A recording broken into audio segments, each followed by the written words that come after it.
So, we're meeting in Northreach. But will I find Sid and Jill before this dame finds me?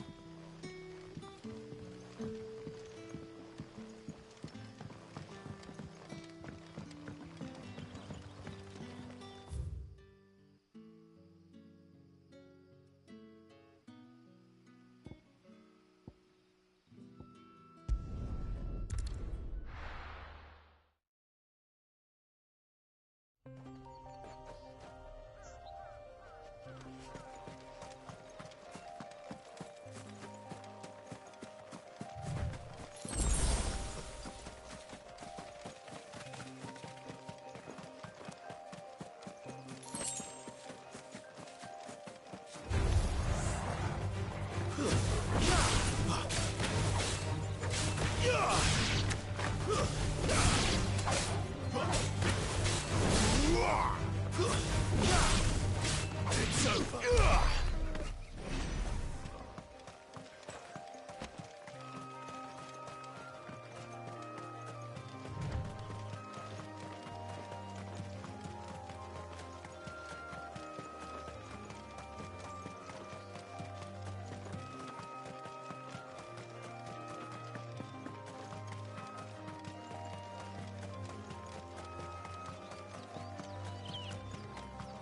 There. Northreach. The soldiers used to speak of a brothel. But that was north of the checkpoint. I hope the dame has friends in the south.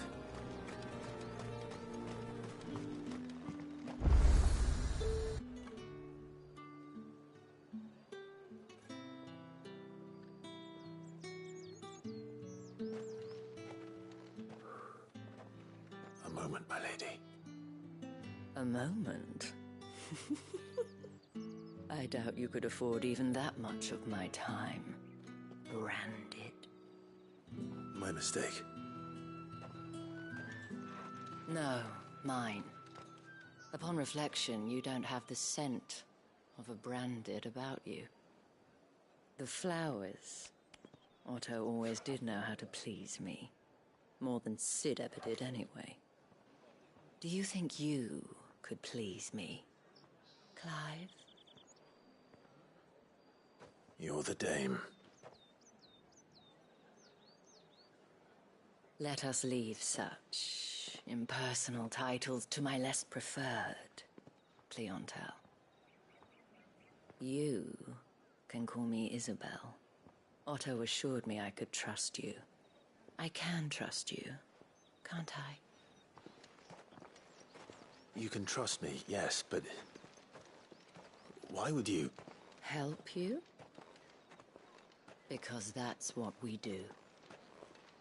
Long ago, Sid did me a kindness when no one else would. I have never forgotten that. Without it, I would not be where I am today.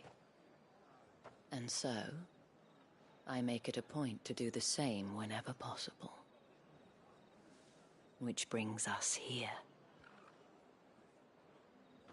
To the final obstacle between you and whatever it is you seek in the holy capital. I fear the guards are not likely to let a masterless bearer pass unmolested. Unless...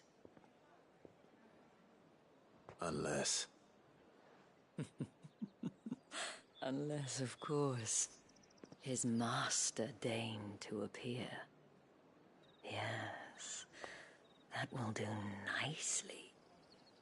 But I shall expect a favor in return. Wait, what?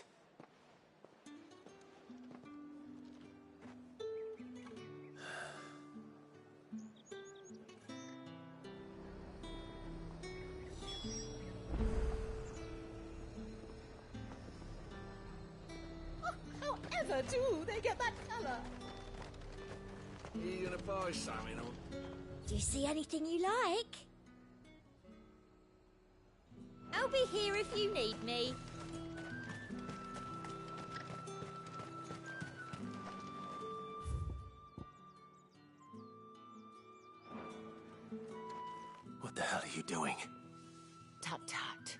We cannot have people thinking I tolerate disobedience from my branded. The men who gave me this are no more my masters than you are. But it's not as if I can hide it. From the moment you acquired it, that brand has done naught but take. But today, it is going to give you exactly what you want. Just play along.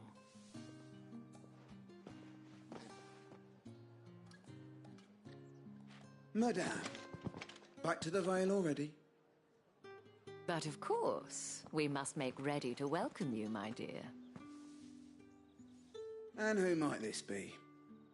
Why, my new escort. The streets aren't safe for a girl, what with all the royalists about. Well, don't work him too hard. Well, that rather depends on you now, doesn't it? I'll see you all at sunset. Oi, hold up.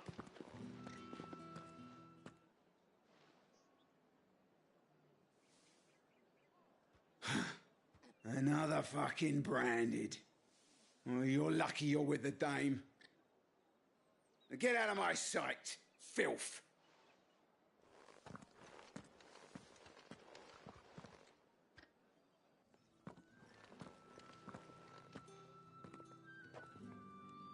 That wasn't so bad. Wasn't so bad. They might have recognized me. But they didn't. And even if they had, they wouldn't have done anything about it.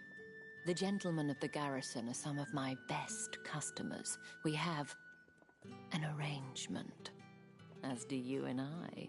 Now, if you'd care to follow me, we can speak more at the Vale. Doesn't seem like I have much of a choice.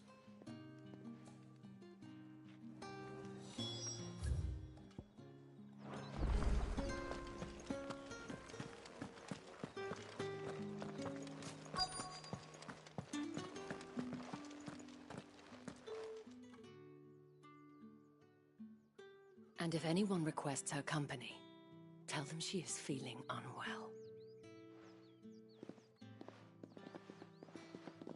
Madame, you look stunning. As do you, my dear. Shall I have one of the girls draw a bath? That won't be necessary.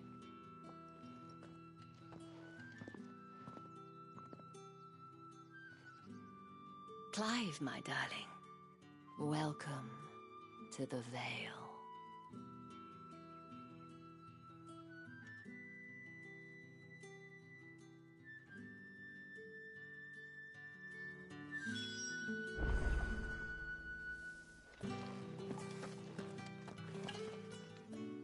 Thank you for seeing me through the gates, my lady. I am in your debt. Well, that was the whole point, wasn't it? And I told you, it's Isabel. Whatever wound you so tight, I wonder. It's certainly not Sid's influence. You, mentioned a favor. What is it you'd have me do? I don't want to keep my companions waiting. If you mean Sid and the girl, you needn't worry. They have yet to reach the checkpoint. Yes, Otto asked me to help them as well. But to answer your question, I need you to find someone for me. One of my girls. Tatienne has been gone for several days now, having left no word of explanation. And I've begun to fear the worst. I feel as if I've spent my whole life searching for people. Though I can't say I'm any good at it. I trust you'll do your best. Oh, and take this.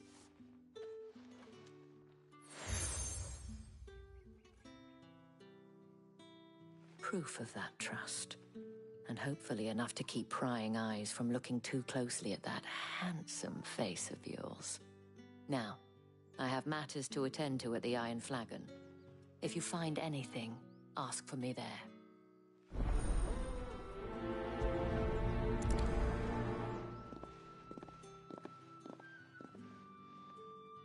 I should probably start here.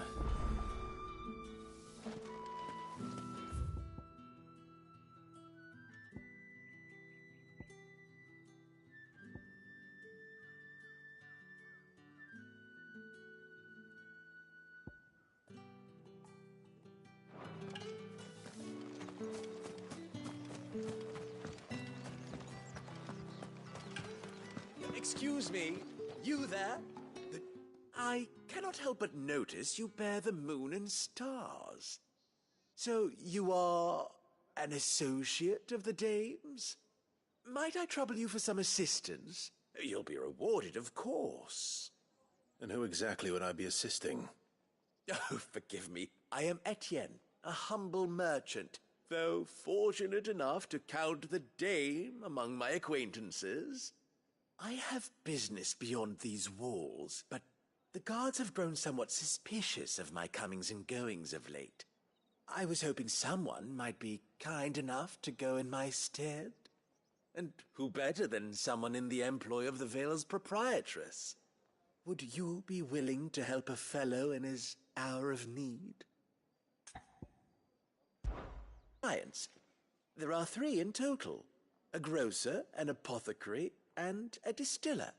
You need only mention that the items you carry are fresh from the master's table. Nothing dangerous, I hope. Why, of course not.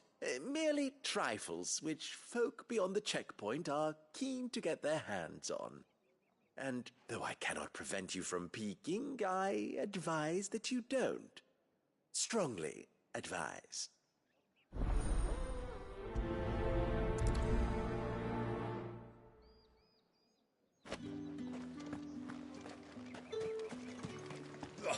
The markets are a veritable miracle.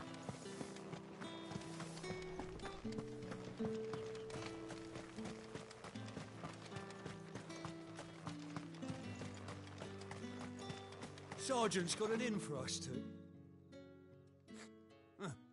Where's your commanding officer branded? Don't you know the training grounds are for real soldiers? Hey, you lost or something? Sorry, but the Imperial Guard's got no use for your kind. The infantry always needs more bodies, though. I'm just passing through.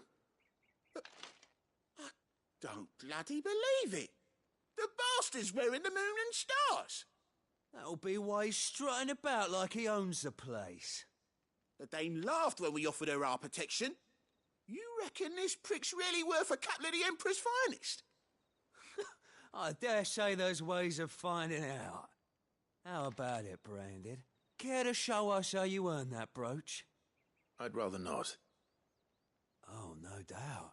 Only chivalrous souls that we are, Robin and I need to know the dame's being properly looked after.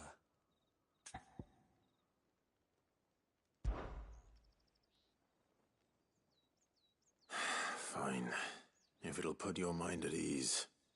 Oh, and just so you know, I won't be holding back. I suggest you don't either. Take a moment to get ready if you need it. Wouldn't want you whining about an unfair fight.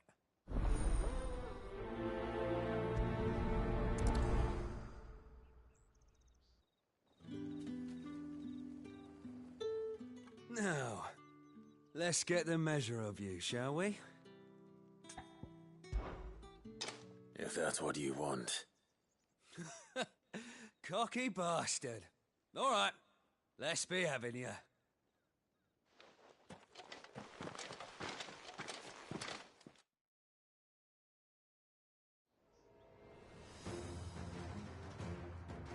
Oh, and when you go crying to your mistress, tell her it was Leon who gave you the pounding. Use all the dirty tricks you want, Brandon.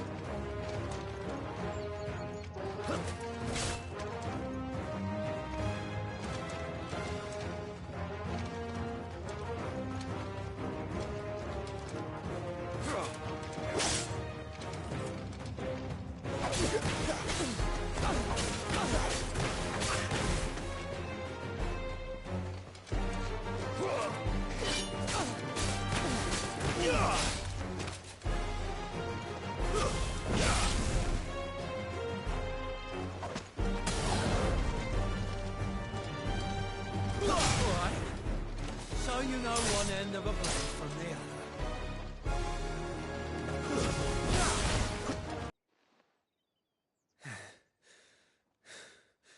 Fuck me. What the hell are you playing at, Leon? So it's a real challenge he wants, is it?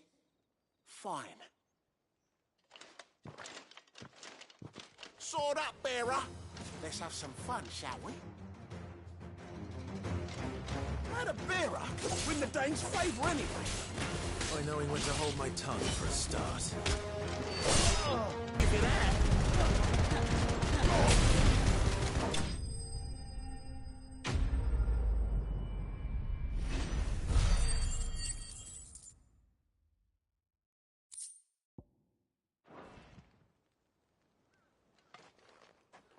Can I go now? Grieger's gas. The bastard didn't even break a sweat. The dame's man or no, he's still a branded. Best hope the sergeant never hears about this. Yeah, not... A good bloody riddance. At least we know the dame's in safe hands, I suppose. Do us a favour. If you have to tell the dame about this, tell her we got a good few hits in, eh?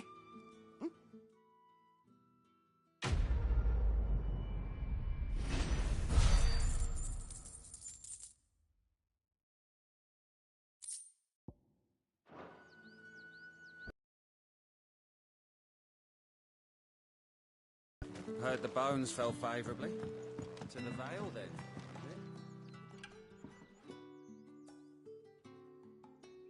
I don't know how a bearer came by the moon and stars, but thank goodness I found you. Can I trust you to be discreet? About what? About this. About what I wish to ask of you.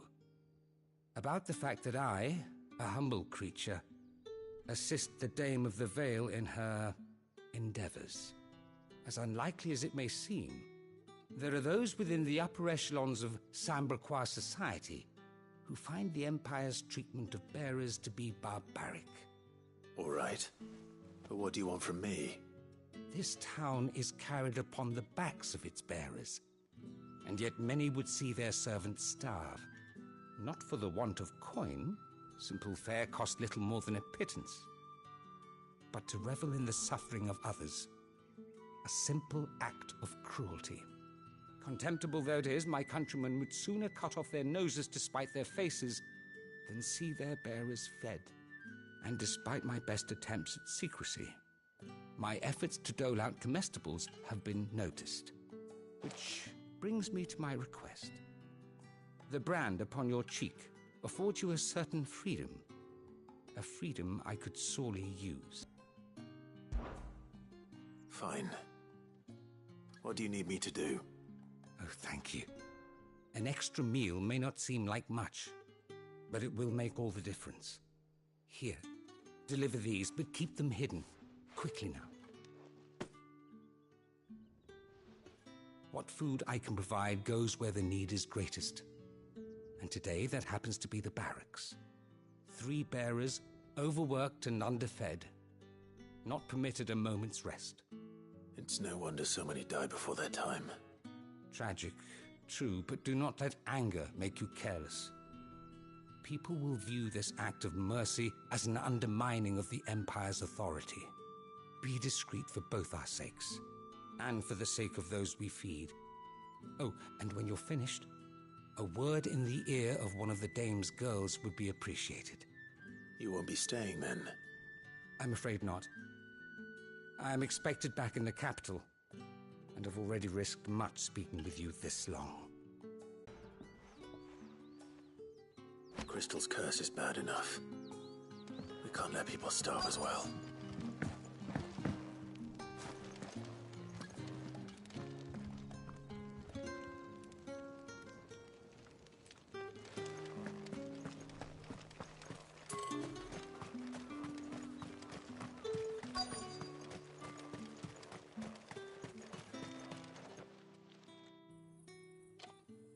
Are you waiting for it to heal on its own? Hurry up! Looks like now's not the time.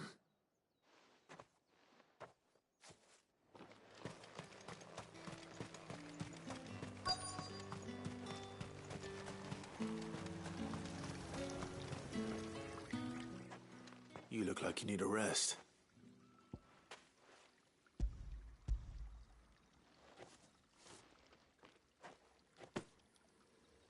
half as much as I need this. Thank you. I daren't eat it here, though. Not where anyone might see. Has it always been this bad? Oh, it was worse before the Chamberlain. I'd be dead without him. Me and many others. That's something at least.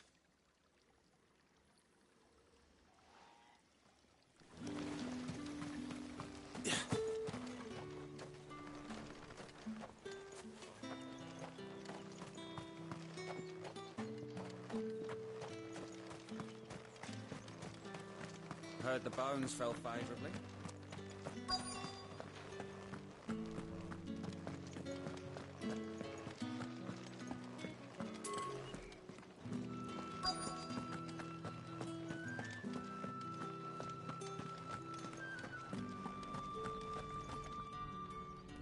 I have something for you.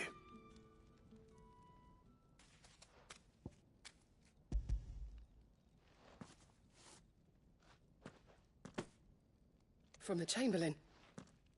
Thank you. You need to leave. Now. Please. Branded! Who told you to rest? Stoke those damn flames! And you! If you've got a message for me, out with it. If not, return to your post.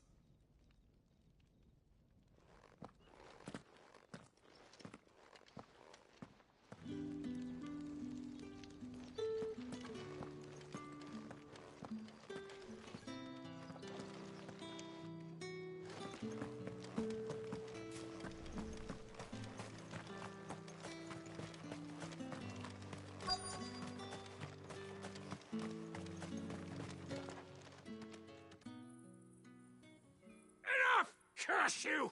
Get away from me! You'll work faster next time if you know what's good for you!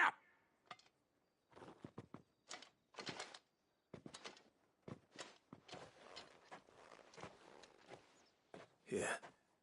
It looks like you need it.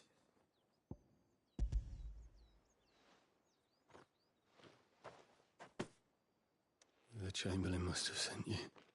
But alas, my work is far from over. If I don't go now, they'll beat me.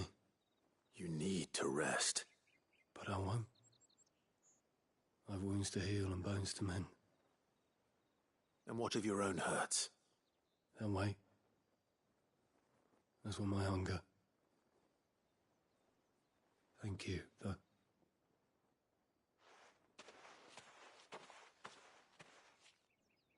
A drover has more regard for his cattle than the Empire does its bearers. Anyway, I'd better head to the Vale.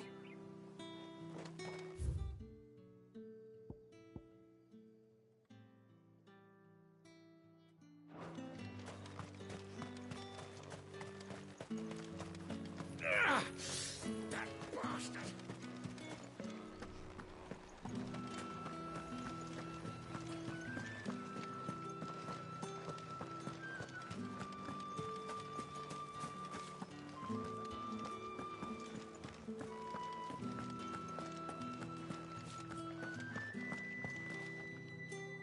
All right. Are you here for business or pleasure? Business, though not my own. The Chamberlain put me to work delivering food. Ah, so he found someone to help him then. Just as well. I hear his friends back at court have been taking a little too much interest in him of late. So he really is a Chamberlain. There was a time when he was the Vale's most illustrious customer. Us girls thought of him as a generous uncle. He was one of the only people round here who seemed bothered by the way the Empire treats its bearers. Rare for one in his position. A fact not wasted on the dame. A little nudge from her is all it took, and he became the patron saint of Northreach's starving masses. My sisters and I may have lost an uncle, but bearers are being fed for a change, so we don't grumble. Much. Glad to hear it. Gives you faith, though, doesn't it? To know there are people out there like him. And you, for that matter. It's no wonder the dame's got a soft spot for you. I better be going.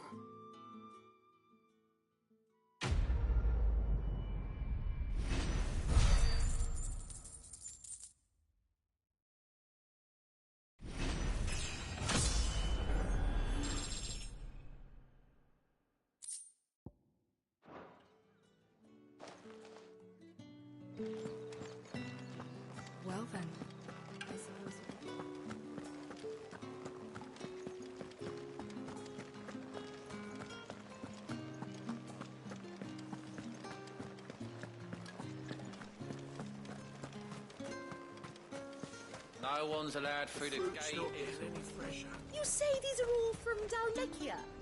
There's nothing here for your kind, Branded. Go on now. Shoot. I have a delivery from Etienne. Fresh from the master's table.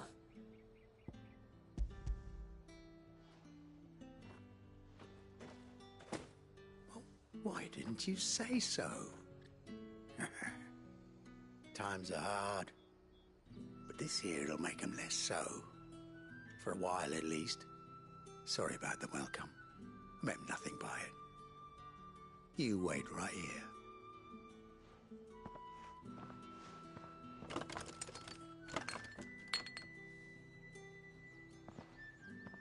Here. You can tell Etienne I'm a man of my word. Perfume. Oriflamme's finest. Just as promised.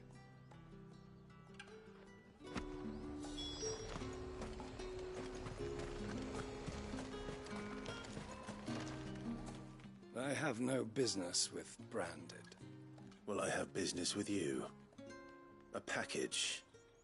Fresh from the master's table. I do not know you. Where is the merchant, Etienne? Somewhere the gate guards won't be paying him or his affairs any mind. Fine.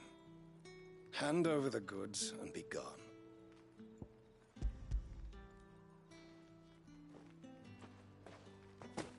This is lighter than usual. Branded, if I discover you have played me false... I can always take it back. You will do no such thing. Your master should cut out your insolent tongue. Had you been the tool of any other man, I would see you clapped in chains. Payment. Take it and get out of my sight. Cigars? Those cigars are worth more than your life. Do be careful.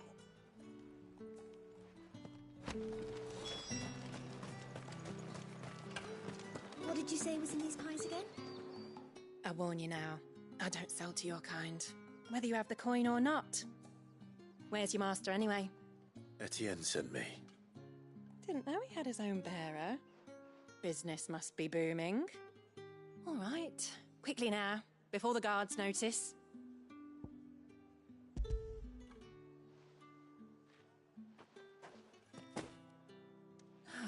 That is no burden off my back.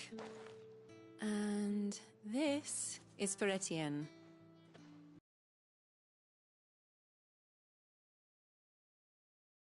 Not just any drink. The very best, specially distilled for my most discerning customers. The guards find that, they'll seize it before you can blink. You keep it well hidden, all right. If Etienne likes it, tell him there's more where that came from. For a price, of course. Of course. Perfume, cigars, and spirits. Someone has expensive tastes. The question is, how can they afford to maintain them? I suppose there's only one way to find out. That's the day done then.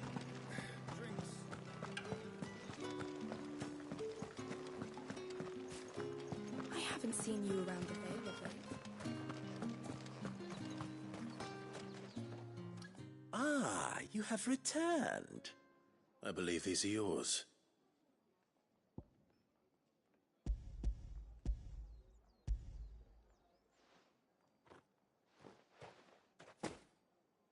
Delightful.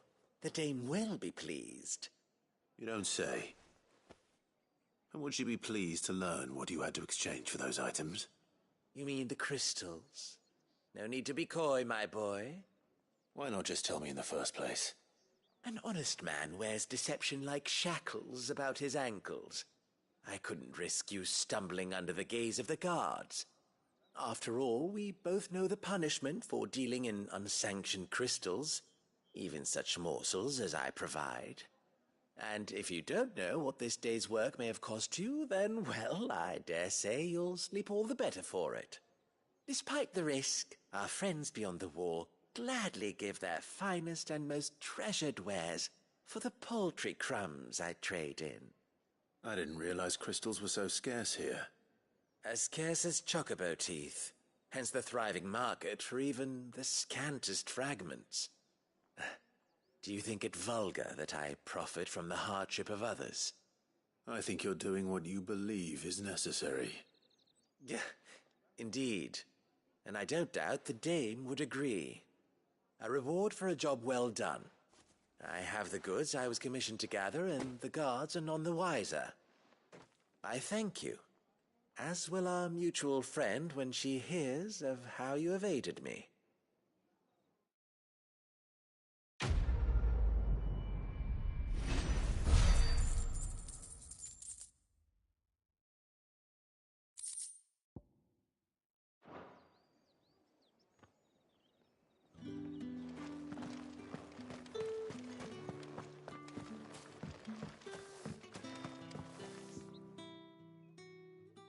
You wear the dame's brooch. She must trust you. Enough to have me look for one of your colleagues. A woman by the name of Tatienne. She's still missing then. Oh, if only I'd comforted her. You saw her before she disappeared? The day before. She was in tears. She'd lost her comb, a gift from the dame. It wasn't anything fancy, but you could tell it meant the world to her. You see, Tatienne was an orphan, and she looked upon... But perhaps someone else did. Tatienne shared a room. The pond.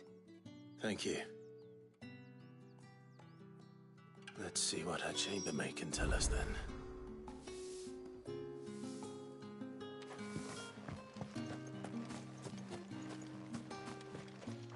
So you're the new escort the girls have been talking about. And you've already been sent off on an errand, eh? Poor boy. You'll be knackered before the real work begins later on tonight. I'm told you share a bedchamber with Tatienne. Did she say anything to you before? Before she went missing. Only that she needed to meet with someone.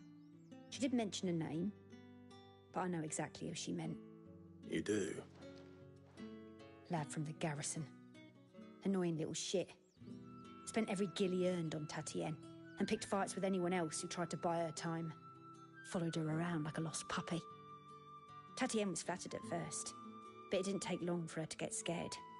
She thought about saying something. But the dame was so proud of her for how much she was bringing in, and she didn't want to let her down. This man from the garrison. Did you ever see him? Of course I did. He tried to sneak into our room enough times. Slimy sod's got a scar over one eye. Claims he got it in battle. You've been very helpful. Don't let him get away with this. Find him, and you'll find her. A man from the garrison. Seems a trip to the barracks is in order. Well then, I suppose you'll need a little...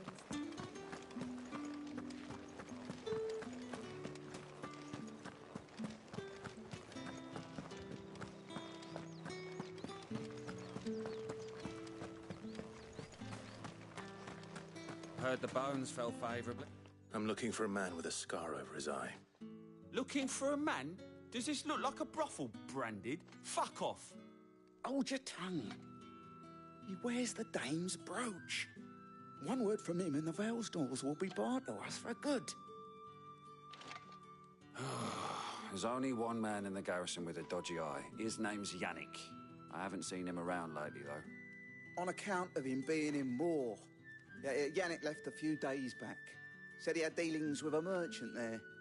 The dame thanks you. Moore is the last village on the road to Oriflamme. I should let Isabel know where I'm headed. Most likely.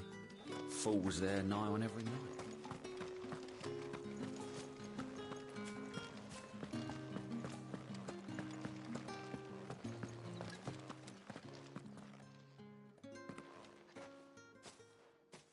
Clive, tell me you bear good tidings.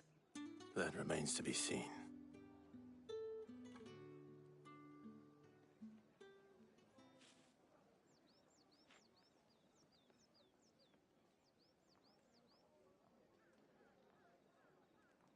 Oh, Tatienne, you could have told me. This Yannick. The soldiers I spoke to believe he's in the village of Moor. According to them, he claimed to have some business with a merchant there. Though that wouldn't explain his continued absence.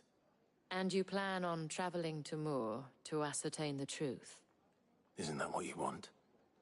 Oh, it is, but I fear sending you there may cause more harm than good. The people of Moor are rather set in their ways. You'll find they have little love for bearers, and they will not hesitate to report one such as you to the constabulary. There is a man in Moor who owes me a favor. More than one, in fact. His name is Bertrand, and he works at the stables. Tell him I sent you. I shall return as soon as I find something.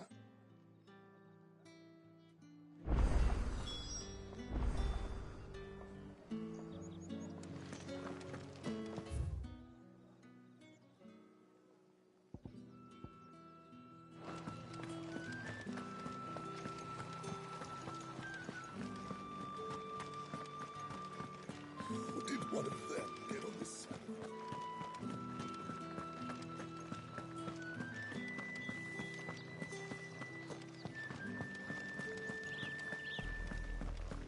Oriflamme, how many bearers suffer to keep your granaries full?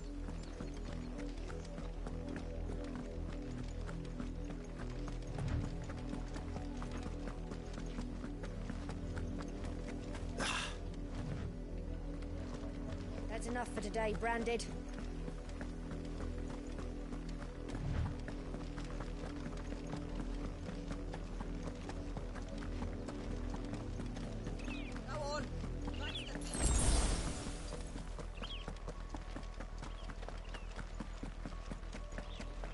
That's enough dallying. Up, the lot of you. There's still work to be. You, Branded, here, now! You're late. What kept you? Late for what? Did they tell you nothing? A wild beast is savaging my boy! Well, don't just stand there gawping. Rescue him! All right. Where is he? My, I see they've sent me a Branded with a spine for a change. He's over that way, towards the coast. Go, and see that you kill the beast.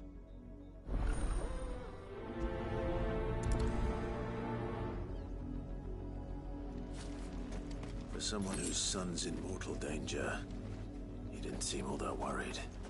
Something's not right here. I need to be careful. The wolf! It's going to eat me! What if I can help it?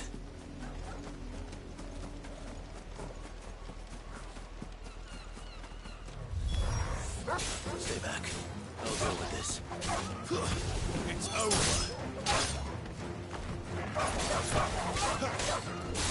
Get him! That's enough!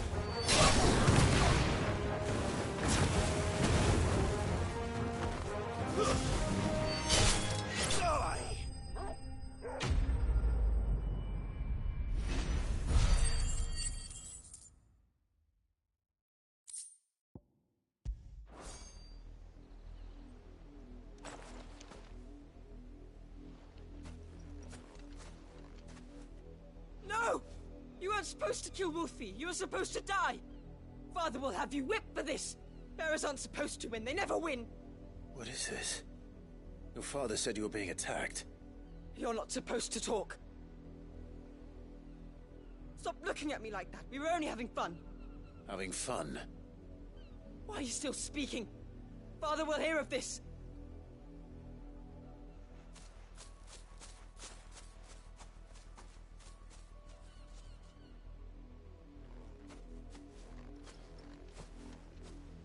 The wolf's work, no doubt. But it's not the wolf that's to blame. Someone needs to put an end to this, before it happens again.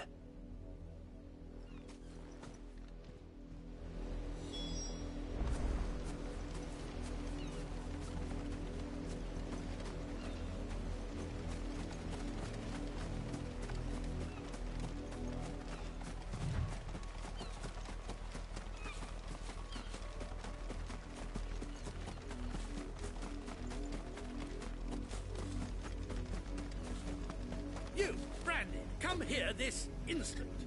How dare you frighten my son? You slaughter his poor pet, and then have the gall to return, head held high. That wolf was trained. Better trained by far than your worthless kind. You are the entertainment, nothing more. And we are most certainly not entertained. Nor am I. You'll pay for what you've done. See? I told you, he talks too much. It's not right. I don't like him, Father. You're not the Branded I bought, are you? How dare you deceive me? Well, the sins of the slave are the sins of the master. Go! Summon the unlucky wretch you answer to. That unlucky wretch would be the dame. I can summon her if you like. Though I doubt she would welcome the interruption. You serve the dame. Why would a woman of her caliber... You look afraid. Well, how do you think those bearers in the field felt? Can you imagine their fear? Their pain? From the look of you, I'd say you're starting to get an idea of the first. Now, if you need help with the second... Father, he's scaring me. You think to threaten us, Branded? The dame's pet or no, I will not abide such insolence.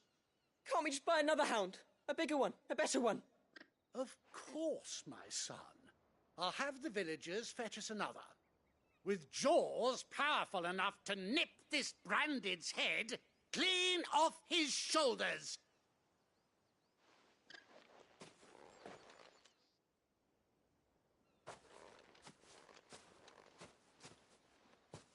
I'm wasting my time. But I can't just leave those bearers lying out there. They deserve a proper burial. That much I can do at least. How many bearers have lost their lives to this nobleman's sport?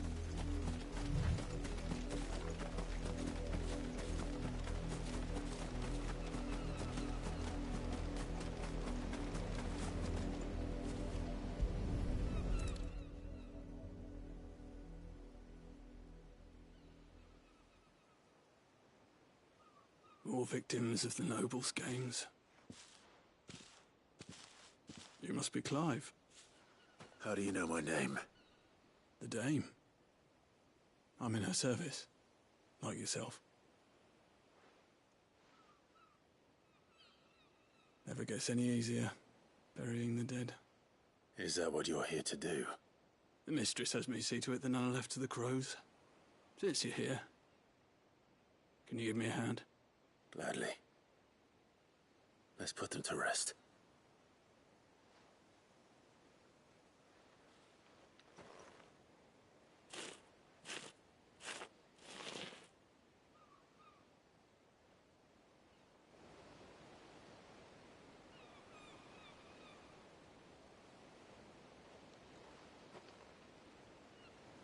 May their burden finally be lifted. I take it you slew the nobleman's pet? I did. Now I expect they'll find another soon enough. And when it gets here, more bearers will die. How can they think so little of sending us to the slaughter? Simple. Because you are not them. Bearers are tools when they're needed, and toys when they're not. And if one breaks, well, you can always buy another. Still, such attitudes don't always go unpunished. Father! Father! Is this your doing? Of course not. Wolves kill. It's in their nature. Invite one into your home, he's gonna tear your throat out eventually. Same with bearers. Fed or not, they don't lack for fangs. What will folk do when they bite back, I wonder? The realm's less two murderous bastards, and I won't mourn the loss. Here. For their help. You don't have to. Take it. You never know. Our paths may cross again. Till then.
Another branded drop in the field yesterday. How do they expect just... Have you seen my Chloe?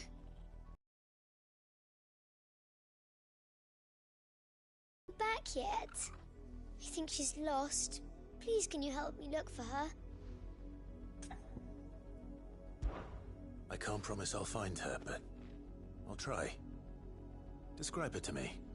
She's beautiful white hair. She lets me stroke her when I'm sad. She's ever such a good girl.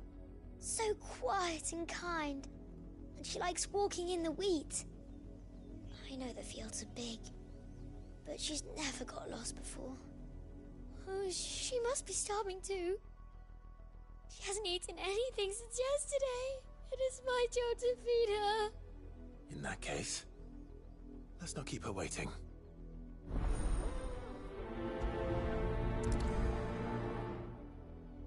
That's a lot of field to search. With a little luck, someone might have seen her.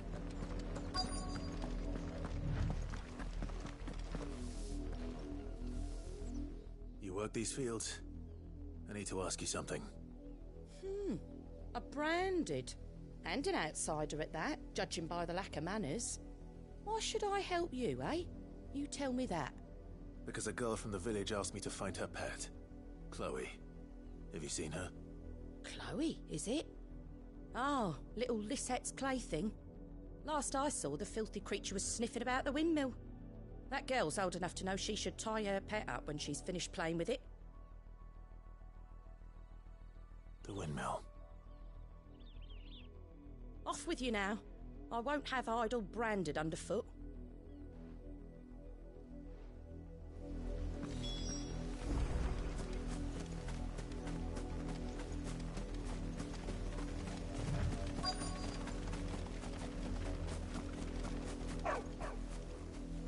Chloe?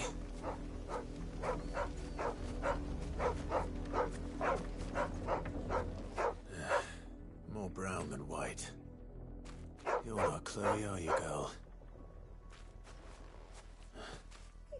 Is that someone napping on the job? I hope they don't mind the interruption.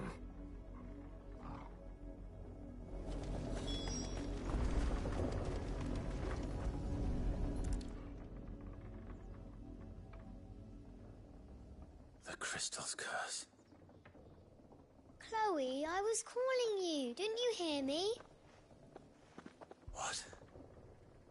Get up now. You've slept long enough. It's time to go home. Chloe? Why did you already turn into a rock? I only made you do a bit of magic. You knew you were my favourite. None of the other Chloes had pretty hair. It could be months before Dad gives me another one. Have to wait until they're too tired to work anymore. Is that all she was to you? A plaything? Do you really not care that she's dead? She's not dead. She's a rock. That? The crystal's curse? That's just how she died. And now she's gone forever. Giving another bearer her name won't change that. No, don't say that. It's true. And without that brand, she would have been just another girl. Somebody's daughter. Just like you. But Dad said bearers don't have parents. They do. Parents that give them away. Families they'll never see again. But you became Chloe's family when you took her in. Remember that. And remember her.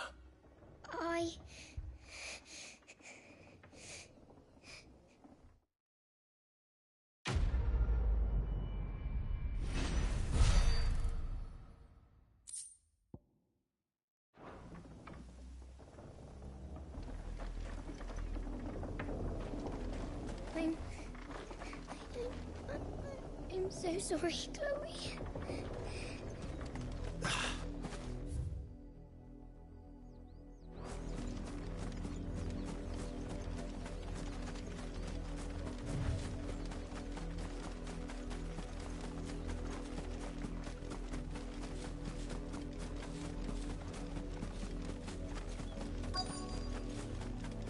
If the people of Moor are as intolerant as Isabel says, it's no wonder the Empire never sent my unit here.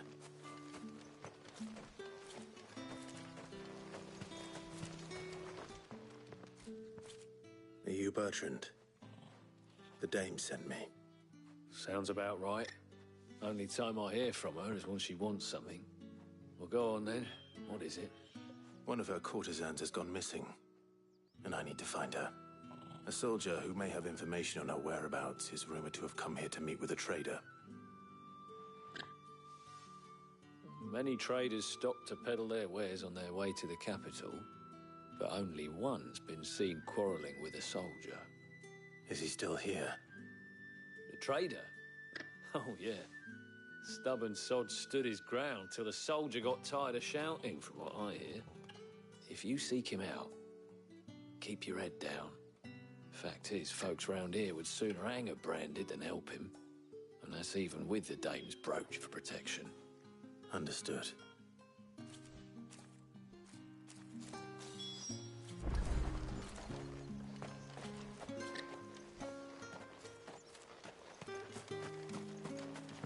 Weren't expecting any new branded until the new moon. You don't think he's a deserter, do you? What's this? A branded? Where's your master? Must I call for the constable? I come to you from Northreach, at the behest of the dame. Perhaps you've heard of her. Why, of course I have. I am the good lady's servant. What is it that she requires of me? Rumor has it you were seen arguing with a soldier some few days ago. A soldier with a scar over his eye. Yes, that's right. He had a comb which he claimed was an antique. Said he wanted to trade it for a newer one. But old though it was, an antique it most certainly was not, as I told him. Nevertheless, he insisted that it was of great value and was quite vehement about my appraisal. I stood firm, however, and for all his bluster, he still purchased a new comb, albeit an inexpensive one. And do you know where he went after that? My customers aren't usually in the habit of telling me whither they are bound, but as it happens, this one did.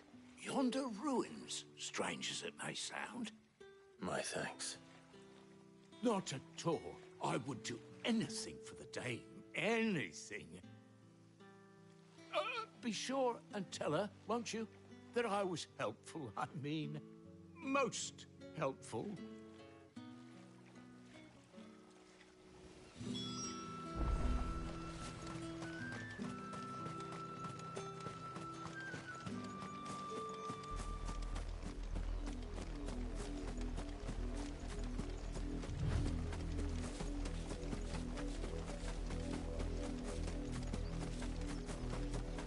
It smells of death here, Torgal.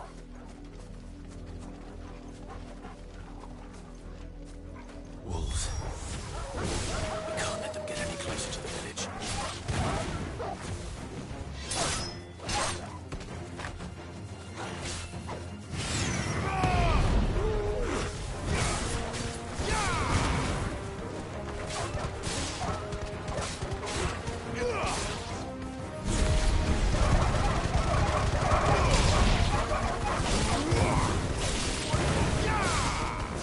That's enough.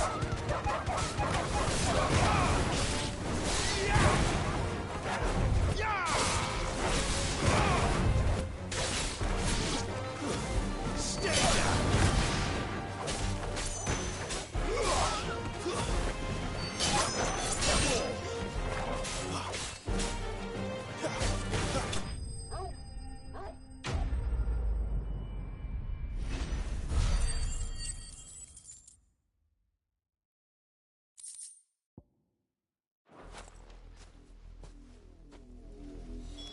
Damn it all.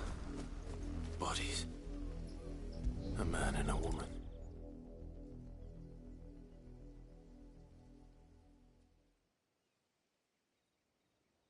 Well, the wolves have been busy. But the blood is long dry.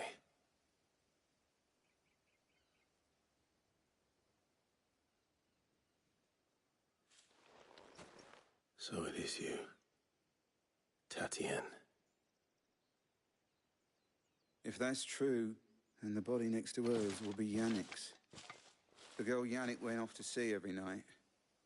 You said her name was Tatienne. You. Did you follow me? Now, why would I do that? Unless you think I'd have good reason to. But no. I was sent to find Yannick. By the looks of things, I have. We both found who we were searching for. Nah, he was a jealous sod. Couldn't stand the thought of his woman with someone else. Then one day he sees her with a new comb. Thinks she's got herself a new gallant.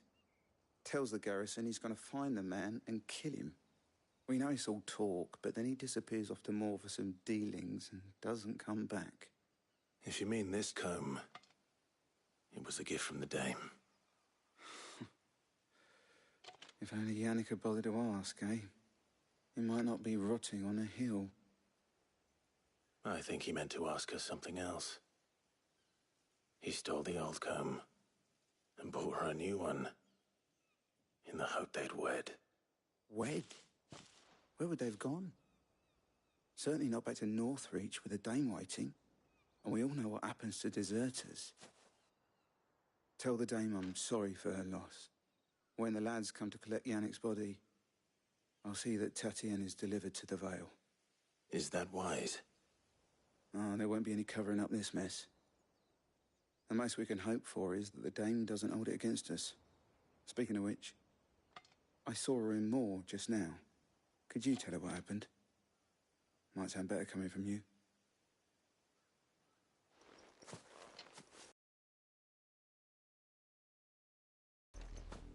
I need to tell Isabel. Perhaps the comb will give her something.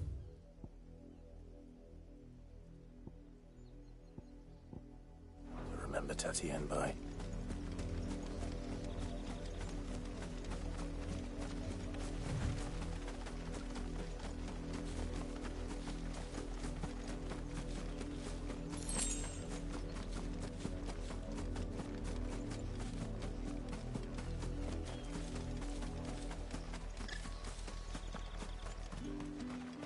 If it was a message that needed... You are still in one piece, I see. You will be pleased to hear that your companions have arrived. They said they would meet you at a little chapel to the east of here. Thank you, but you needn't have come all this way just to tell me. I was on my way to see you. You found her then?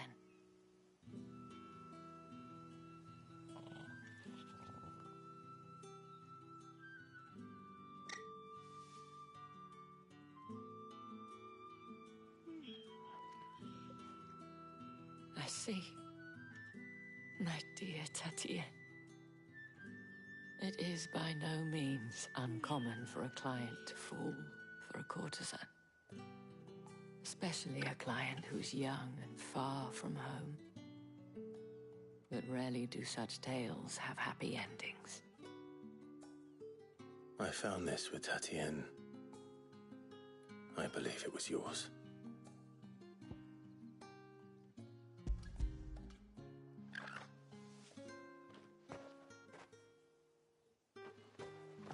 Thank you for returning it.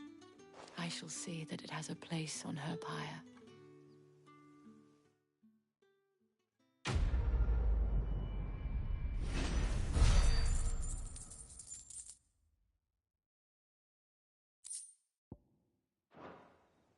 I should go. Before you do, I have one last gift. A token of my thanks. The Veil counts among its patrons several high-ranking officers of the Imperial Army. According to one of the looser-tongued gentlemen, it would appear that the legions are planning to march south. Or to mention the same thing. But did he mention that it was all of the legions? This is no mere skirmish. Were I to guess, I'd say the Emperor planned to abandon the capital. But that couldn't possibly be true now, could it? Take care, Clive. I will. And thank you again.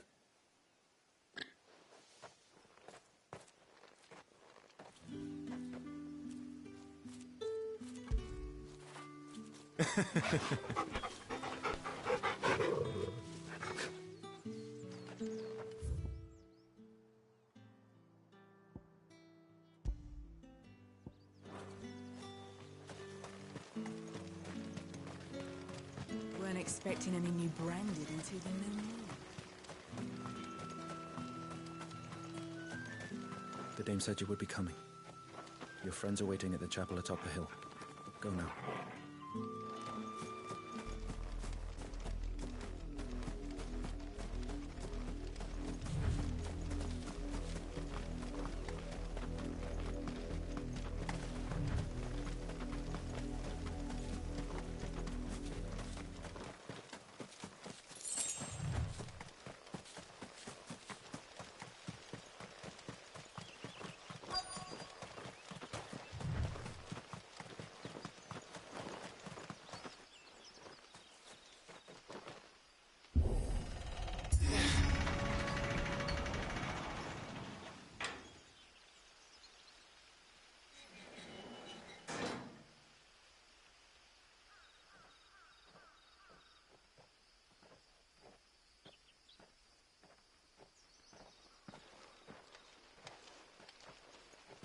Any trouble on the way? None worth mentioning. As I was telling Jill, it's worse than I thought. The capital's crawling with soldiers. And here I am, the deserter come home. Which is why we'll be taking the back door.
Cheer up, you two.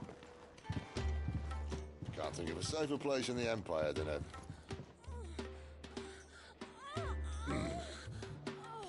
brothel. Really? Doesn't seem very private.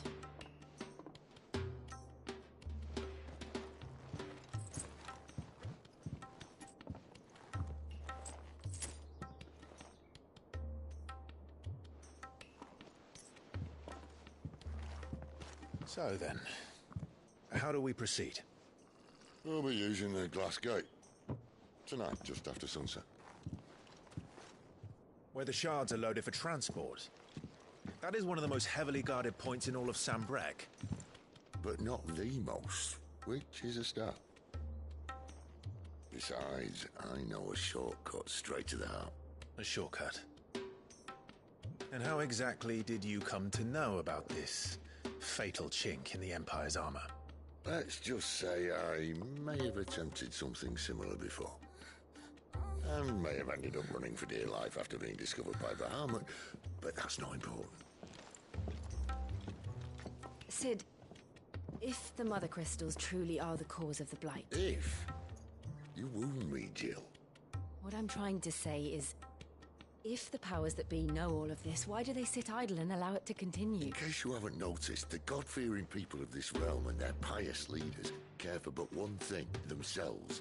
And they'll do whatever it takes to hold on to power. The rest of us are just a means to an end. The moment you raise your voice against them, you're decried as an outlaw, clapped in irons and slung in a cell to rot. An outlaw. Whoever controls the crystals controls the realm. But our kind can wield magic without them. To our rulers, we must seem the most convenient of tools, and the most dangerous.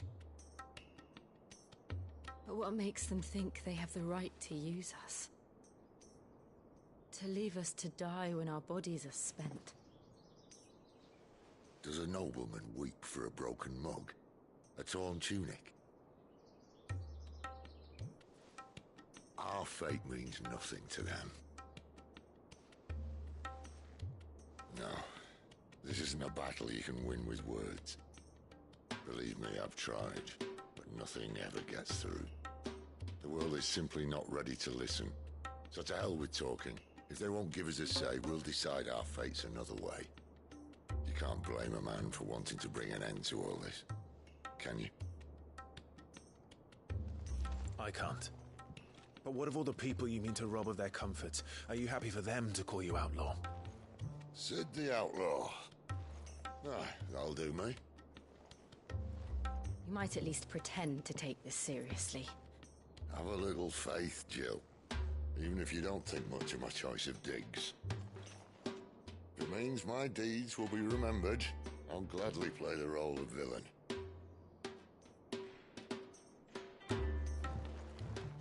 But first, we have a gate to crash. And once we're in, there'll be no turning back. So you best make ready. The world won't save itself.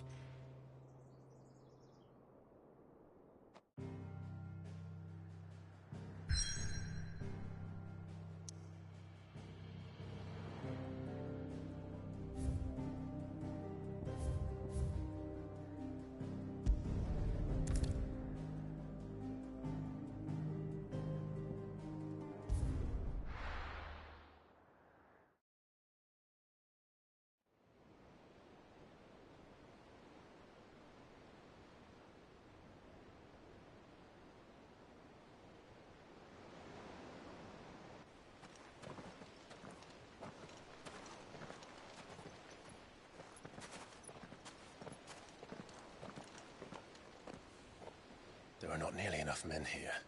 Then it's fortunate the city guard doesn't take sentry assignment as seriously as you do. This bodes well. I'll be a first. This may not be such a terrible plan after all. And what exactly is that supposed to mean? Only that your last secret shortcut was nowhere near as secret as you claimed. No, but that's half the fun of it. Life's too short for perfect plans. You want a plan that'll keep you on your toes, stop you growing old and complacent. Worked for you, has it? Clive, my boy, even life's smallest challenges offer the opportunity to grow and to change. You must embrace these moments. Allow them to suffuse your heart with a deep sense of fulfillment. Narrowly escaping death at the hands of an enemy is not my idea of fulfillment. Something wrong? Not at all. Just wondering if the two of you had finished. Right. We make for the Mother Crystal's heart as planned. Destroy it and the whole thing should come tumbling down. And if the passage to the inner sanctum is guarded? Then we embrace the moment and use it to grow and change.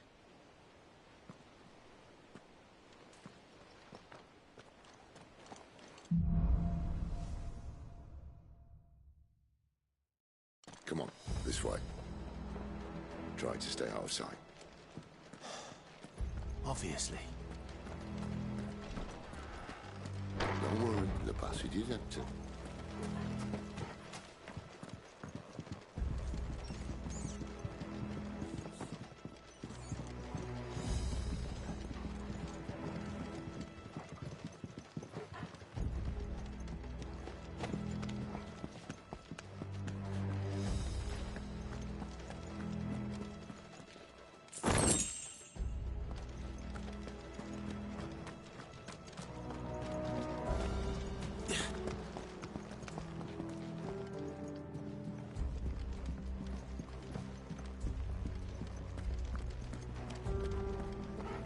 All right, not quite empty.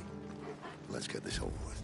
One single man from reaching the sanctum, so shut your mouth and keep your eyes. I swear this passage used to be secret. Enemies upon us! Of course it did. Perfect plans, Clive. Perfect plans.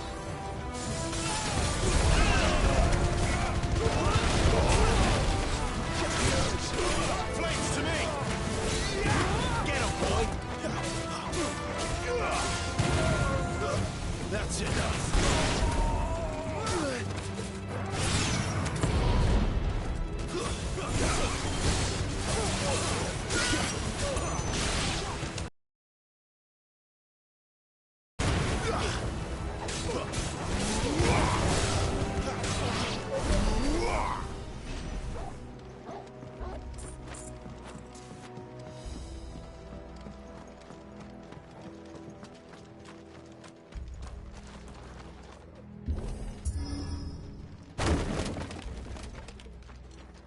It never stood a chance. You're welcome.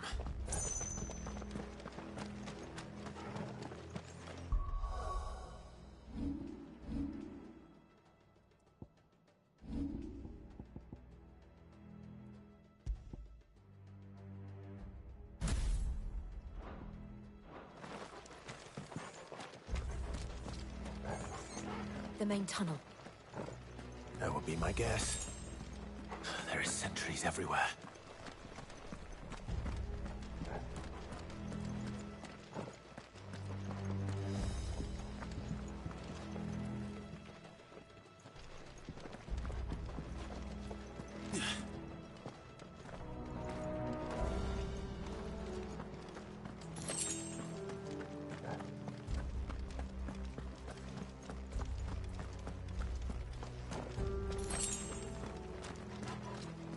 And all good things must come to an end. We might have a bit more company from now on. Captain! To arms, men!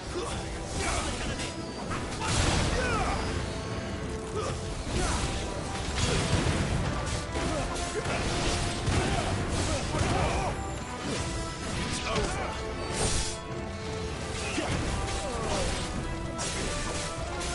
Sicko Torgal!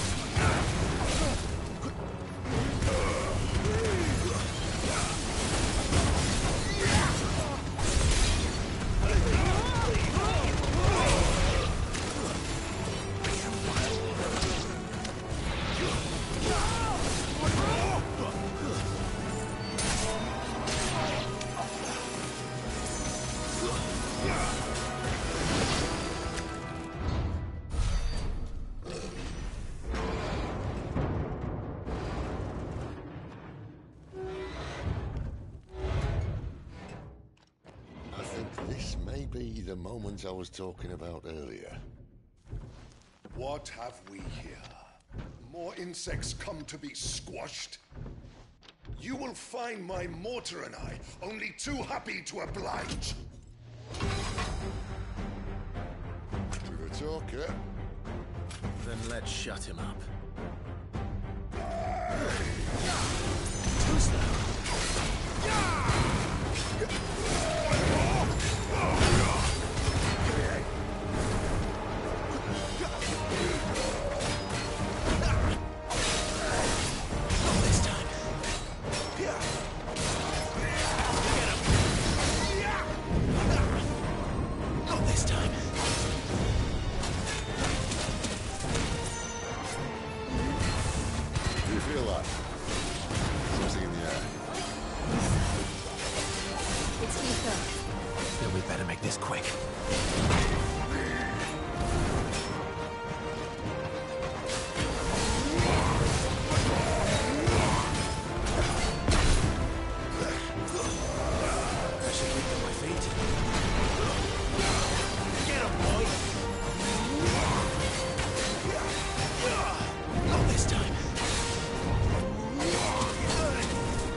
There's nothing left of him but hatred and rage.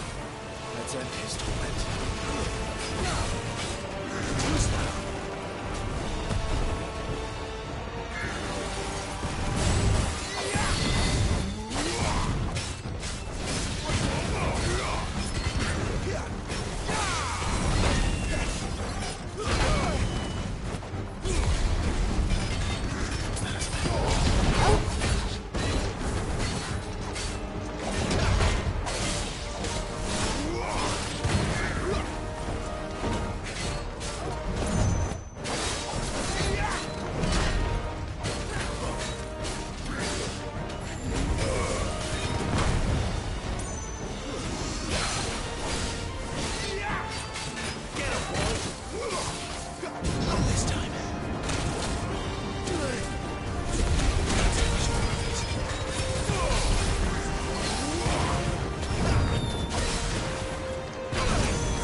To that.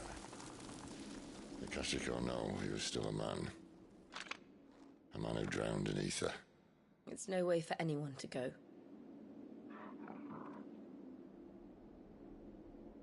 Come on.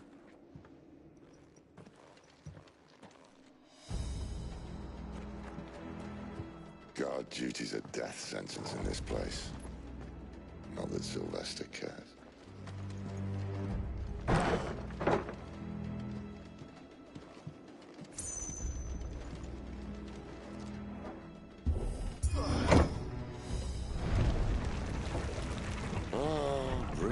Of the blessing, my friends.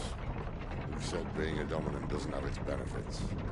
Sid, this is an ether flood. There shouldn't be one here, should there? The workers couldn't survive this. Well, it wasn't here last time, I can tell you that. Which means we need to be quick.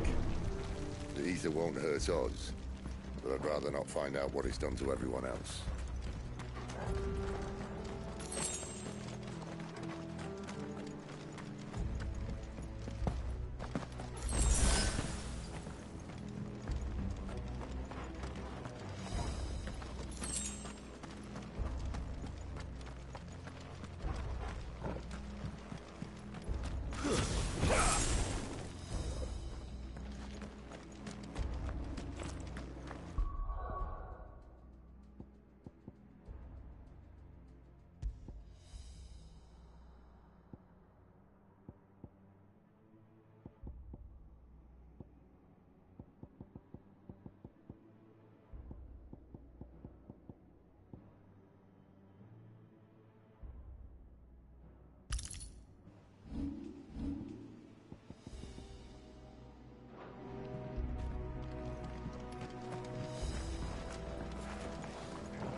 said she thought the Empire might be planning to abandon the capital. Could this be why? Be something to call Elizabeth. If ever there was a reason to up sticks, I think the flood was here. They hold the cards at the gate. They weren't there to keep people out. They were there to keep the Akashic in.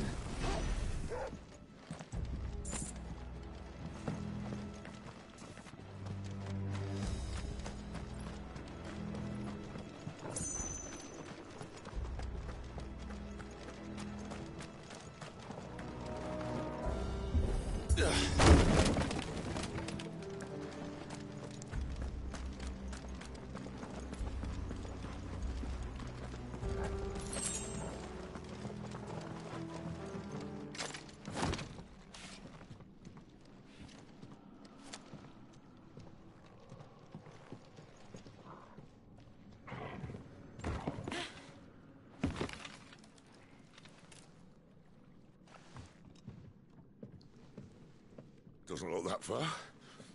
Right.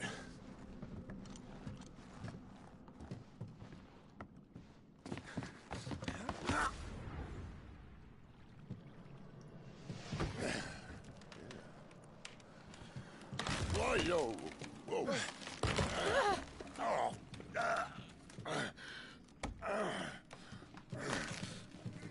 Some help. Hold on!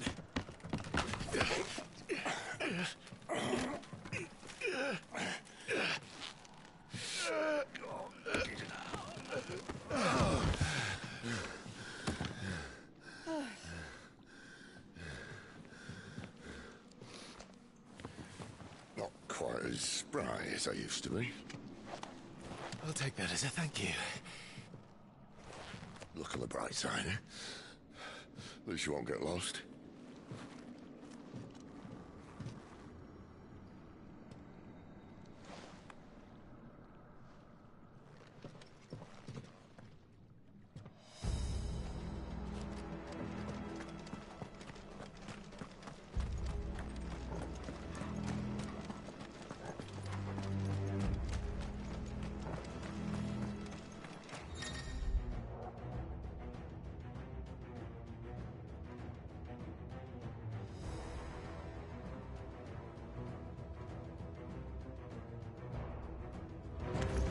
They'll fall like all the rest.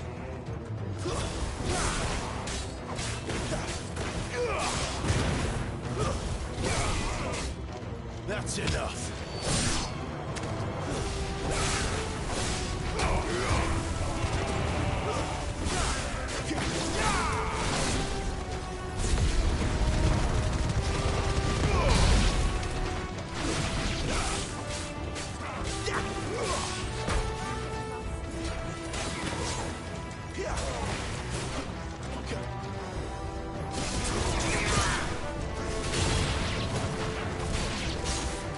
Stay down!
see they replaced that wooden door with something a little more sturdy.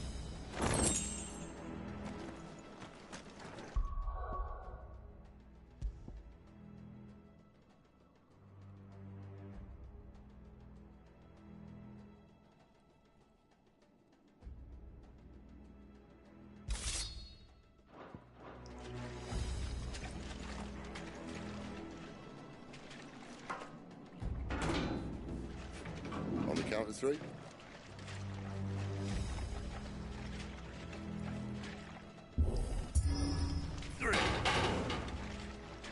What happened to 2? Ask 1. Once more. Aye, seeing as you're trying now.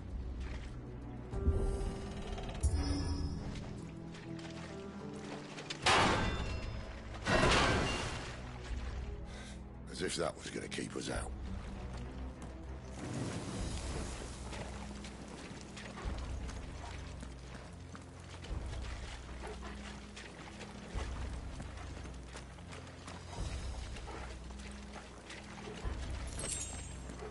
The mother crystal's just up ahead. Is it? I can't see a thing. Well, unless someone's moved it.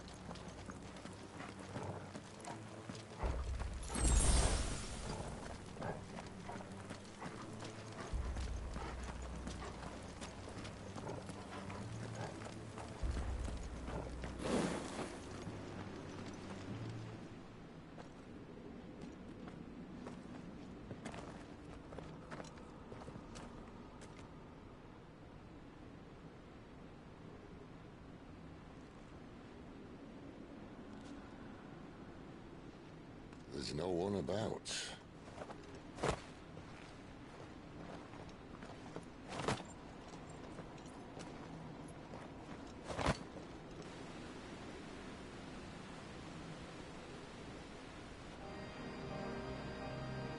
I knew it would be big.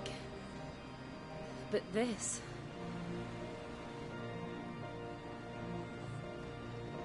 There. That's our way into the inner sanctum.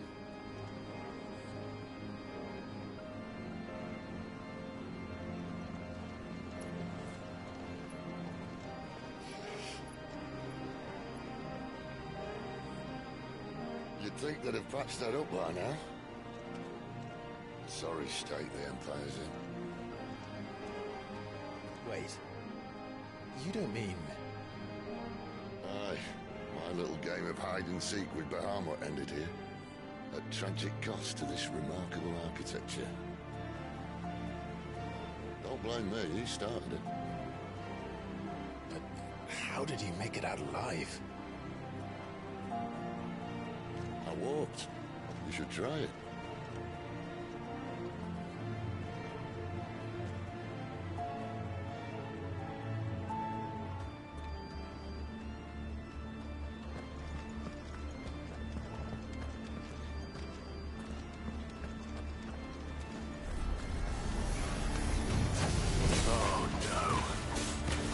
Them again. Is there something you two want to tell me? Maybe later.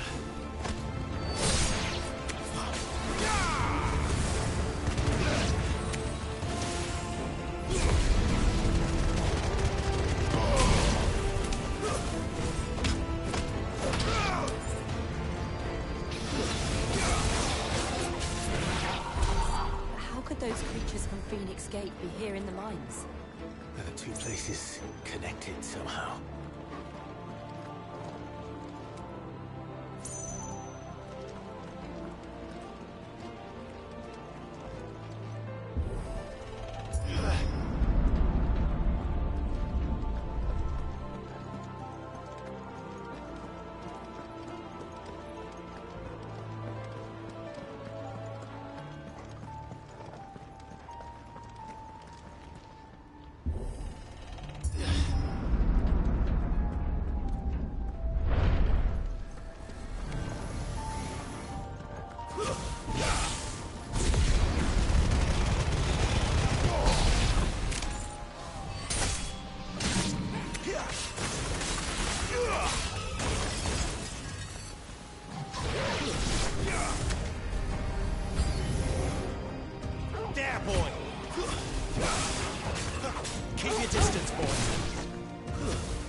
That's enough. Not this time.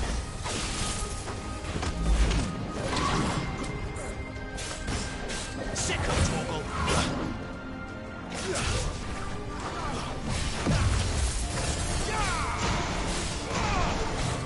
Not this time.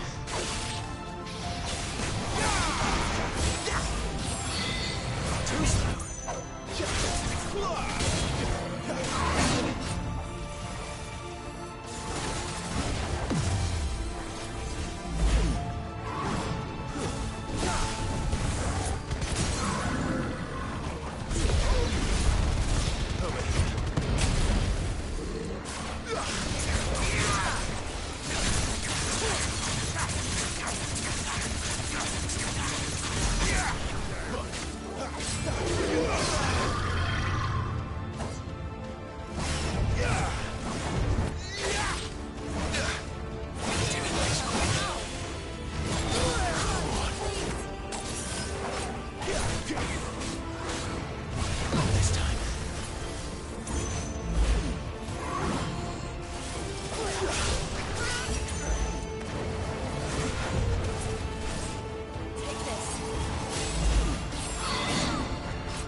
When I was in the Imperial Army, soldiers assigned to the Glass Gate would tell stories about something they called the Guardian.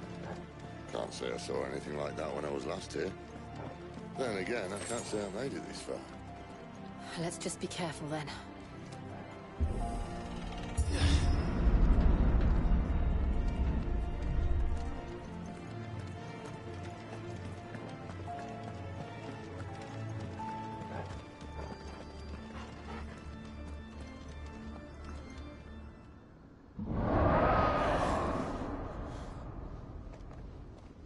Where did that come from? If I had to guess...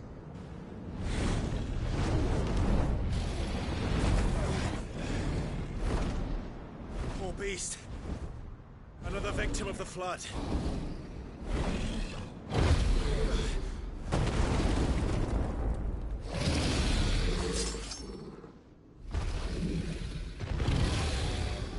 Well, if it's a fight he wants. Ready, Clive? Always. But not this time.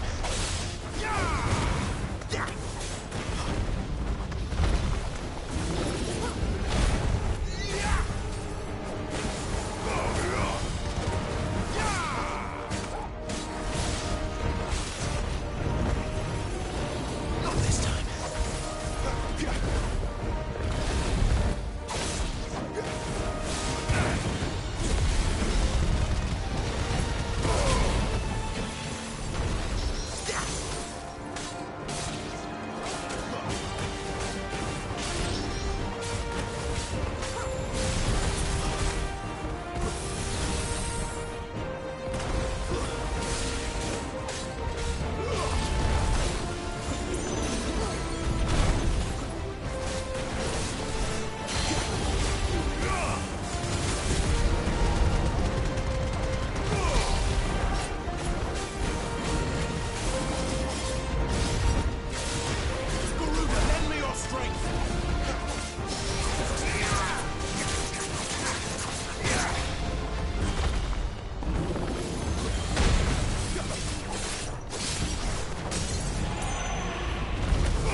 off to now? Clive, look out!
Distance, boy.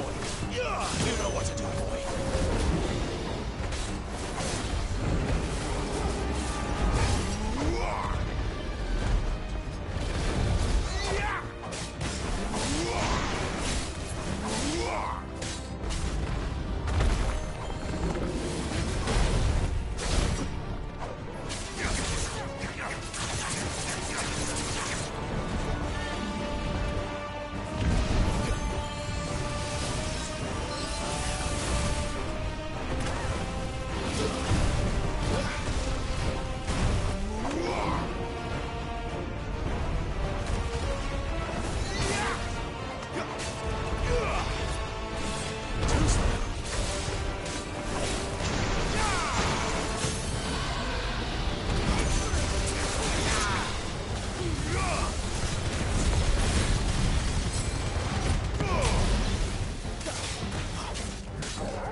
Are you all right? Fine. The inner sanctum lies just beyond. Chances are the palace guard knows we're here. We should move. Not that any sane commander would send his men into a place awash with this much ether.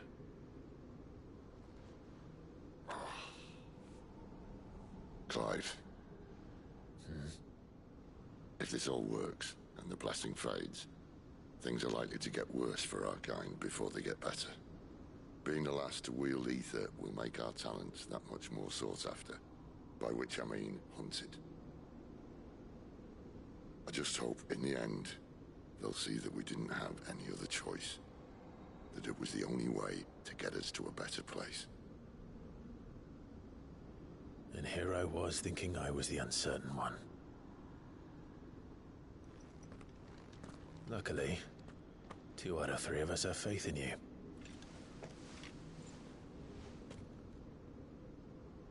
Then it all starts here. Time to earn that menacing title. Sid the Vicious, was it?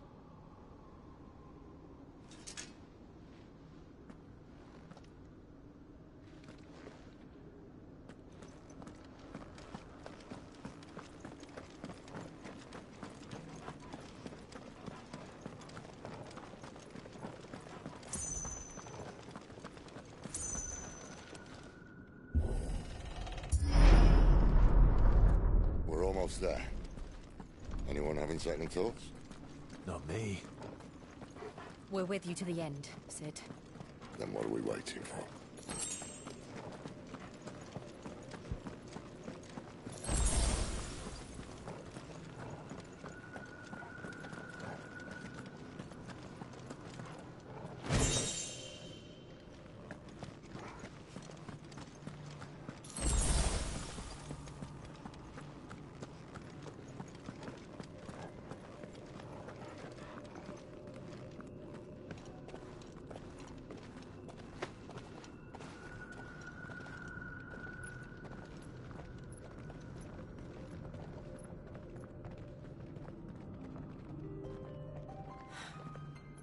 Beautiful. The heart of Sambrek.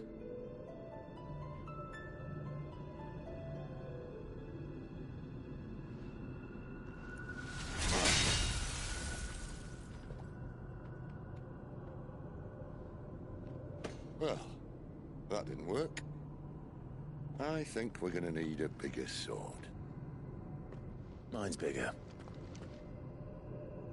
Thank you, Clive, but I meant that figuratively. The core's clearly made of sterner stuff.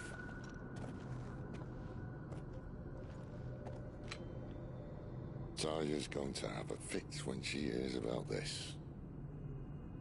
Stand back. It's about to get cramped in here.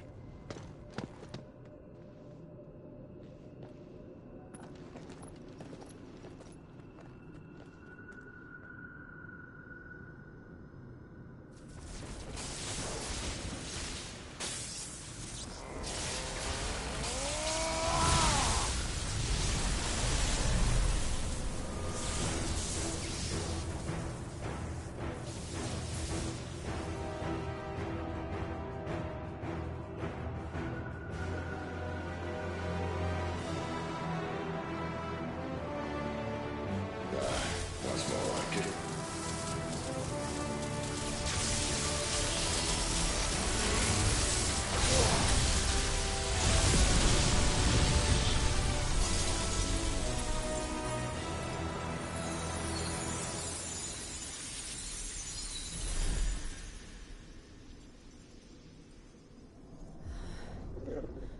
Clive, look.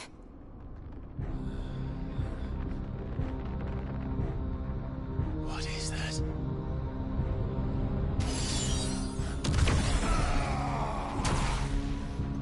Sid!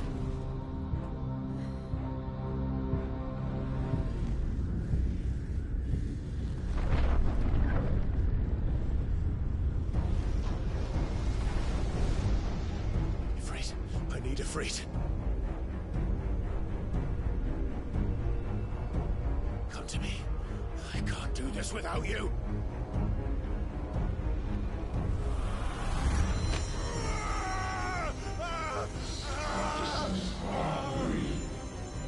Not again.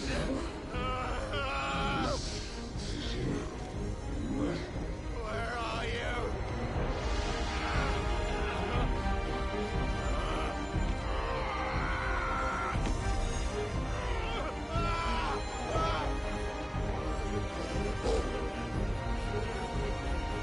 Hold on.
I've been here before.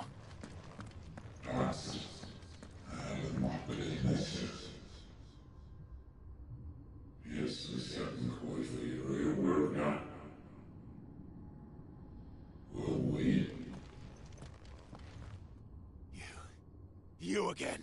Where are you? What do you want?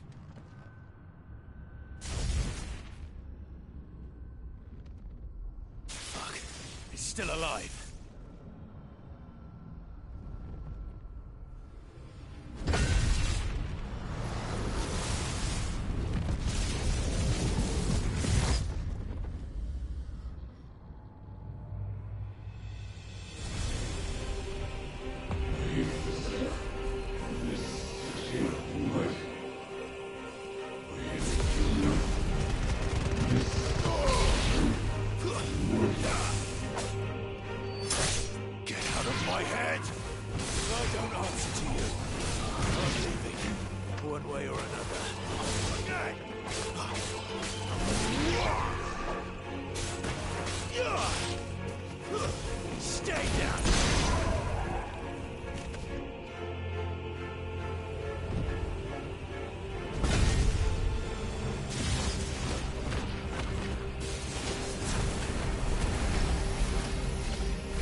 That power isn't yours.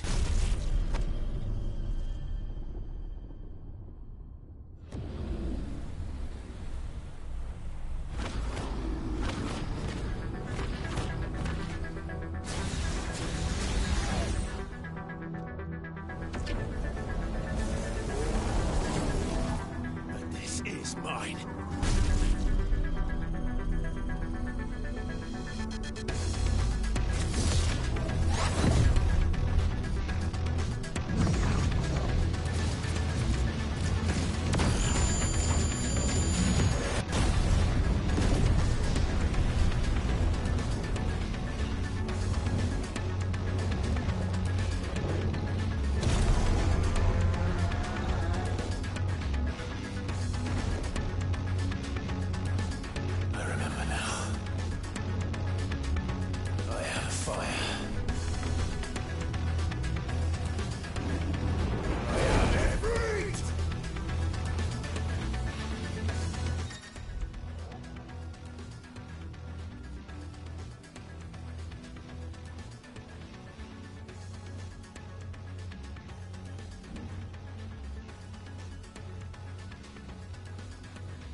Enjoy your nap?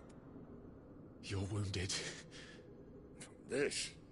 It's only a scratch. All right. Oh. We'll find you a healer. Here? No, you won't.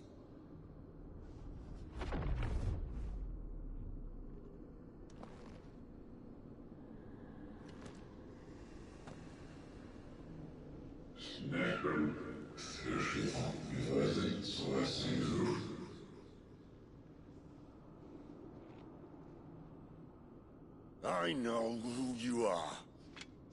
And if you think I'm gonna let you have him...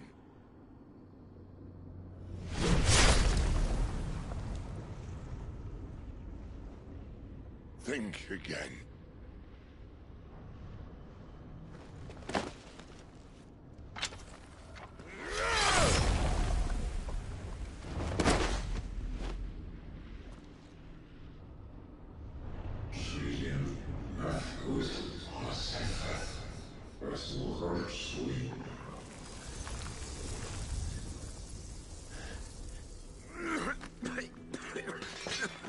Sid.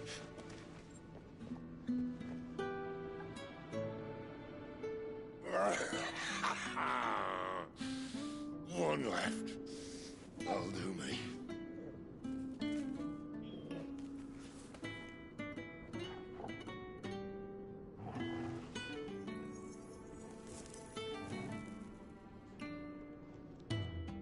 Try not to talk.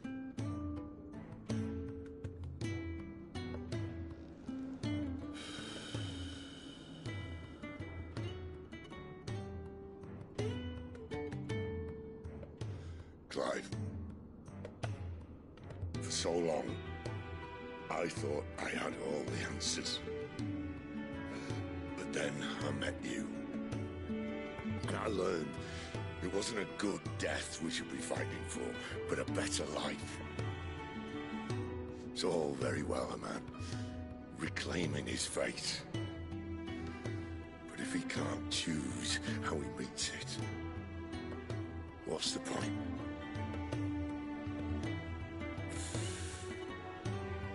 So, I made a choice.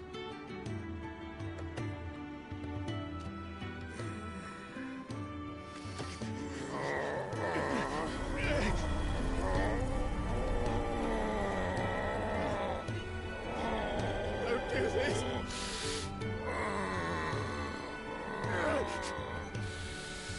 The rest is in your hands.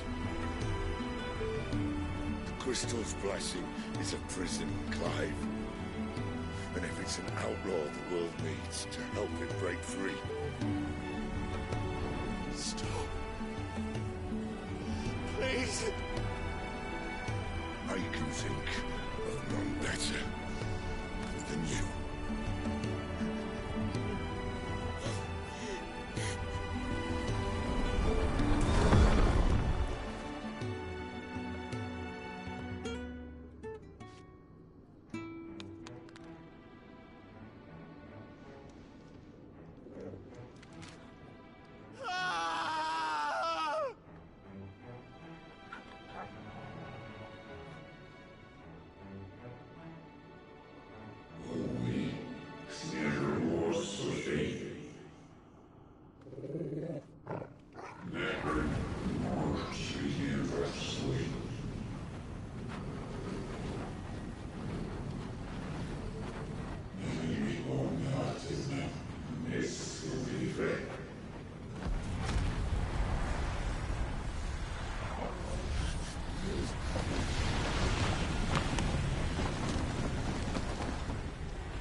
In ashen grip, let ember glow, to kindle flames anew.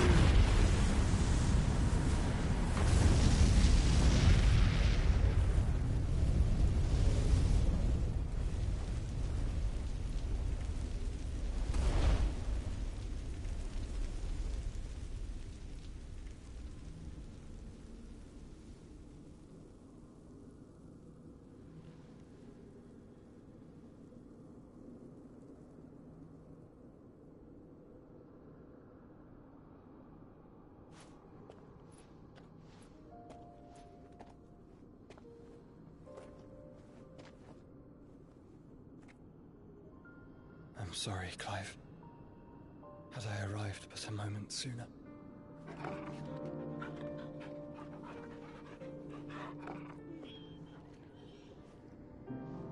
Do you remember me, boy?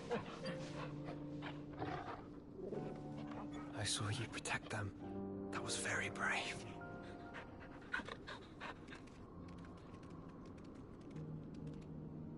I know you're there, Ultima.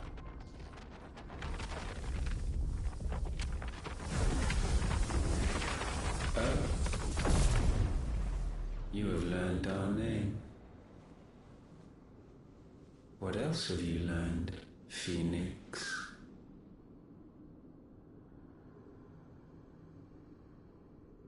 My travels have revealed much about you and your ambitions. I know that it was you who tore me from my brother. And I know that it is his power that you seek. But know this. If you want him, you'll have to go through me. Very well. Breath of mine ancestors, fill these lungs that I may dispel the songs of suffering. A disturbance. Will leave my brother alone.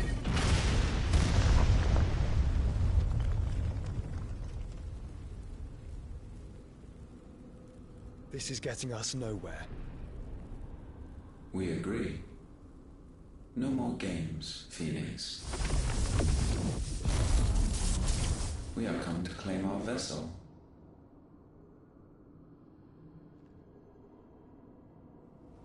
And I said no.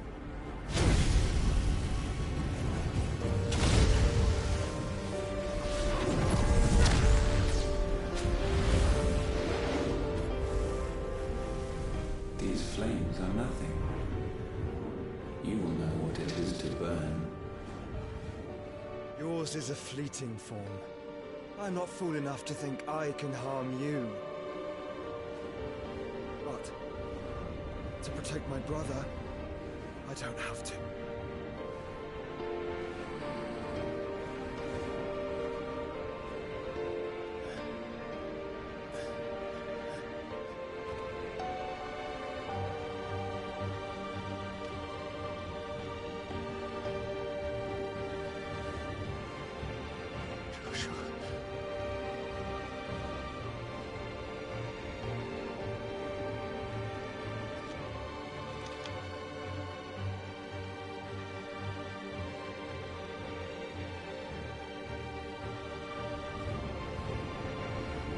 These are not flames of destruction.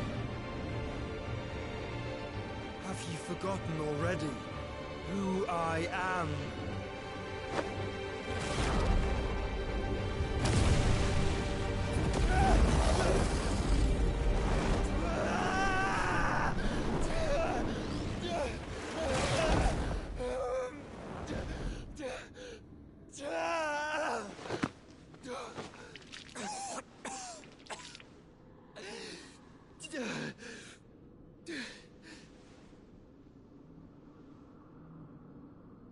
Just try and get to my brother now. Fiend.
cook again! Find Sid, or we're all fucking dead! Sid, help us! Where is he? You'll do!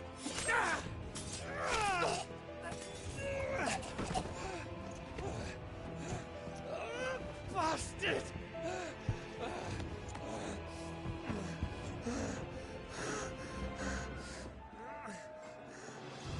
Gab, we've got to go! Not without this!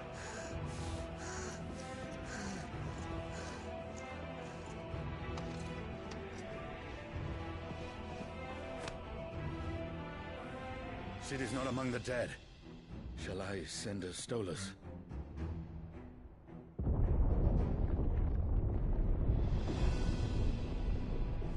That won't be necessary.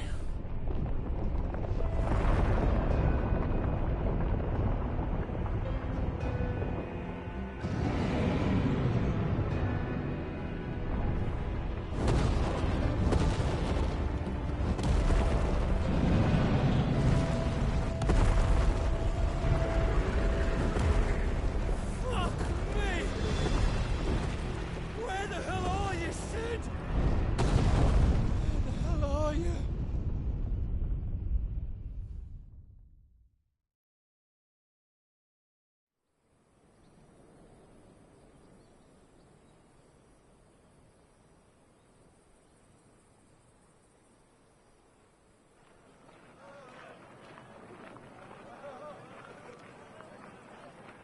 The finest silks from the master weavers of Randalar. Come, feel its softness. Chocobo Make a nice steaks, gift for your chocobo wife. sausage, all from greens-fed farm birds. None of the old courses you'll find elsewhere. Here, take a bite. I've got peppers and peas, beans and beets. If it goes in a pot, I've got the lot. Curatives, restoratives, Look all you like, sir. It's all fresh. Picked this very morning. restoratives, unguents, ointments, poultices, harmatives, curatives, restoratives, unguents, ointments, poultices. Might I interest you in a potion, milady? Perhaps a soothing salve to ease the aches of the road?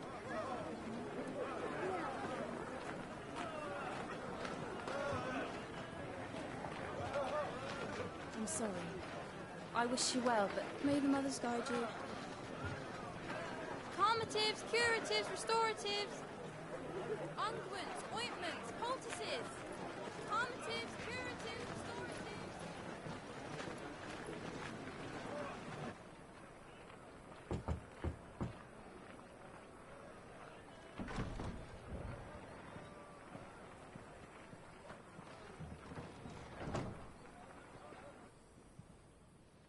It's good to see you, Sid. What have we learned?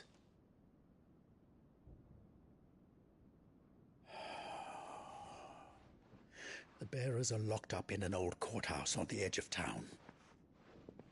And I hardly need tell you who is there to make sure they stay that way. Kupka's private guard. It's a trap. And not a very good one at that. Another? What does he hope to gain from this? I'll have the captives free before nightfall. You do nothing of the sort. Our comrades didn't give their lives for you to get your throat slit in a god's forsaken slum. So those in the courthouse should be left to suffer. That's not what I said. I simply meant it doesn't have to be you who frees them.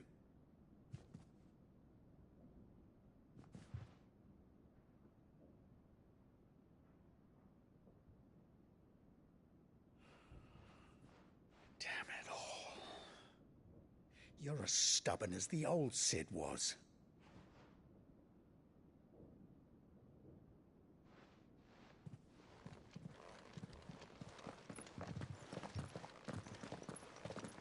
Just don't say I didn't warn you.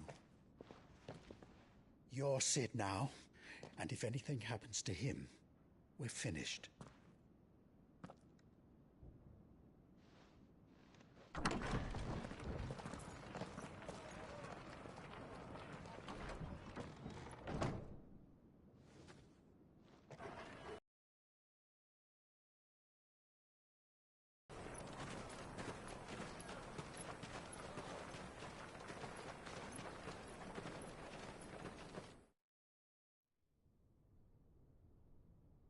Please, we don't know anything. You have to believe us. We'd help you if we could. But you're helping us already. Forgive him, my lord. He did not mean to offend. Quiet, you! No sign of Hugo. I'll wager he thinks as highly of his minions' traps as we do. Then this should be easy. Don't hurt us! I beg of you! Quiet means quiet, branded scum. It's going to be all right.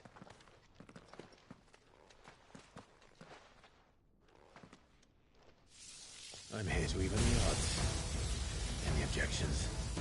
It's him, the outlaw. Sit here.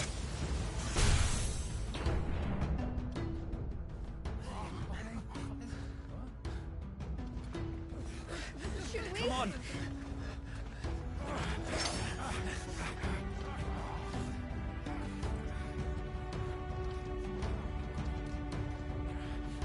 Go! Summon the others! The bearers? Safe.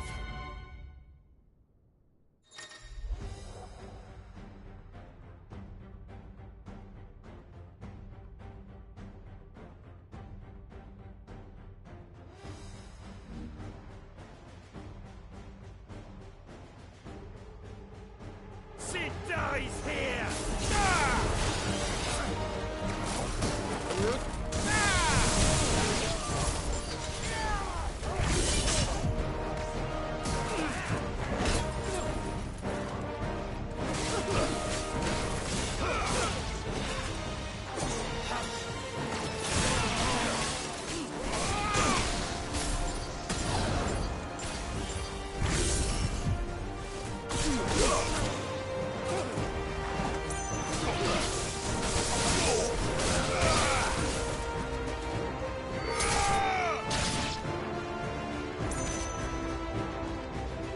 Outlaws in here! Bring me his head!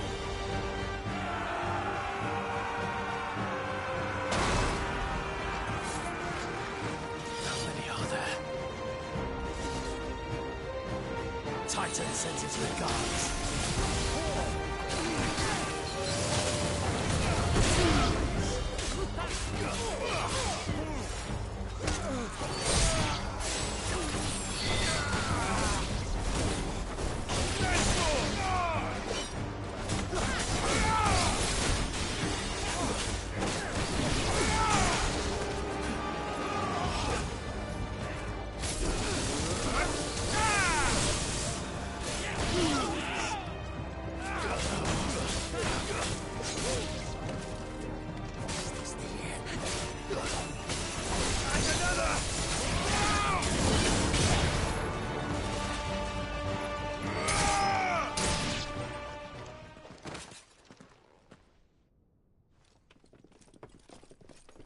Enough of this!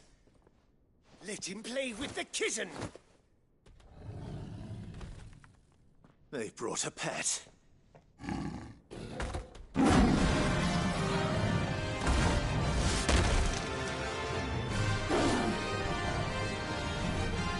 You'll pay for what you've done, Sid. Those things are fast. We'll have to be faster.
with this!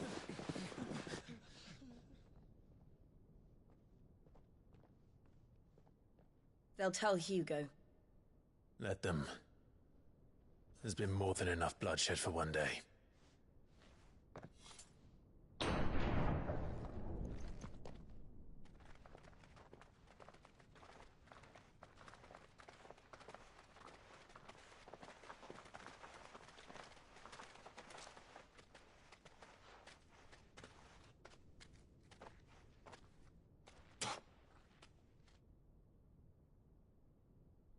Murderer. All of our friends are dead because of you. Do you hear me? They used us as bait. Bait to lure you out of your stinking hole, all because you couldn't just let things be. What are you even doing here? We never asked to be saved. Did you think we'd thank you? They'll never forgive us. We're all marked now.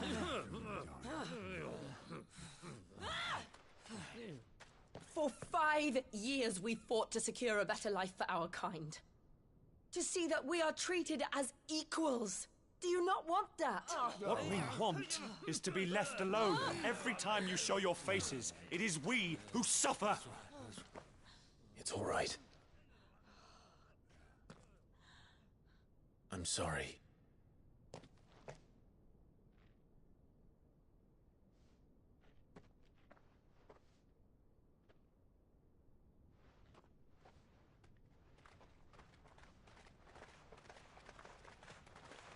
Just leave us be. This is our home, and this is where we'll stay.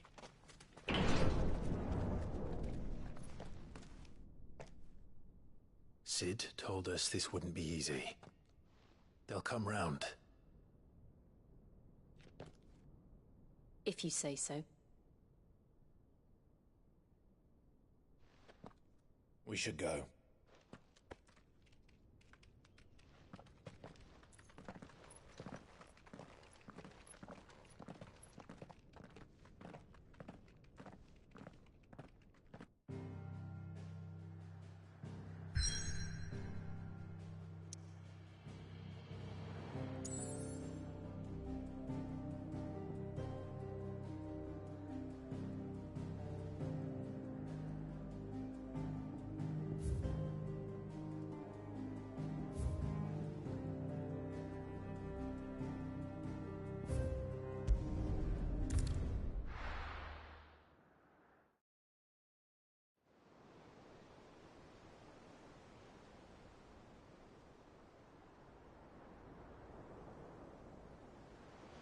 That night 5 years ago, we destroyed what for many was a symbol of hope.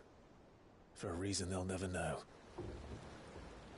We cannot blame them for thinking us the cause of their misery. Though it's to give them a better tomorrow, they see only that we've made their lives harder today. Yet the boil must be lanced if it is to heal. I can't help but wonder if we've made the right choice. When Sid said that he wanted to create a world where we were free. Free to choose our own path.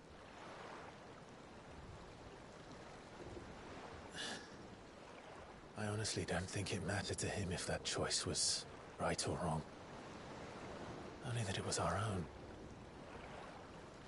I miss him. A world where we can live and die as equals. That's what he wanted. What we want. And that's why I bear his name. It's why we've all chosen to bear his legacy. And I'm not going to let anything stand in our way. Rides over, lovebirds. Home, sweet home.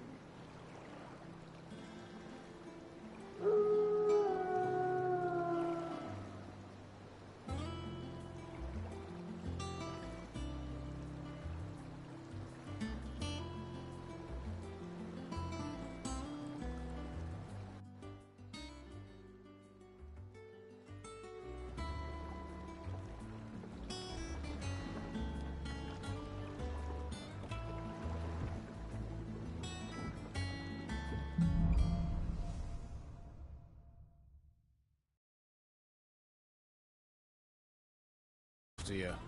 Let's go and see him. Never a dull moment. Last I saw, he was in the mess, as always. Welcome back, Sid. Finish with that lot. Otto will want to know what happened in Cosnes. I expect he'll be in the mess.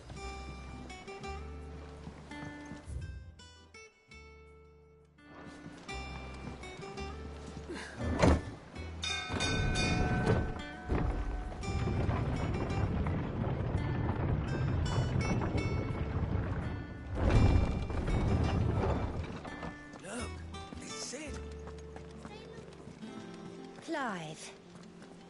Is everything all right?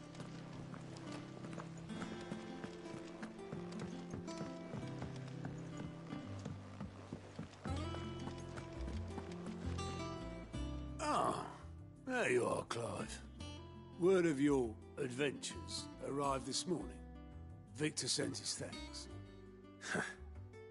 I doubt Kupka will miss the fools he sent to catch me. Not a single one of the bearers we saved showed any interest in coming with us. No one seems keen to join hands with an outlaw.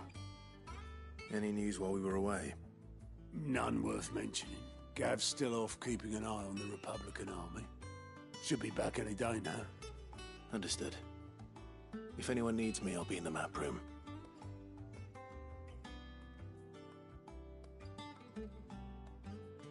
Still can't work that one out. There must be better places than the hull of a gutted airship to bury your nose in a book. Yet this is where she's chosen to be. And I'm sure she has her reasons.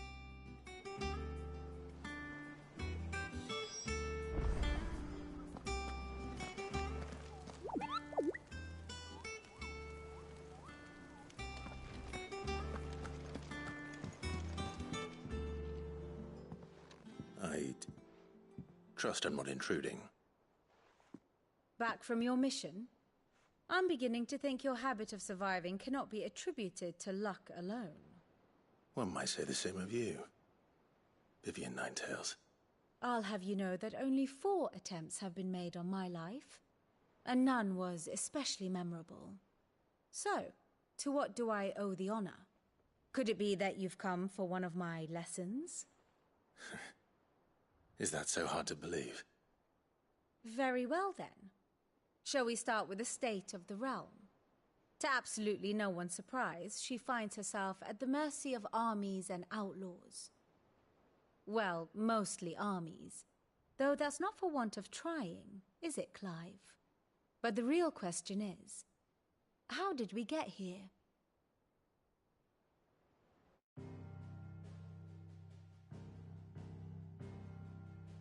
Long though Sambrek's dominion over northeastern Storm has endured, recent days have seen the Blight wrest ever more land from her grasp. For which reason she has continued to wage war on her rival across the strait, hoping to claim less blackened pastures. But Odin would sooner pawn his sword than Waloed relinquish Ash. And the Empire pays dearly for every blade of grass bent beneath Sambrequois boots. Little wonder then that Sylvester set his sights on the crystalline dominion, an altogether easier target, possessed of no less ether. It was 5 years ago, while you were busying yourself with the destruction of Drake's head, that the Empire made its move, subjugating its theretofore neutral neighbor.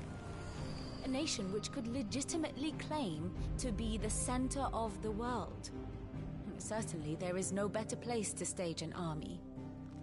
From there, the Holy Empire's reach spans the Twins. The non-aggression treaty was the only thing keeping them in check.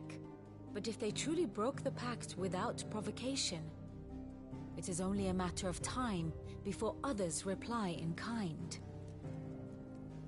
The Holy Empire, the Dalmekian Republic, the Kingdom of Waloed, and of course, our friends in Yaran. Who will be left standing, I wonder, when the last drop of blood is spilled?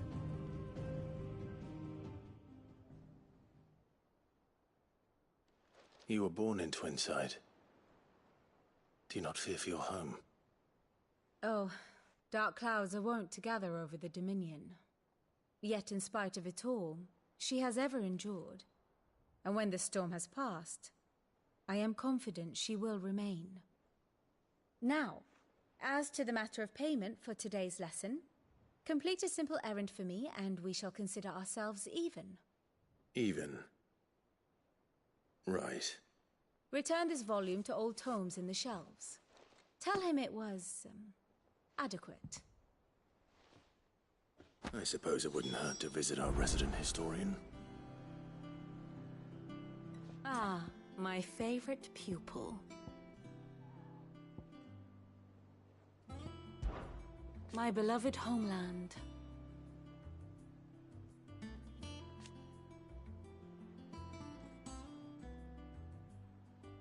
Or at least, it was.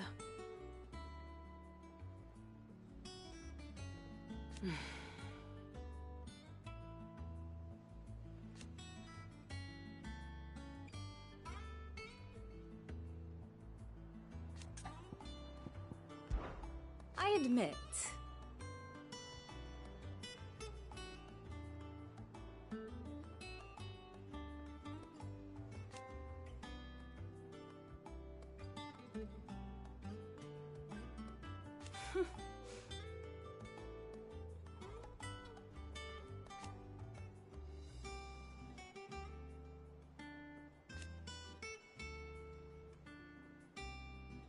A far more reputable fellowship.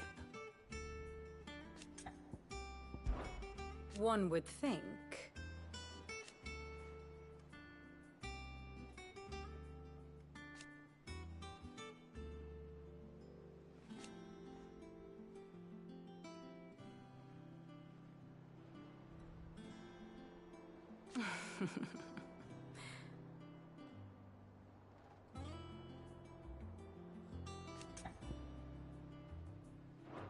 I do wish our lawsman would consider acquiring some more contemporary volumes. I tire of the classics.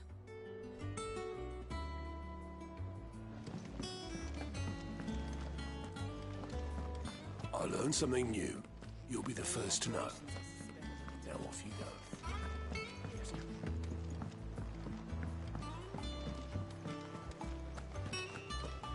Clive. Is everything all right?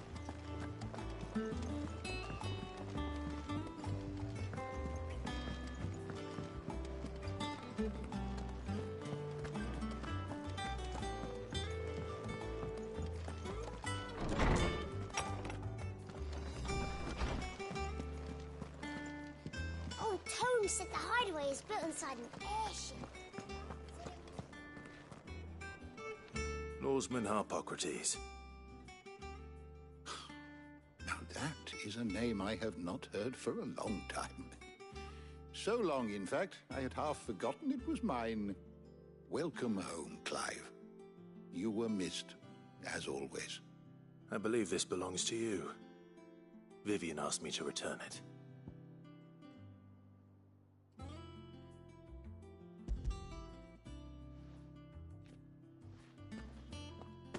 Already? Our resident scholar devours books faster than young Tet does lemon tarts. Would that I could do the same. But alas, I no longer possess the necessary constitution for such indulgence, either in words or tarts. That said, I have continued my search for mention of the creature you encountered at Drake's Head. But without access to the great libraries of Oriflamme or the Dominion, I regret that I have been able to find little and less. I am sorry. Please, don't apologize. I'll send word to our associates. See if they can't furnish you with more books. I fear it is not more books that I require, but the right ones. Mayhap we look in the wrong places. There are still libraries to the north. I'll see what I can do. You are too kind. There are not many in this world who would indulge the whims of a tired old historian. Not too tired to go filching Kupo nuts, though. Always got a pocket for him. Nicks him off the Moogle. Hush now. We all know there's no such thing as Moogles.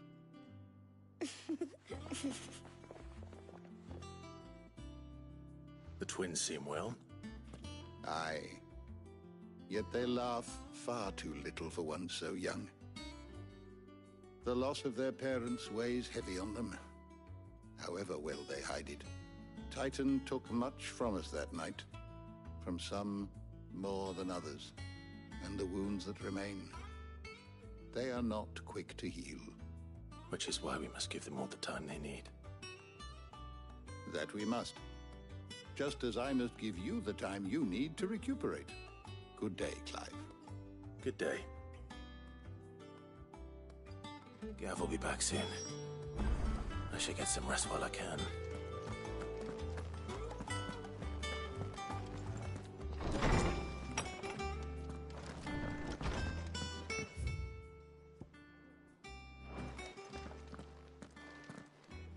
Not back a blink and you're already off solving everyone's problems. It looks good, Clive. Goes well with the scowl. I'd had that brand for so long. I'd forgotten what life was like without it. What it was like to be myself. And it's all thanks to you, Talia. The scalpel did most of the work. Ah, before I forget, a rider was here with a letter from Gav. Otto left it on your desk. Otto stole us. All right. I'll have a look. And then you get some rest.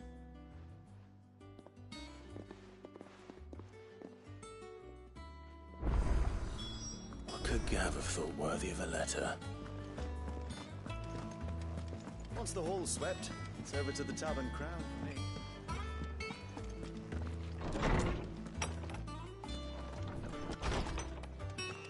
Otto was here earlier with a letter from Gav. He left it on your desk.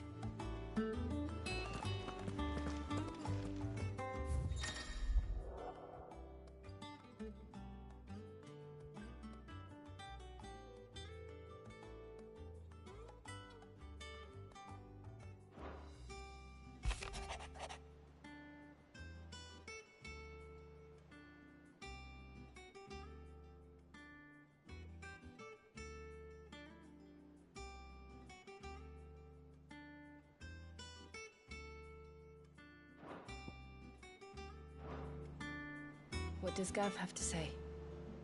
The Republican army is on the march, leaving Randalar in Hugo Kupka's charge. With him and his men occupied with the defense of the capital, they're less likely to trouble us. Good news, then. It's more than that. This is our chance, the one we've been waiting for.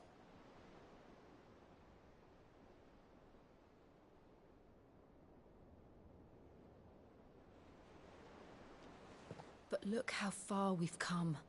All that we have here, our friends, the hideaway, are they not cause for joy? 5 years. 5 long years. If I could only command this power I've been granted, we might have achieved so much more. But each time I reach for it, it's like something is holding me back. Summoning an icon exacts a price not easily paid. Your body knows this only too well. It's merely trying to save you from yourself. And every burden I cannot bear falls to you. This mission of ours has made me question everything I thought I knew. But one thing has become abundantly clear. The crystals take more than they give. In exchange for momentary comfort, we must endure a lifetime of pain, war after war, loss upon loss. And now they rob us of our very homes, leaving naught but dust and ash. But you're trying to change that. We're trying to change that. And to me, that's no burden. I know, but... Try not to forget. We're only here because Joshua gave us a second chance. It would be a pity to waste such a precious gift.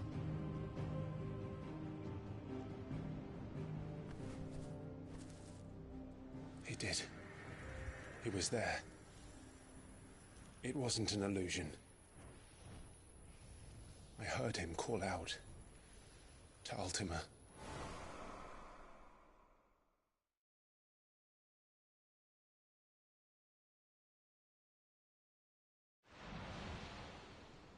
If Joshua is still alive, he'll be looking for that thing. Do you think he will ever come back? I know he will. And we must be ready when he does.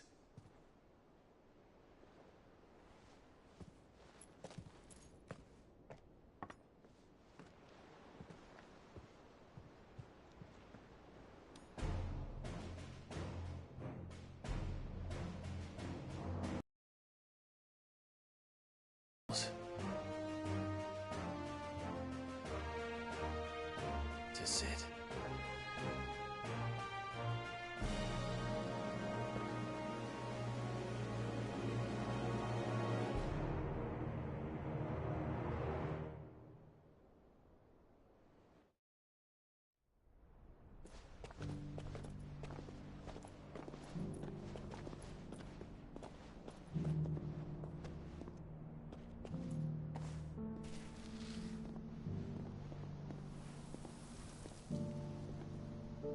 And so the North is lost. I knew that the Blight spread ever more swiftly, Your Grace. But this is far, far worse than any could have imagined. It is only a matter of time before the twins are no more.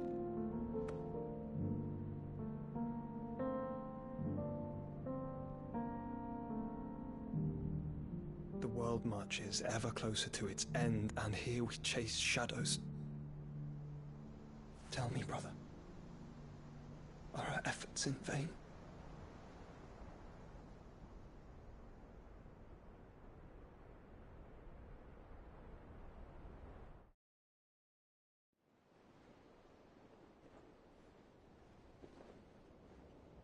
Master Clive, a moment, if you...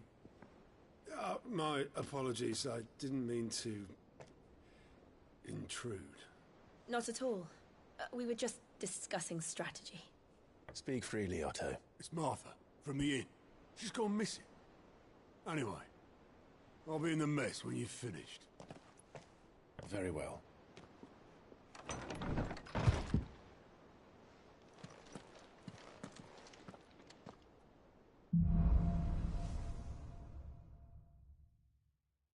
What would make Martha leave the rest?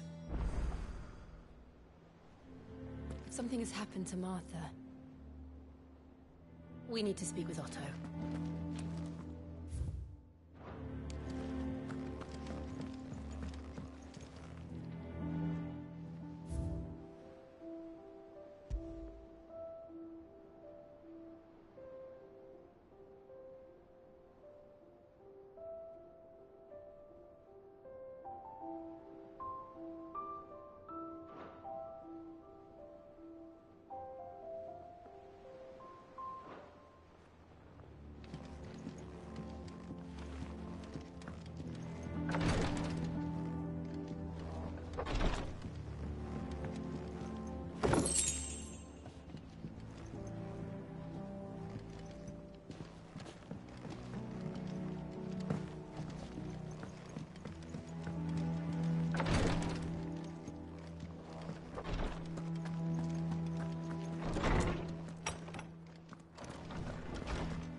What do we know, Otto? Some lads from the Imperial garrison in Rosaria started a fight over at Martha's Rest. Blood was spilled, bones were broken. The usual. But somewhere in the middle of it all, Martha vanished without a word to anyone. And that ain't like her, Clive. Something's not right. You think this was planned? Of course it bloody was. Ever since Eastpool, the Empire's been tightening its grip round the Duchy's balls. They've strung up everyone who's ever set eyes on a runaway, claiming they're traitors to the Holy Throne, conspiring to restore the House of Rosfield to power. And now it sounds like the bastards have turned their attentions to the pallbearers meek enough to stay put.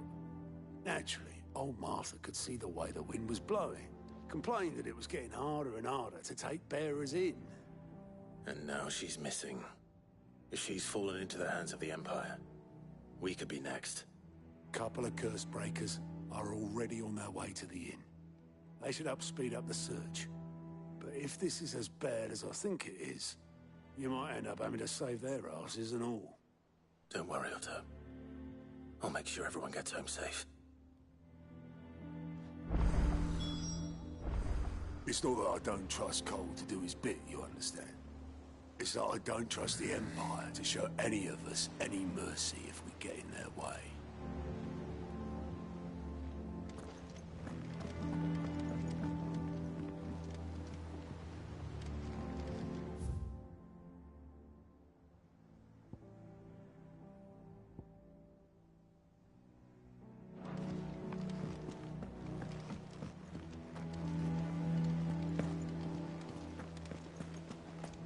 Clive. Is everything all right?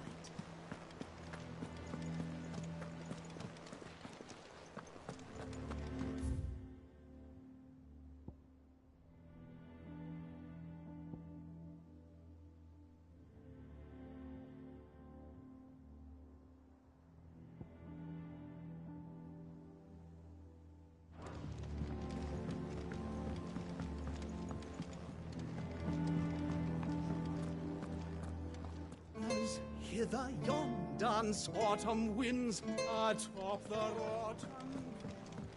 Have we any more knuckle pies?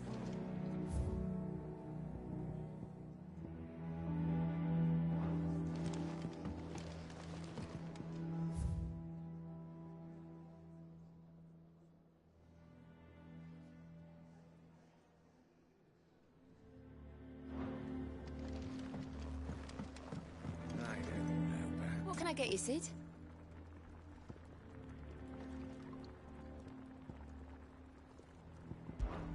How am I getting on? Ah, about as well as you'd expect of a barmaid pouring sour ale for penniless outlaws in the middle of the Deadlands.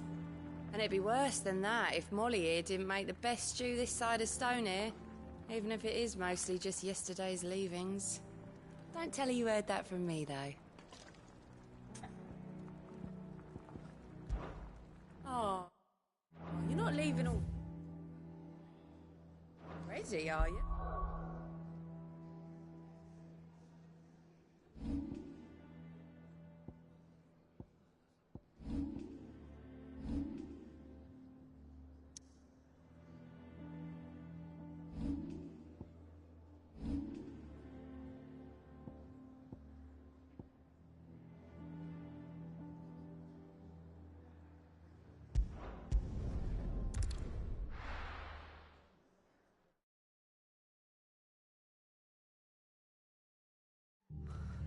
What happened here? Come on. We need to find the others. I'm sorry, Sid. We were too late. The Imperials have already left. We're best off staying where we are for now, I reckon. Let's get you to a physical, shall we? Sid? What said you'd be coming? I trust you don't mind. Also thought you might need some help. And it appears he was right. You, could say that, yes. They're saying the Imperials descended like a storm. No one was spared their fury. Martha tried to step in and calm things down, but all her efforts got her were a pair of iron shackles and a hard march. Any idea where? Judging by their tracks, they headed towards Sorrowwise Bay.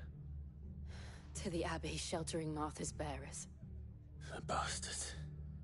Jill and I will go after them. You take care of the people here. We will.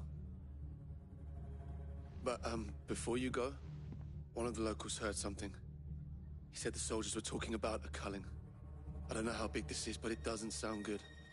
Be careful out there, Sid. You do the same.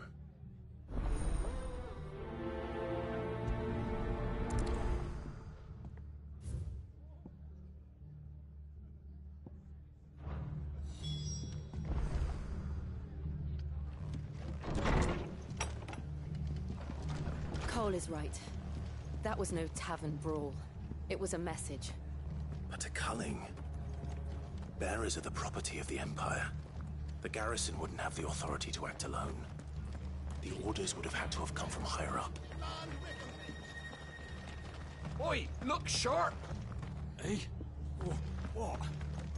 Good to see you, Sid. The soldiers who did this are long gone, I'm afraid. We're doing what we can to treat the wounded.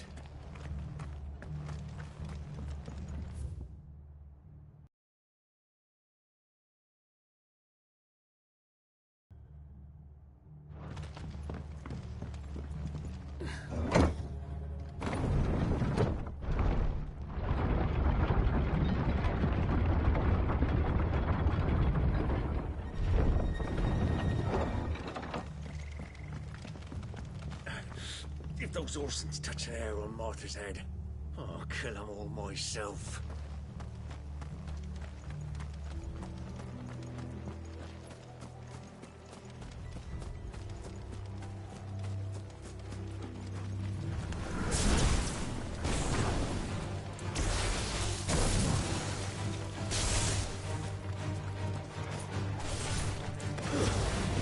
There you go!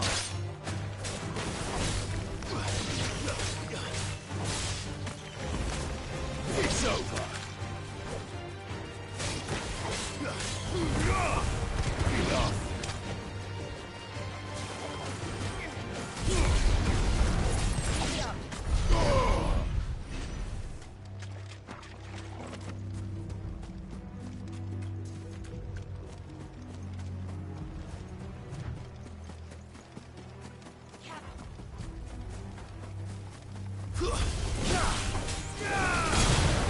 Finished.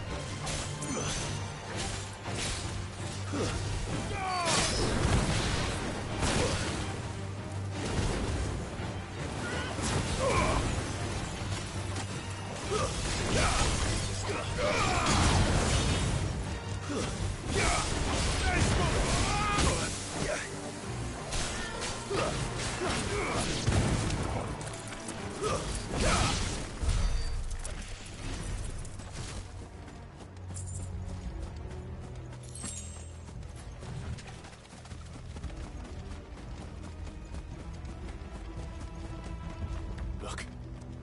Up ahead. Martha, are you hurt? Don't worry about me. It's them at the Abbey who need you. You have to do something. Tell us what happened. What happened? The damn Black Shields, that's what happened. The Black Shields? The bastards caught wind. The abbot and I were helping bearers. They were gonna hang us both. When the sick rose from their beds, poor souls turned on the Imperials. Distracted them long enough for me to get away.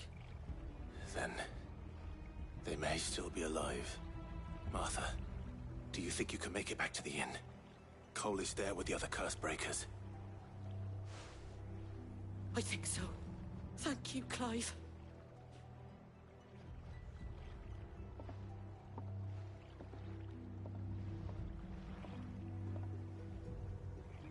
Black Shields. Is this some sort of twisted joke? There has only ever been one Order of Shields in Rosaria, and they fought to defend all her citizens. Seems a step too far, even for the Empire.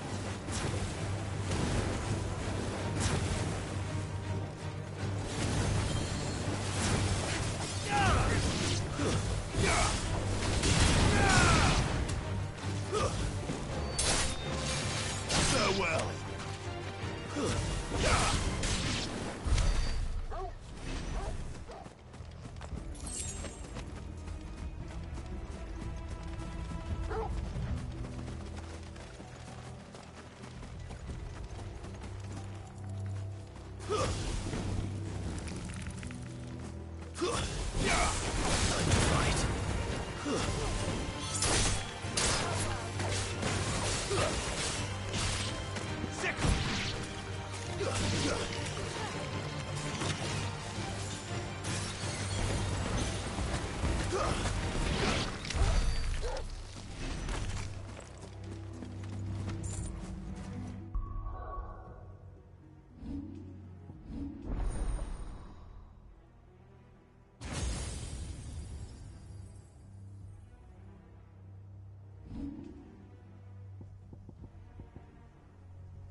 Are we too late? There might still be someone inside.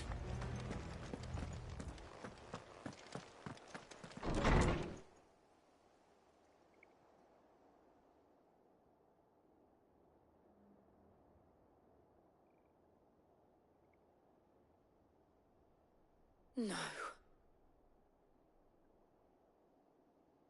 Damn it. I thought you lot were all spent. Murderers. They drove the bearers to this. Wait. These two aren't turned. That bitch of an innkeeper must have sent them. Colluding with the enemies of the Empire is a serious offence. And for their crimes shall they be punished. Such is the law. To dwell in darkness that we may purge the night and welcome lasting dawn. On these our swords we swear. How dare you speak those words? Have you no honor? Clive. This won't take long.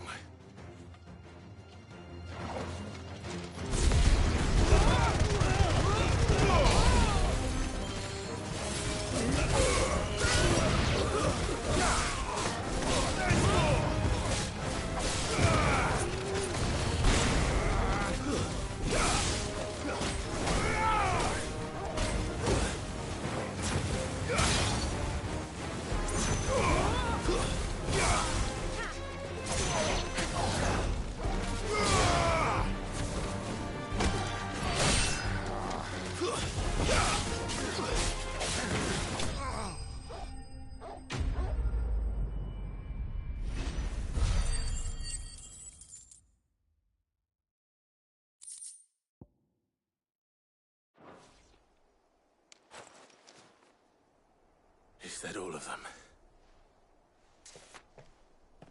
I think so.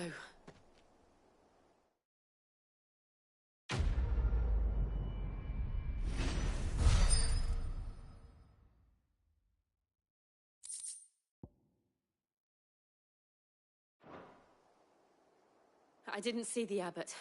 He may still be alive.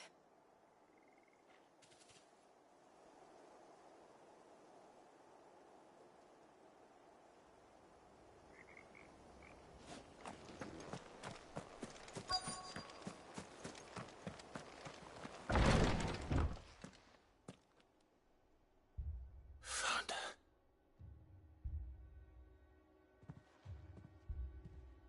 The abbot.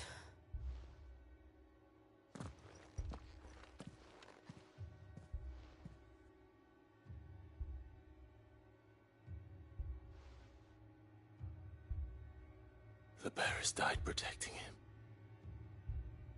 Calling upon what little magic they had left in their bodies. Clive. He's breathing.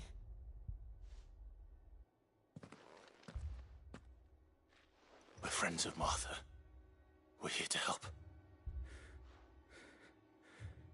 Are the Imperials dead? They are. Every last one. If only that were true.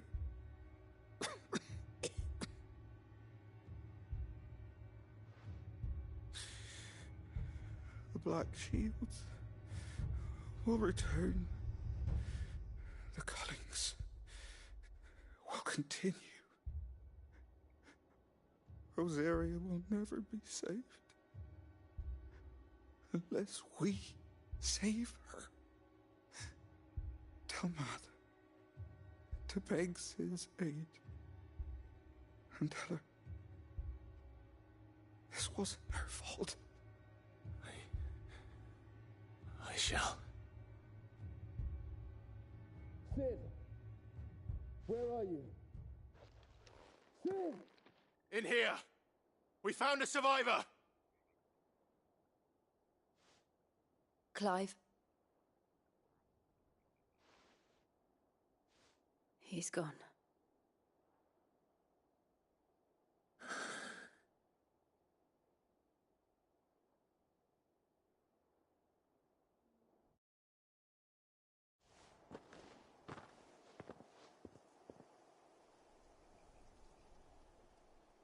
We've laid the abbot to rest.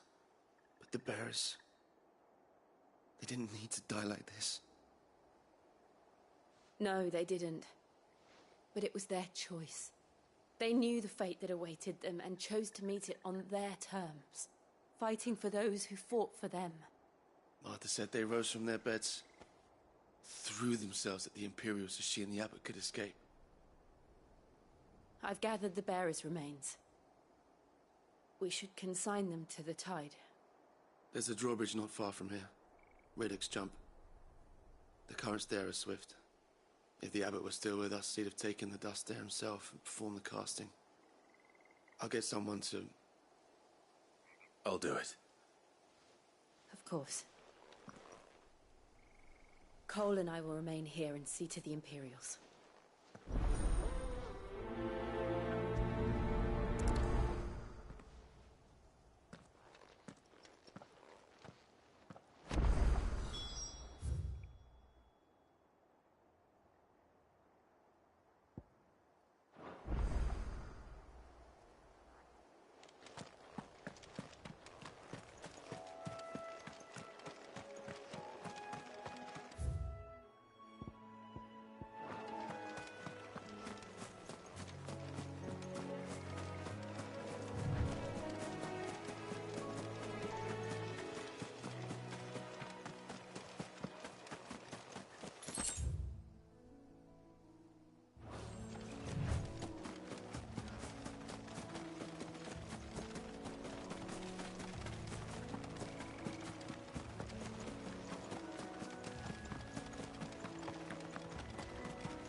It's spotted us, Torgal. What am I saying?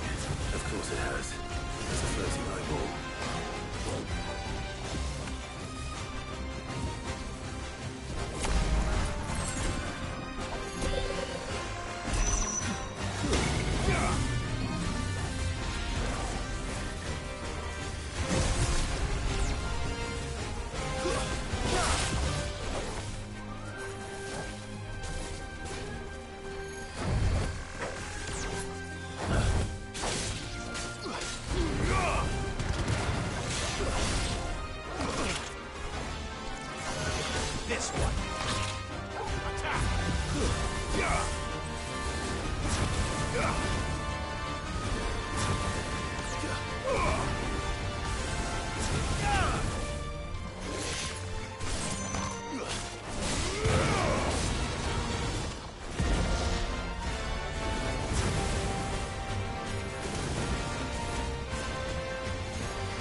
Didn't see that coming.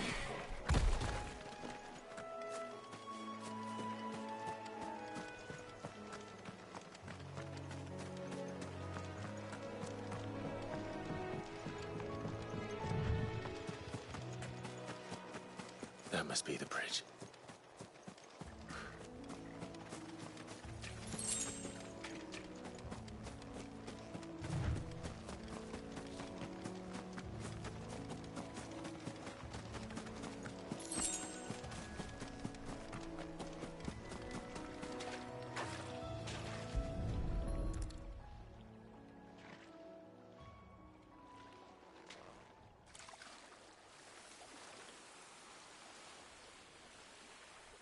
So shall the waters cleanse thee of thy burden, and bear it out to sea.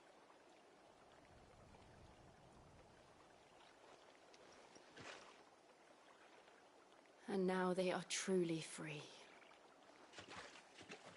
I hope so. What of the Imperials? A pyre was made. It's more than they deserve. We should go back. Cole is worried about Martha. All right.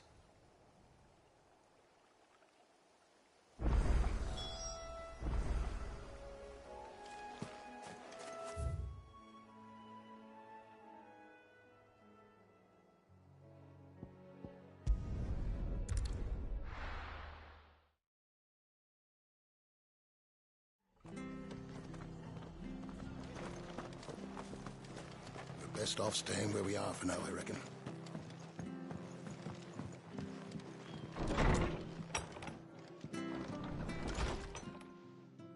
No one survived then? I'm sorry. Before he passed, one of them bade me tell you not to blame yourself. Doesn't mean I won't. Doesn't mean their blood's not on my hands. Cole said you cast their remains. That was good of you. But it should have been me. This was all my fault. How? You couldn't have known. But I did. And I turned a deaf ear to the warnings like the fool I am. The rumors started moons ago. Of black-clad devils descending on villages in the dead of night to slit the throats of sleeping bearers. But I assumed it was all just nonsense concocted by the Empire. Nothing but a ghost story meant to make folk think twice about lending a hand to a fugitive bearer. And in ordinary times you would have been right. What these Black Shields are doing is unthinkable. Which begs the question, why do it at all? My mother obviously has a hand in this. I cannot make sense of her actions. And picking what goes on in that woman's head is a job for someone with more time on their hands. Right now, I need swords and men to wield them, preferably big ones. If those Imperials think they can come in here again and threaten my people, they're in for a rude awakening. Oh, before I forget, a Stolas from Otto landed just before you arrived. He asked me to tell you that Gav has returned. Then we must as well. Will you be all right here, Martha? We can stay longer if you wish. No need. I'll be ready should the Imperials come calling. Though I wouldn't turn my nose up if you were to lend me a pair of them strapping young curse breakers.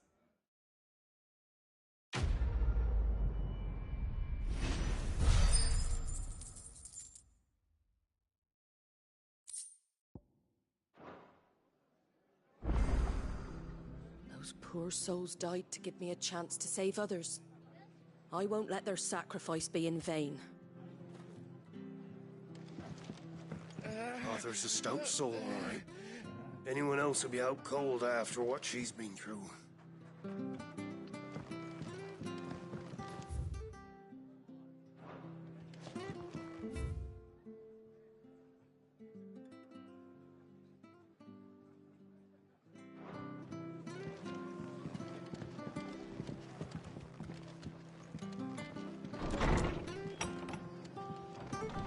We'll return to the hideaway as soon as we've finished our administrations. We're not to move. You only make it worse. Oi! You there! Don't... You handy with that sword of yours? Course you are. Bet you're a bloody marvel with the thing. Now, question is, are you willing to use it or not? 'Cause a flock of noble chocobos are in need of help. Chocobos? You heard me right. Wild birds? Hmm? The big ones? And not just any chocobos at that. Whiteheart and her flock are the bravest birds you ever did see. They protect travellers round these parts from bandits and the like. Chocobos? Fighting bandits? It's true. Why, they saved me from a gang of footpads only yesterday. Nasty lot they were too. And now, they're back, looking to settle the score. Oh, go on then.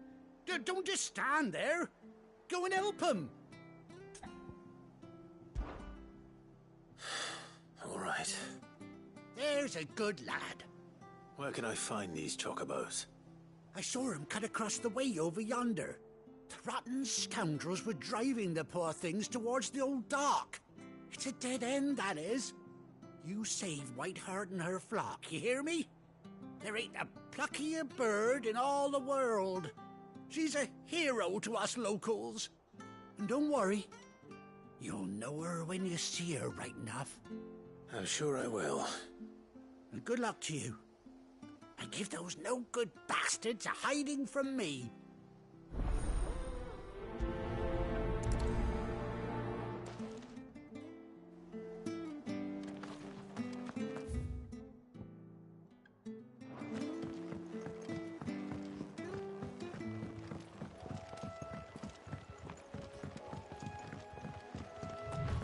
Whiteheart.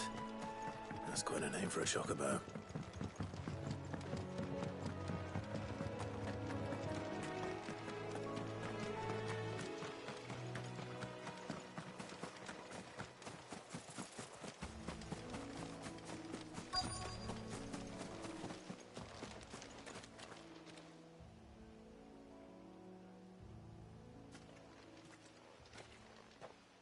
A white feather. I thought Ambrosia was one of a kind. Speaking of brave birds, looks like they went that way.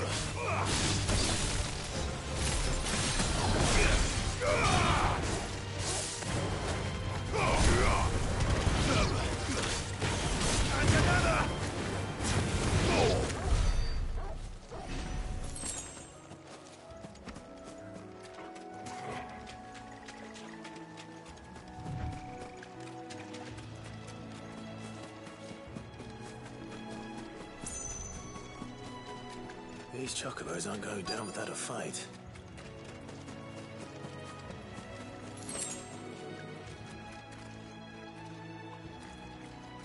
They're in trouble.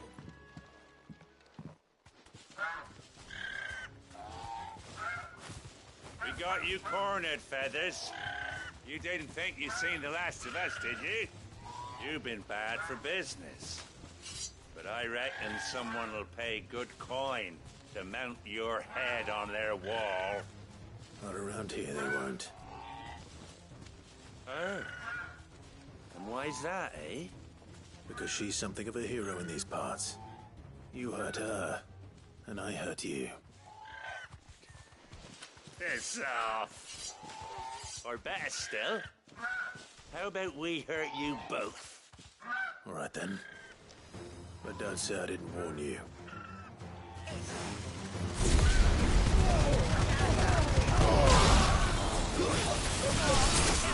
You're finished.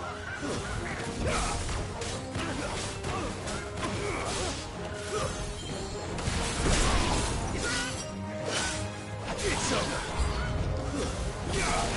There's more.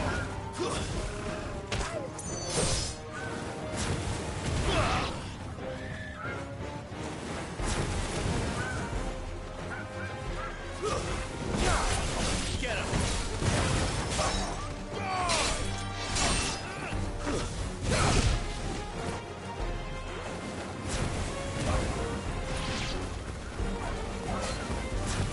This one.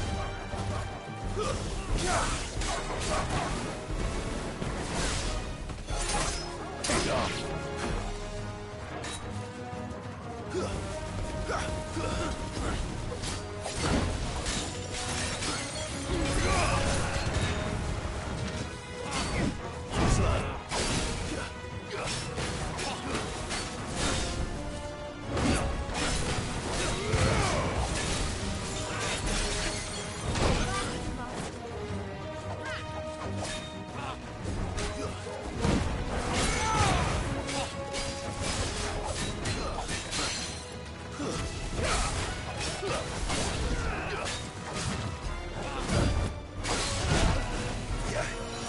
Help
me, boy.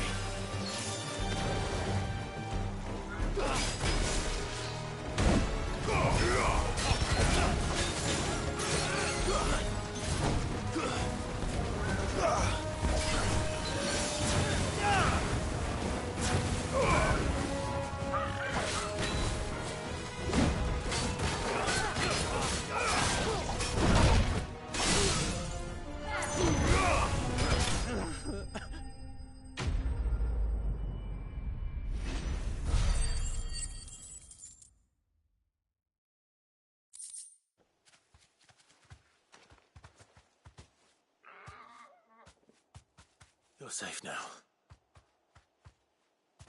White Heart, I presume. Do you know her, boy?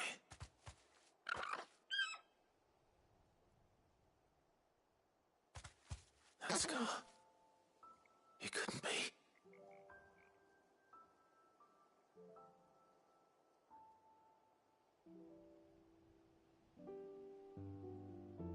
Ambrosia.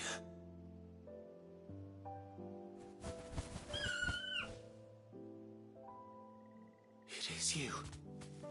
You survived.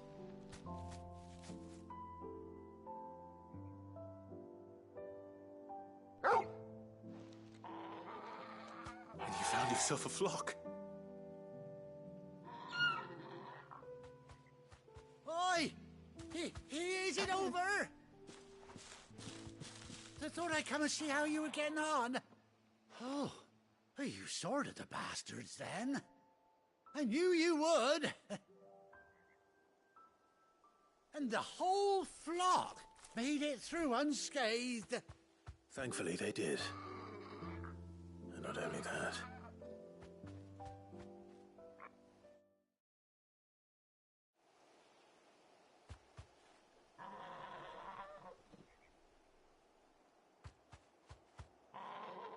Well, I'll be. I never stopped to think our hero here might once have been someone's mount. Though I dare say she'd must have learned a thing or two from her master. Kind-hearted warrior that you are. Bird like her would have cost a princely sum. You born a lord or something? Well, Oh, no, sorry. I didn't mean to pry. Don't matter who you are. You done right by me. What is it, girl? She wants her master back, I reckon.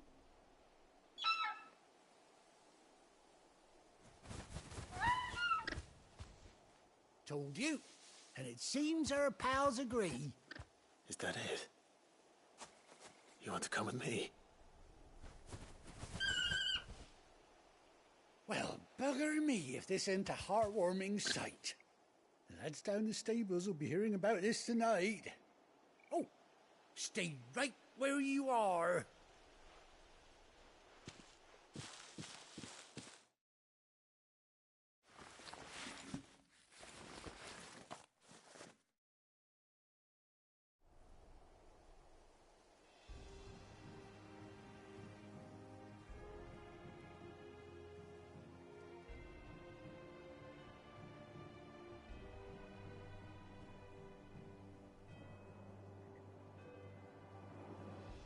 Doesn't she cut an handsome figure, eh? She does indeed. How much do I owe you? Ah, a few scraps of leather's the very least I owe old Whiteheart. Oh, I'll be sad to see her go, of course. But she's earned her right to happiness and more besides.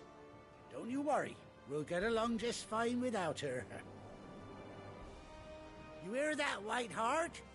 You've earned yourself some time off. You have fun traveling with your master now.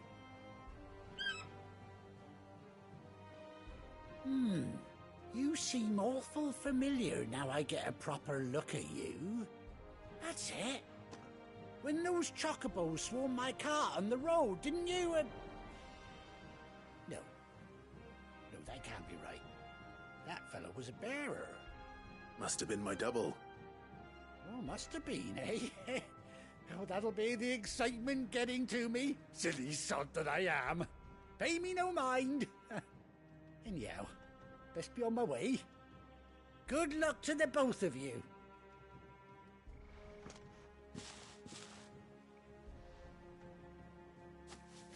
You take care of your flock for now.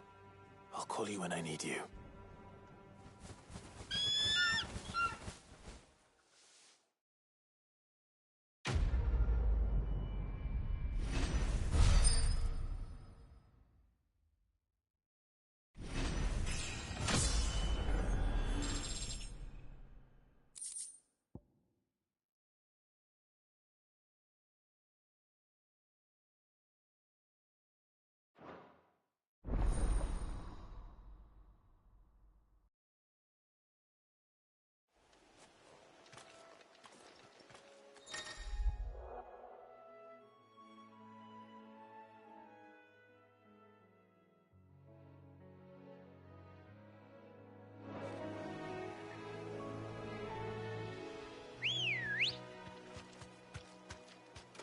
Let's go.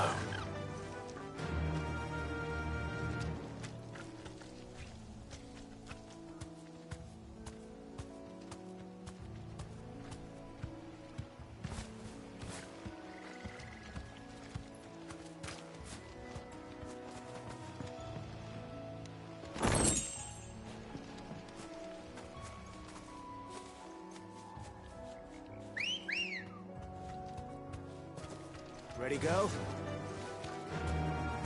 Yeah!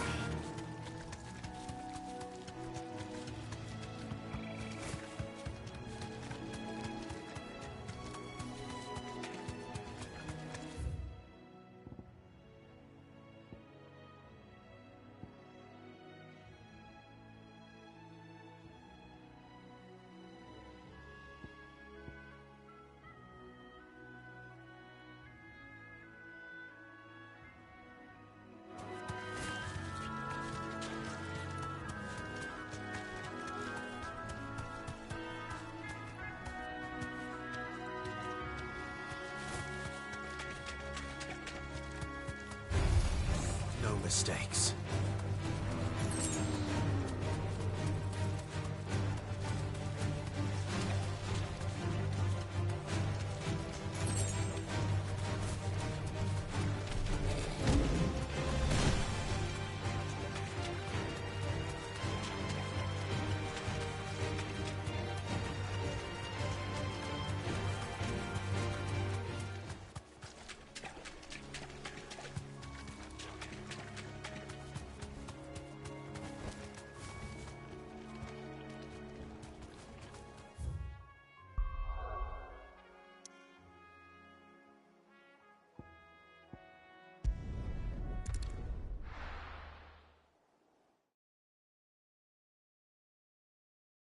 Now, where's Gav?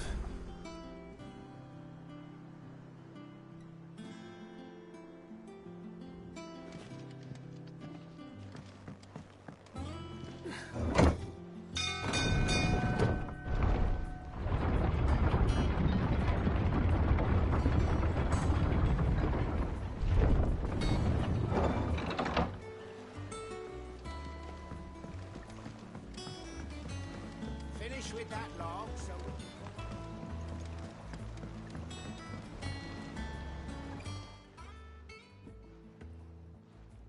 Damn blighted bilge.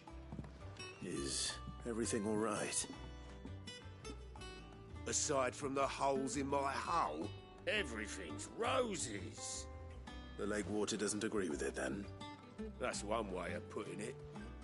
And unless you got some grand scheme to suck the black from the lake like we do in the atrium, that slurry will keep eating away at the timber like young Tech does our lemon tarts.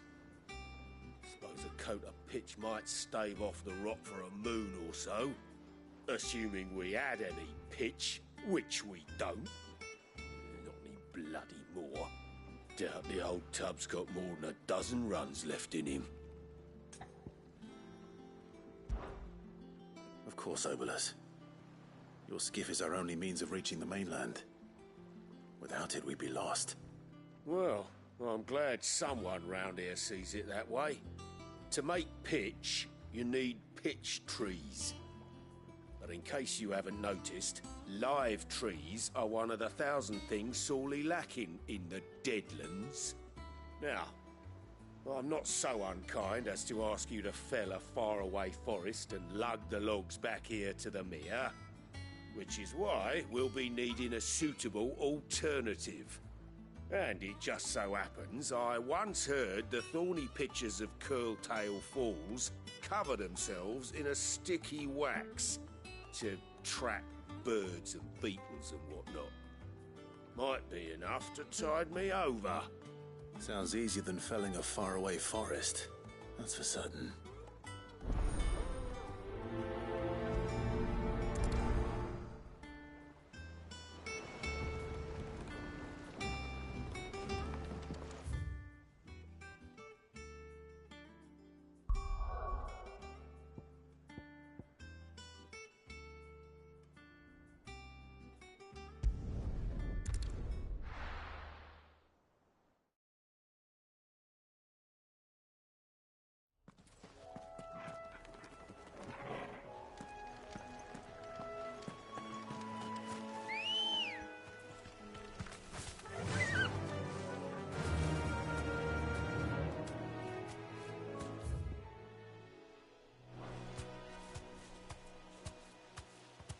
Faster!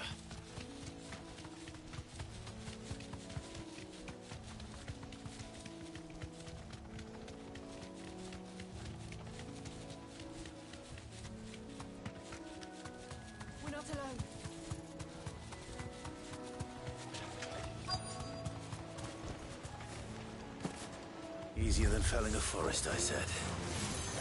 The trees don't have teeth.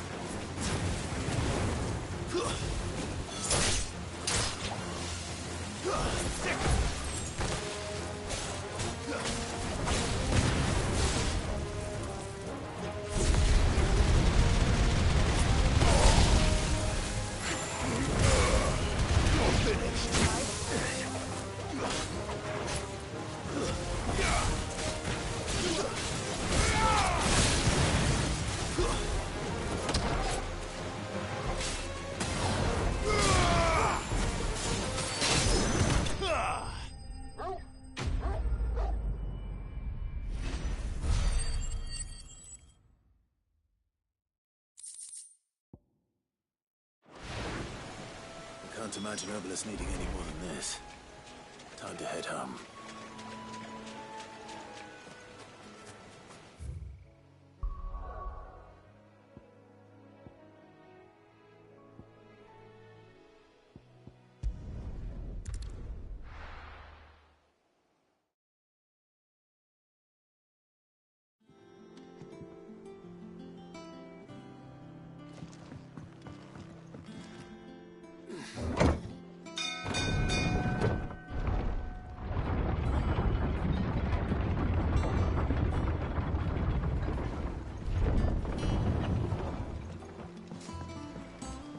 Finish with that log, so...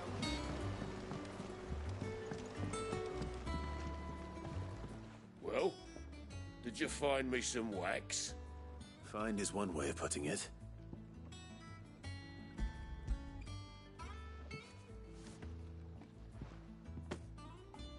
Ugh!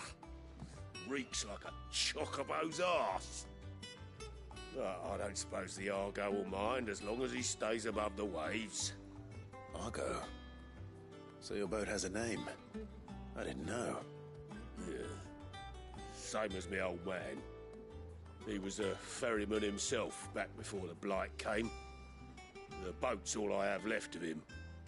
And thanks to you, he'll sail another day.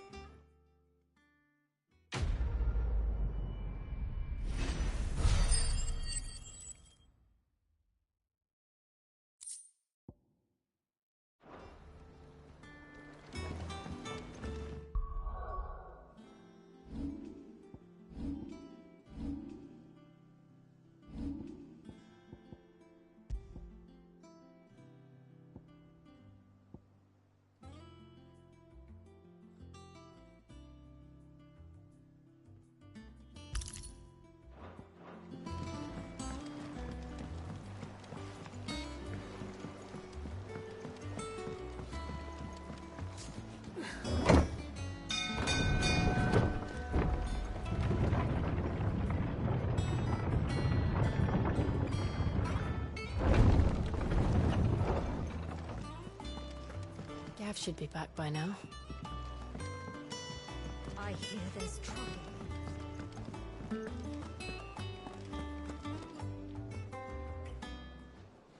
Ah, Clive! How I've missed that scowl.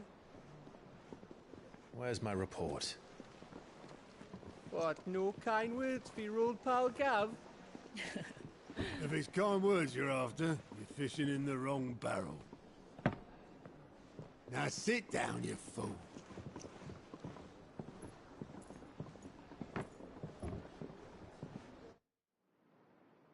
So, you remember how quick the Empire was to occupy the Dominion after the fall of Drake's head? And how pissed off all the other nations were that they didn't think to do it first? Half a century of independence gone at the whim of a madman.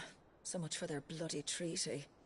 Clearly, the promise of unblighted land and the world's supply of crystals was too much for his radiance to resist. And now the Republic's finally decided to follow suit, using liberation as an excuse to declare war on Sambrek.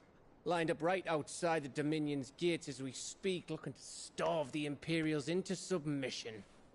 And now all eyes are on the Strait of Author. While the two nations beat their shields, the rest sharpen their daggers, ready to set upon the war-weary victor. They'll never see us coming. It's time we moved on the mother crystals.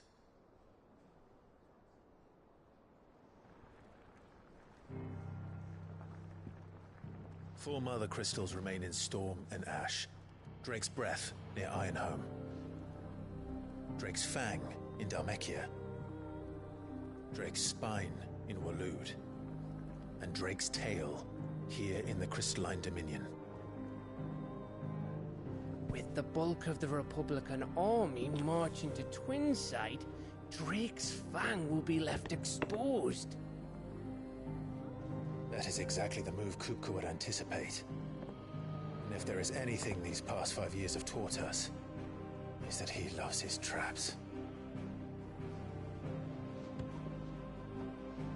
There is one place, however, where nobody will be expecting us to go. Drake's Breath. There's a shitload of sea between us and it, and I've never been much of a swimmer. I have an acquaintance in Port Isolde who may be able to help. Who's that then? My uncle, Byron Rossfield. Lord Byron Rossfield of the Seven High Houses, the trade magnate with holdings in over 100 cities. Wait, Rossfield. And you're a Rossfield, of course. My uncle's name gave him his start in the world, but it was his acumen which earned him his fortune, along with a handsome fleet of ships. Well, it's settled then. What are we waiting for, eh? Huh?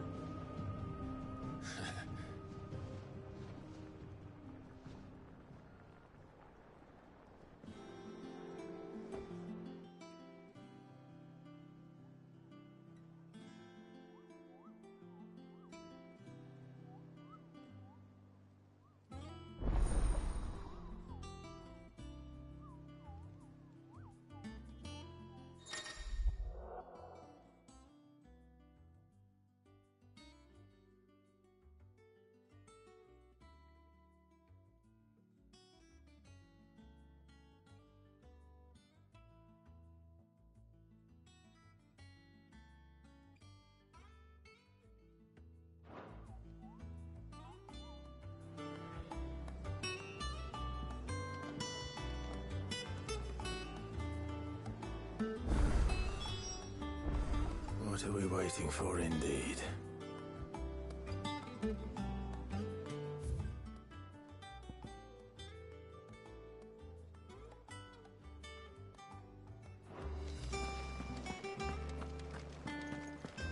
Think it's all right to touch him?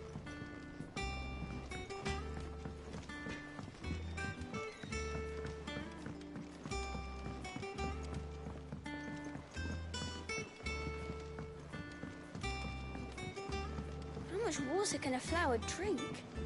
About as much as a bothersome boy.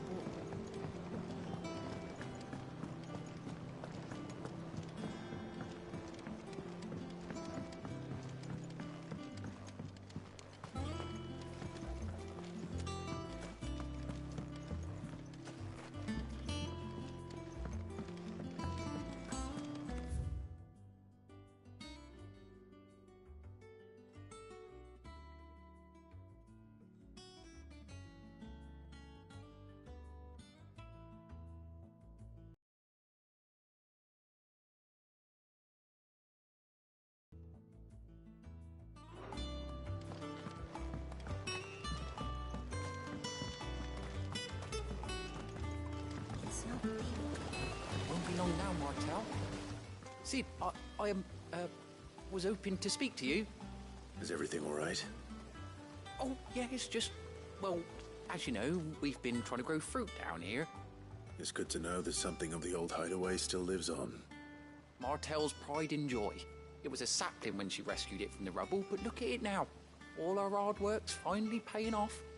I took it on, you see, after she died, and now the fruit's finally ready to eat. And not only is it ready, it's actually tasty. Sweet as you like, in fact. She bred the bitter right out of it. Impressive. And welcome news to more than a few, I'd say. I thought this first harvest could go to the curse breakers, on account of all they do for the hideaway. You couldn't take them some, could you? Seems better them coming from you. It'll be nice being the bearer of good news for a change. Thank you. She always had a soft spot for that lot, see? And once they've had their share, I'll see to it that everyone else gets some. Here you go. Martell apples, they're called, in honor of her memory. You hear that, Martell? Today's finally the day.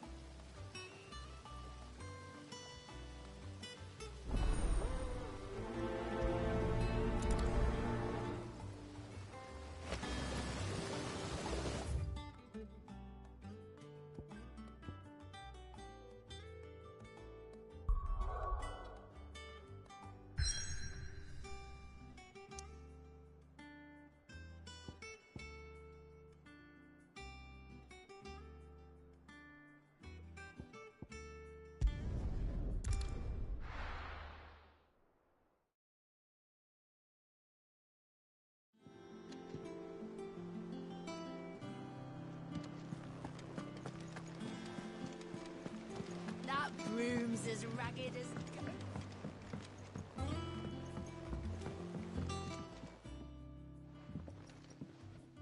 You two look like you could use something to eat. Here, courtesy of Martell.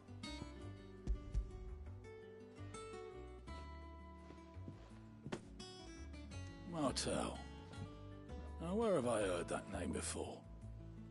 Weren't she the girl from the Furrows? Course she was. An odd sort, that one. Loved plants more than people.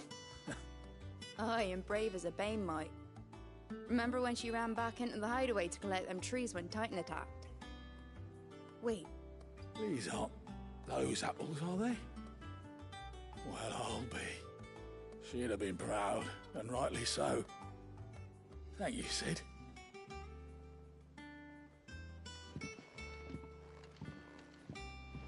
Others weren't so lucky, though. A gift from the backyard. For your service.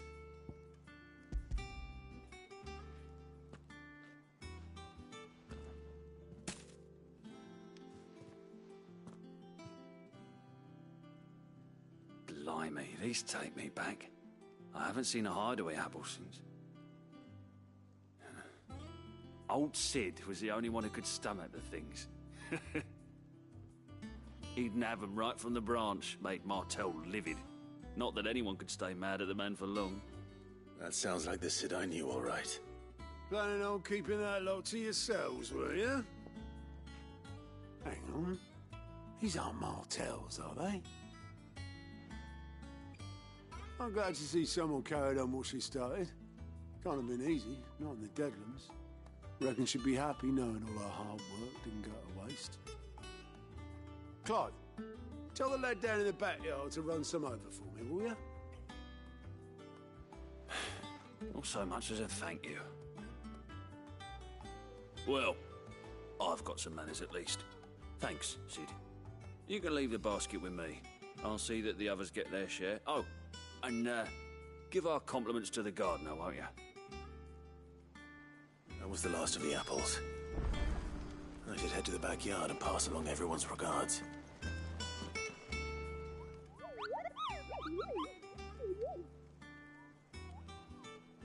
What's the matter, Nectar?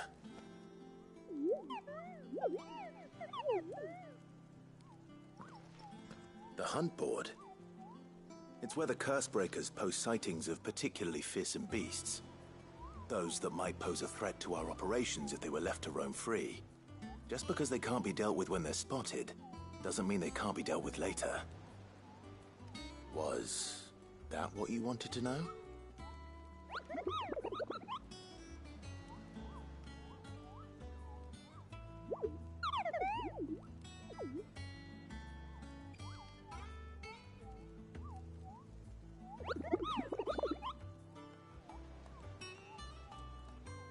Right. Well, the people of Alastia are going through a lot already. What with the Blight and the war. The last thing they need is ungodly fiends terrorizing them on top of everything else. So if the curse breakers are too busy to help, then perhaps I can. Or at least I can try.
I don't think so.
Them old love.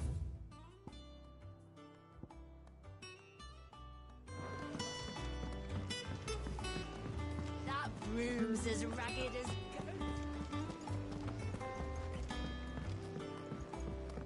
You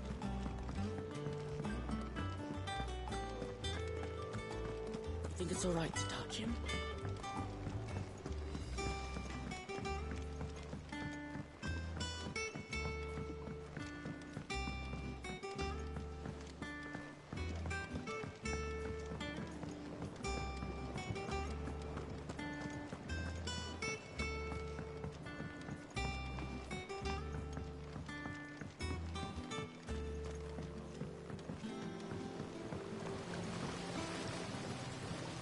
The curse breakers send their thanks.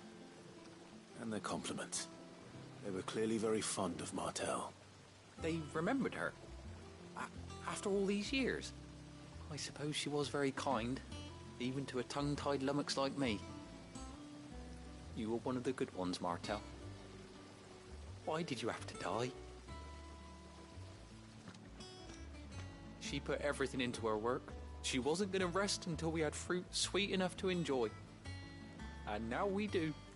When she died, I named a sapling after her. And now it's a full-grown tree. Martel lives on through the fruit it bears.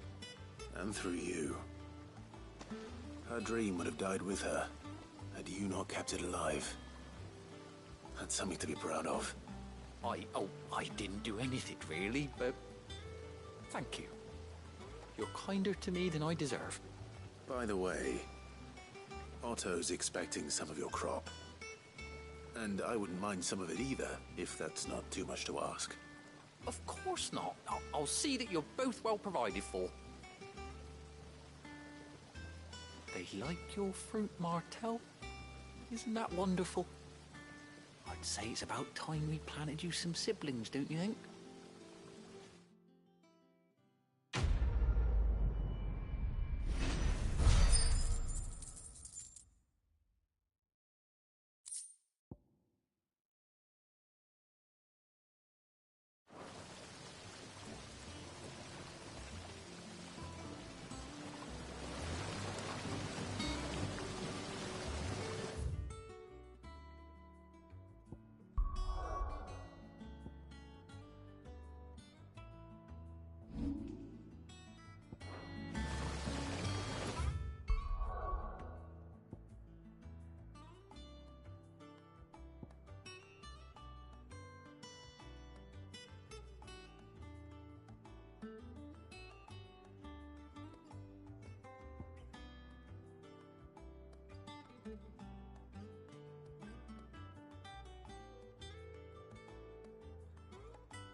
Do you think it was wise to leave, Gav?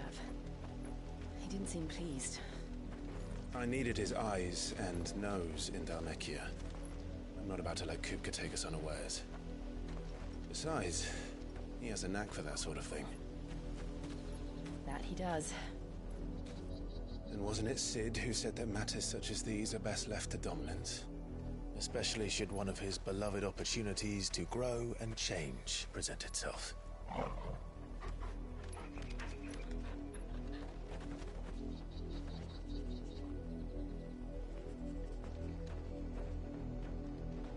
I always knew that I would return one day.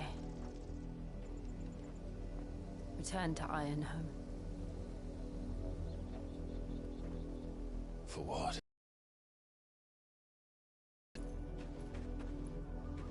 After learning the truth, you were given the chance to face your past. If I am to continue at your side, I must do the same.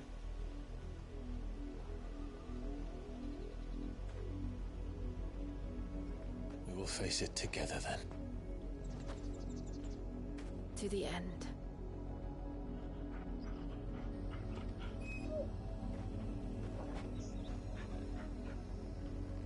Come on.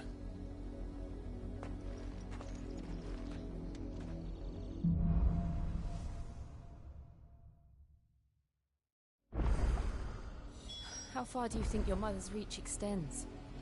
Will we find the same tragedy in the south as we did at Martha's Rest? More than likely. Which is why we should hurry.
faster.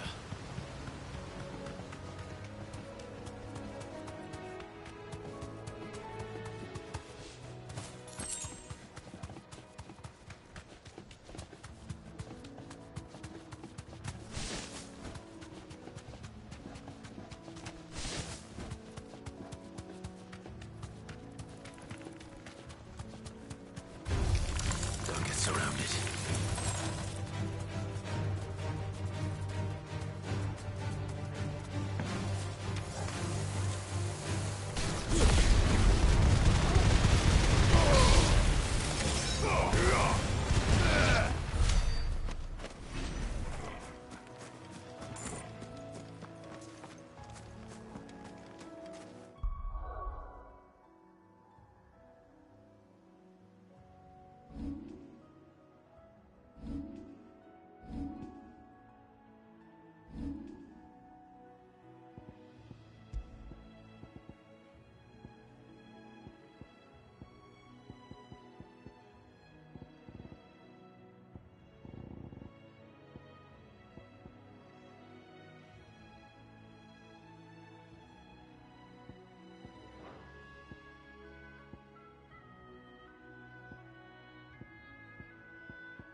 there aren't any more of them.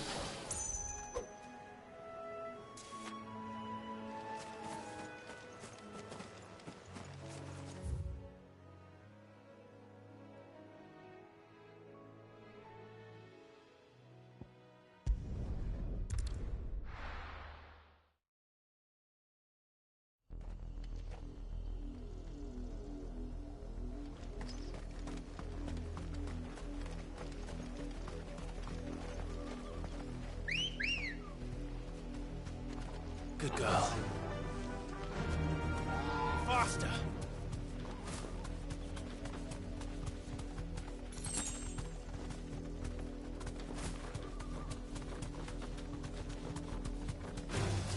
All right.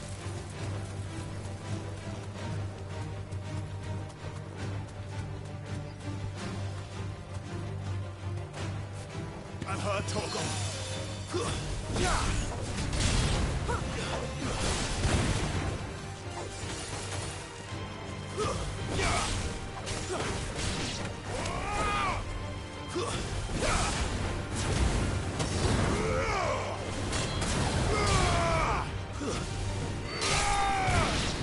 But at least we won.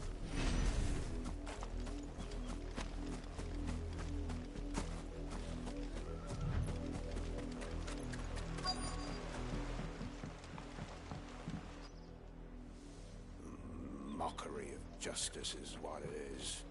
Lord Elwyn would never have stood for this. Quiet, you! Thought they were loyalists. Jill, look.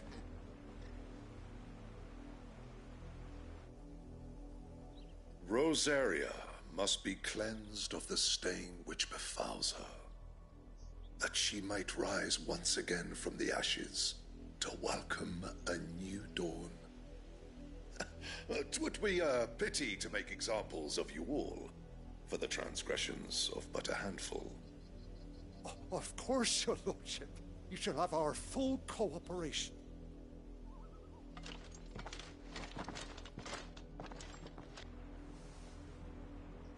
What business could the Black Shields have in a village this small? There's barely room to hide a bearer. Then they must be here for something else.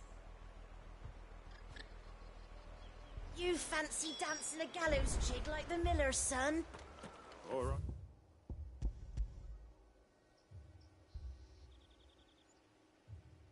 Hey, I heard you the first time.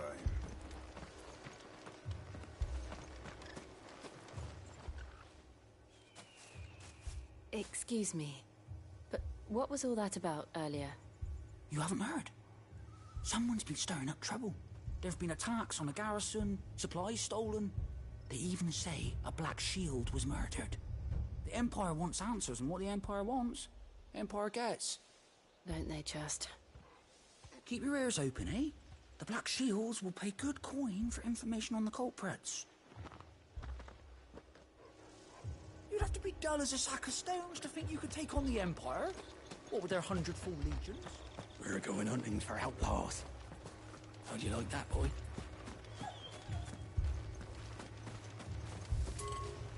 There was a time my husband might have stood up to those men. Though back then, he wouldn't have needed to.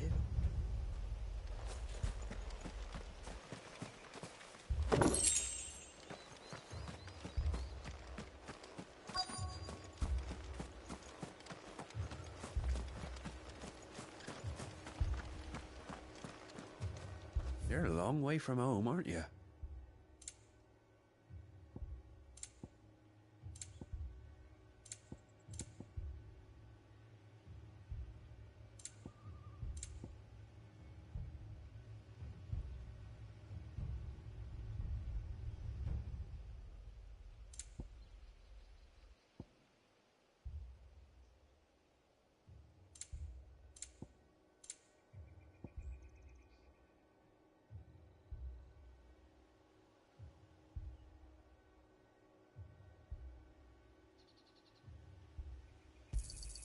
There you are.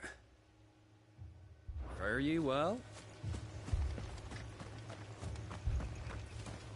Word is, Port Isolde's closed her gates to all but the Highborn, and now great camps sprung up along the walls. Run along now, before one of the boys starts thinking you're something you're not. I told you to stay in the house. Go on. You seen him, didn't you? I'm sorry. The Black Shields. Just now. You seen him, didn't you? At least I think there was a Black Shields. Can't say I ever saw one before. Was this the first time they visited the village? What do you think? Amber's the arse end of nowhere. And they thought we might be harbouring firebrands. Huh. If only we were. I might have turned him in and become a Black Shield myself. You don't think these firebrands the Empire is looking for could be us, do you? I don't know. But we need to find out. Word is, Port Isolde's closed her gates. 2 more left to join the garrison this very morn.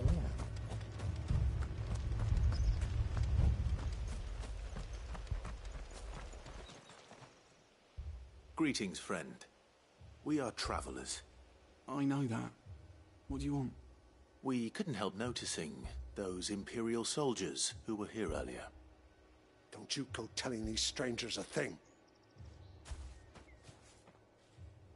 I speak for the people of this village, and we have nothing more to say to you. You are to leave Amber and never come back. May I at least ask why? I don't know who you are or what brings you here, but your presence puts us all in grave danger. The Empire is a harsh master. Its demands are great, and its justice swift. But as long as we keep our heads down and pay our tributes, we are left alone. Some might call it submission. But if it will spare my people the Viceroy's wrath, then I will gladly submit. This village will not become another Eastpool. Then we shall be on our way.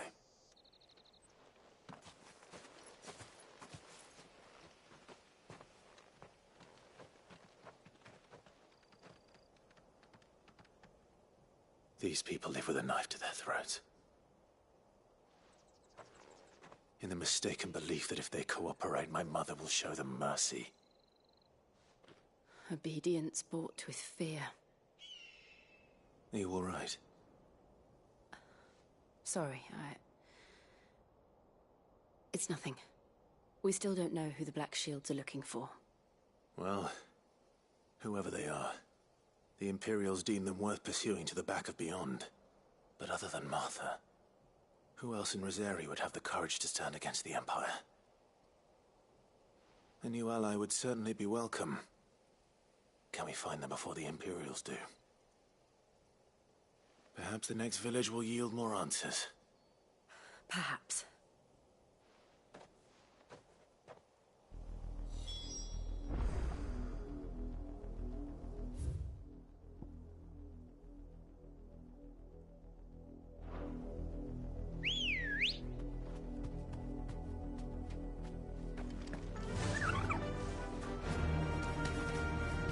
Thanks, Gal.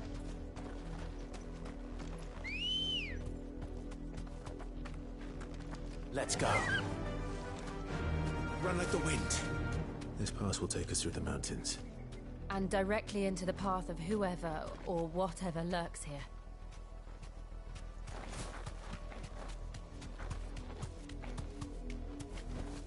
You deserve a rest.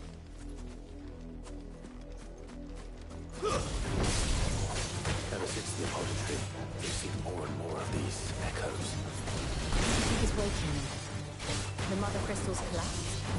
I have an idea. You're not going to like it. Waken, wind!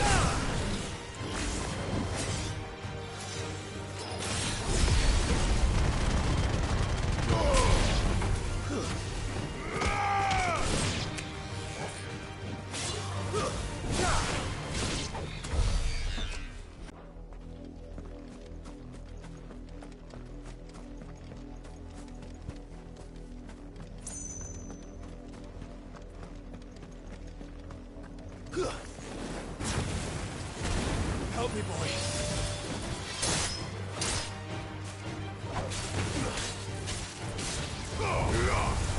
Farewell.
More of my mother's men.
Good girl.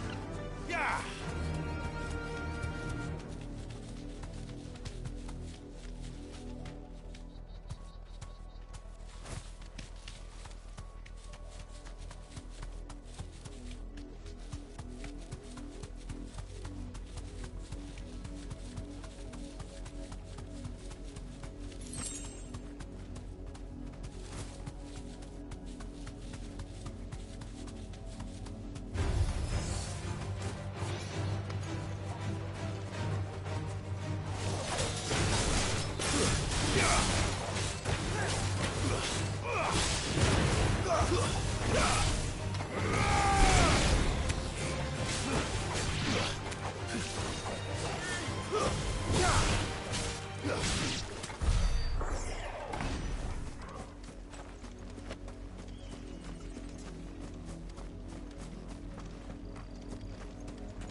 Blood, Clive.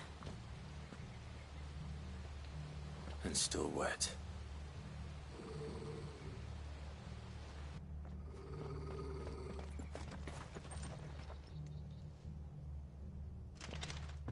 You were told to stay in your homes. The Black Shields. You know who we are.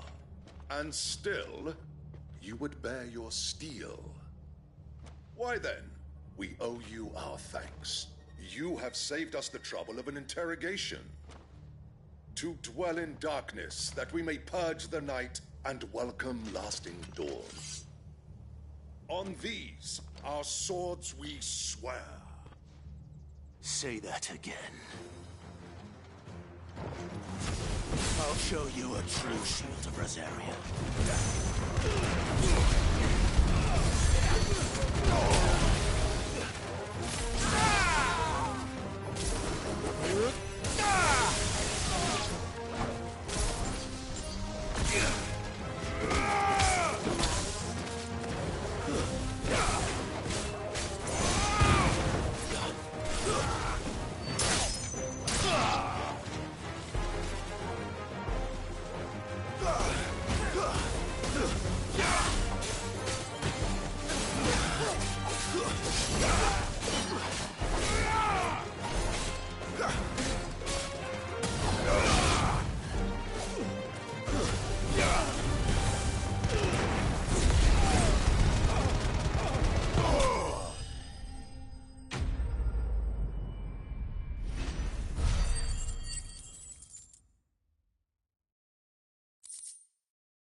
Tell me what I want and the end will be swift. Who are you looking for? Why, you. We come bearing a message. Your friends have been found. The branded you freed from our camps. They await you in Ordeal. Guardians of the Flame.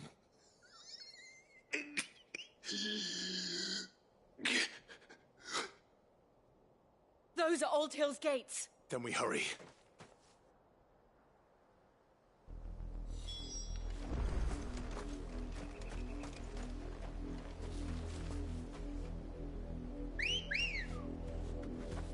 Ready, go? Fly, Ambrosia.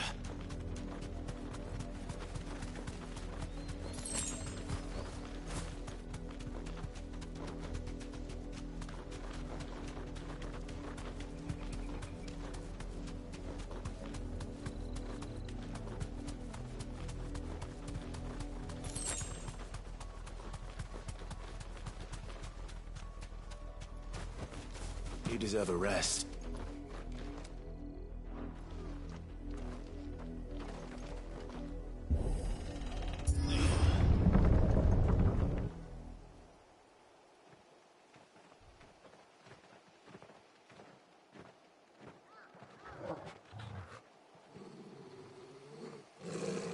Find something, boy. Death.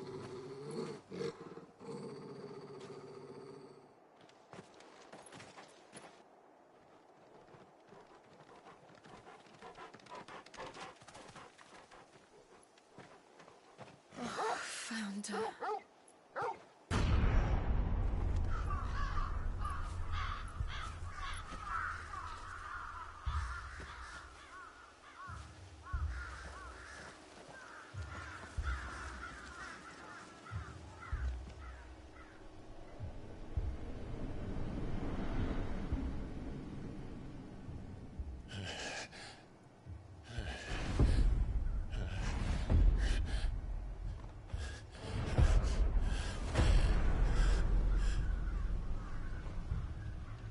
This was my mother's doing.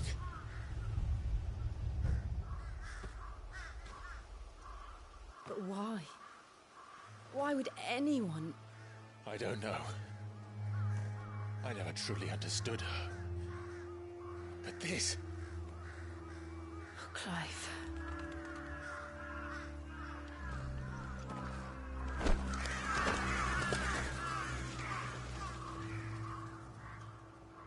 I will learn what madness drives her, and I will end it.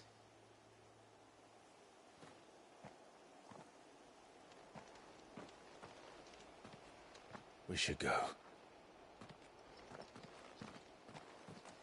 Yes.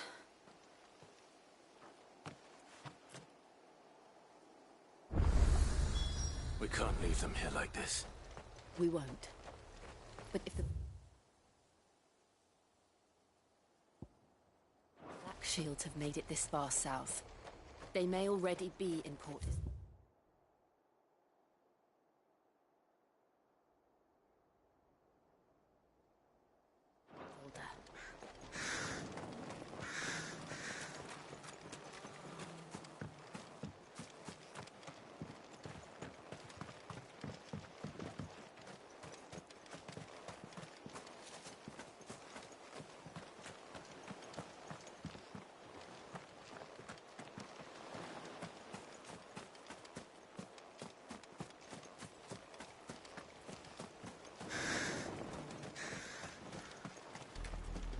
We're approaching Buick Bridge. Though I doubt the Empire would let us cross over to Rosalith.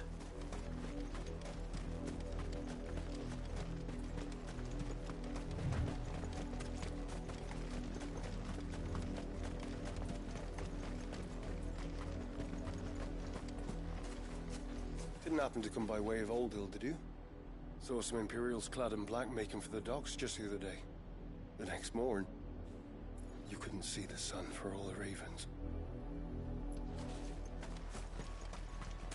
I did, Mummy! I could hear him shouting from down the road.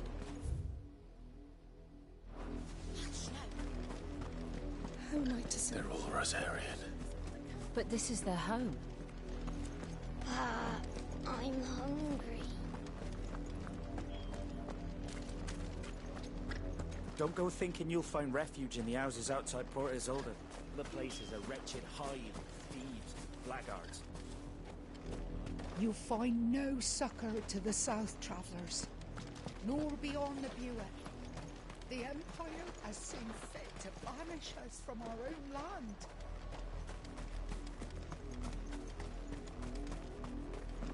Don't go thinking you'll find refuge in the houses outside Port Isolde. The place is a wretched hive of thieves and blackguards.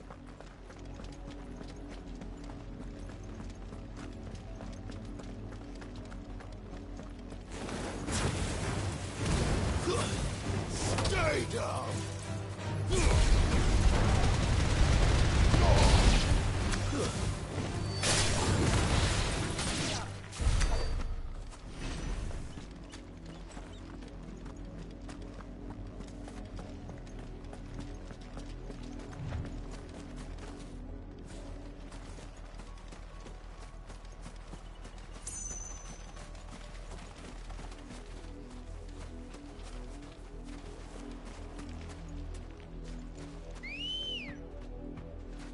Come on.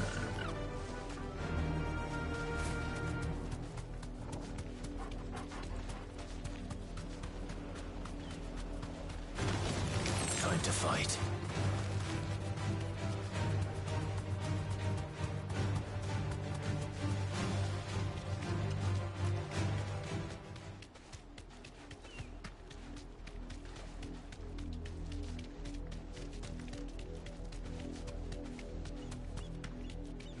The Lazarus. What happened to this place? My mother happened. The nobles who lived here didn't stand a chance. Let's hope my uncle fared better. Thanks, Gal.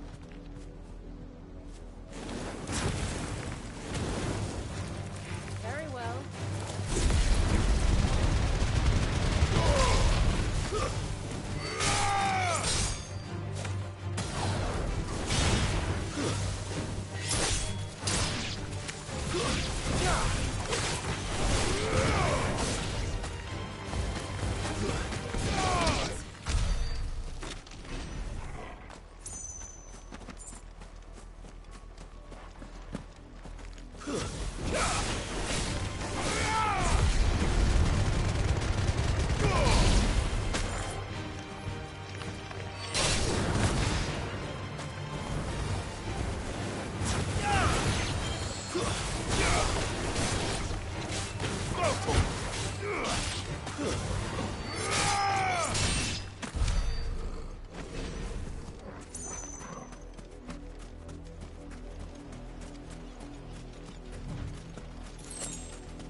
This is no time to ride.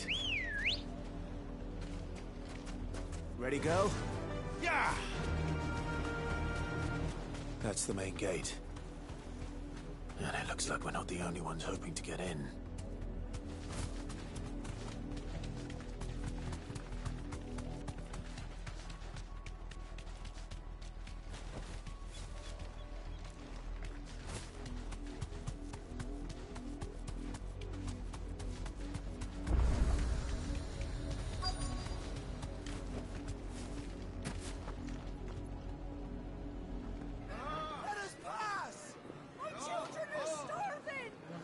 Mercy!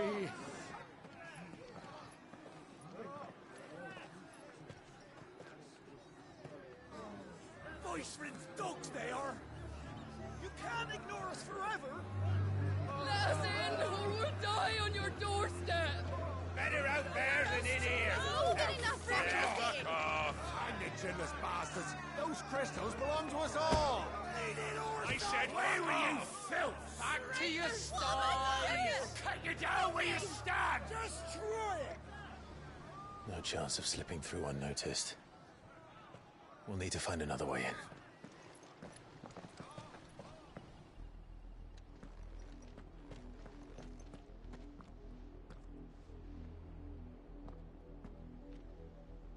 I thought we might be able to reason with the guards.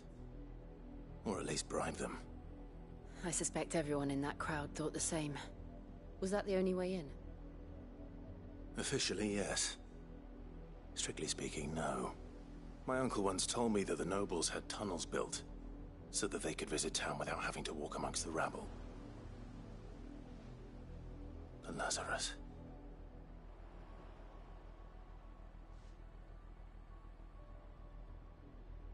We'll find our way into the city there. If you're sure.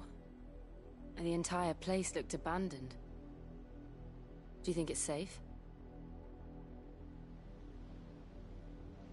As long as it is abandoned.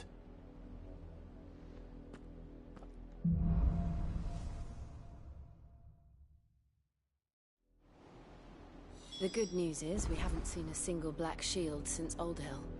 Maybe they found who they were looking for.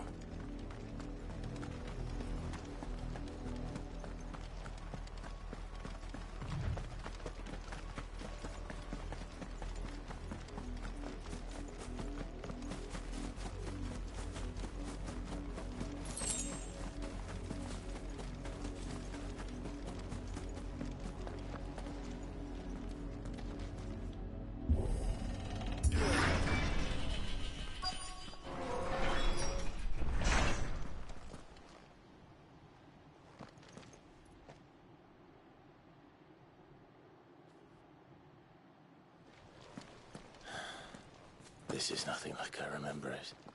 How quickly a crown can lose its luster.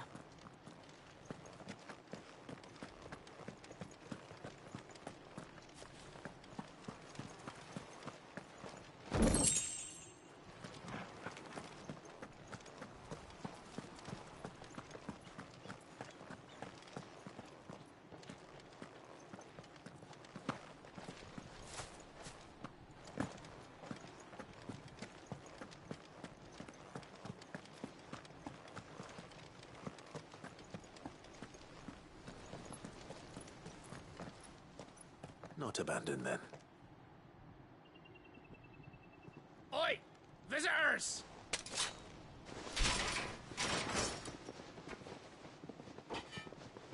Apologies. We'll show ourselves out.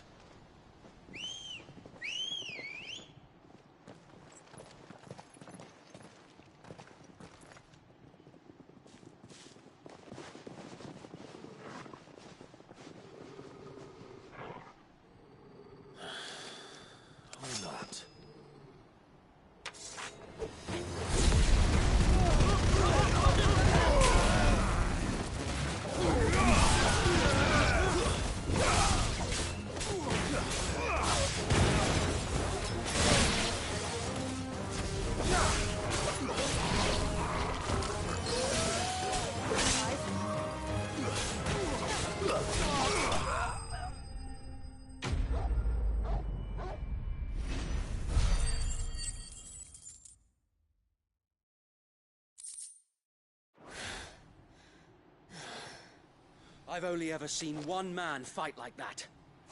And he's long dead. Then perhaps it's time you joined him. The blessing of the Phoenix. It can't be. I was there when you died.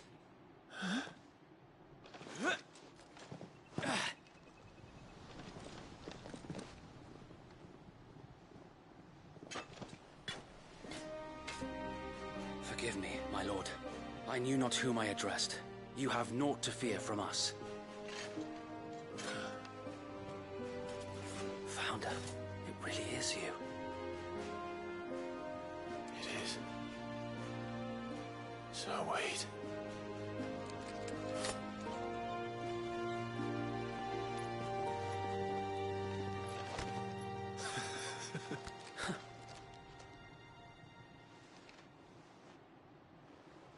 We can speak inside.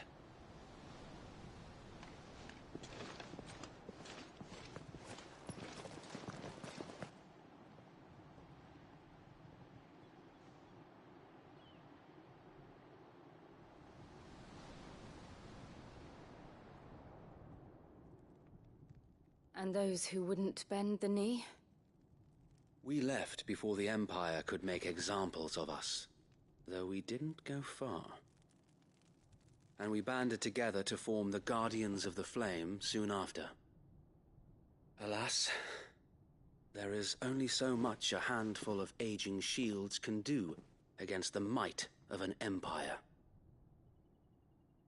But we've seen to it that their stay has been anything but pleasant. Of late, though, we've had our hands full just trying to keep the Duchy's few remaining bearers out of the Imperial's clutches. The Cullings. We saw what happened in Old Hill. Aye. The foul work of the Black Shields and their mistress. You mean my mother? But it doesn't make sense. Even knowing what I know about her. Her hatred for bearers was no secret, but she wouldn't have been ignorant of their value to the realm. No offense, my lord, but in case you haven't noticed, the Lady Annabella couldn't care less about the realm. She barely even cares for her own home. That much has been plain since the slaughter at Eastpool. And, since granting the Holy Emperor a new heir, her obsession with bearers only seems to have grown. As to why, I don't know. Maybe she can't bear the thought of anyone having the power to challenge her beloved son. Her son. Sir Wade, the Black Shields have broken camp. They march in full force for Buick Bridge. Then so do we. Make ready.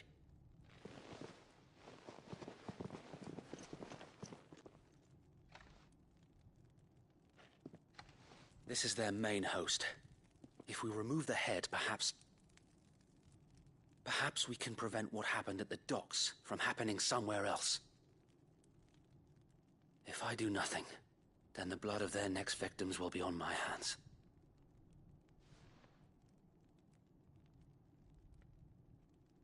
Yours and ours. We too have witnessed the crimes these men who dare call themselves shields have committed in my mother's name. It cannot be allowed to continue. We must put a stop to this madness. We must. So let us go with you. For the good of Rosaria. I was hoping you'd say that. Very well. If that is your wish, I would be honored to serve at your side. And we at yours. So, Wade, let us do our duty. With pleasure, my lord.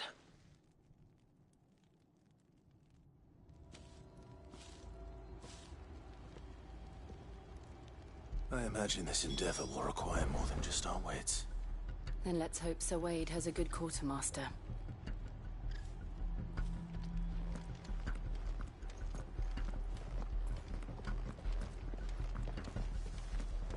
We'll show them that the fire in our hearts is not so easily quenched. The Black Shields? You're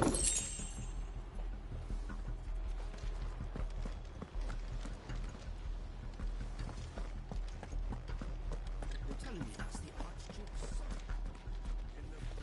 What is it you require?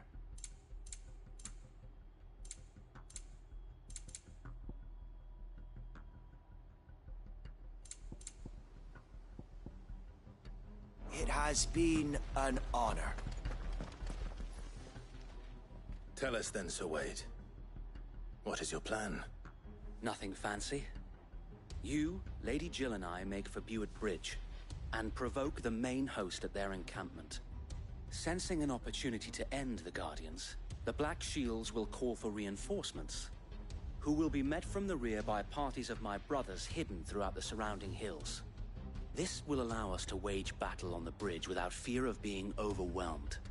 While the Black Shields have an advantage in numbers, you see, they prefer to fight in small units, which we can use to our advantage. How small exactly? Small enough, now that I have you and Lady Jill for company. I doubt I could have done this on my own. But until we arrived, that was your plan. You haven't changed a bit. So Wade, the bearers from Old Hill have been laid to rest. Very good. Now make ready for battle. As you command.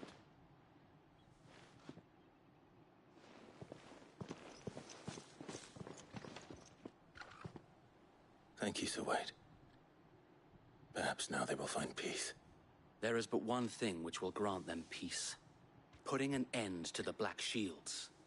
And so we shall.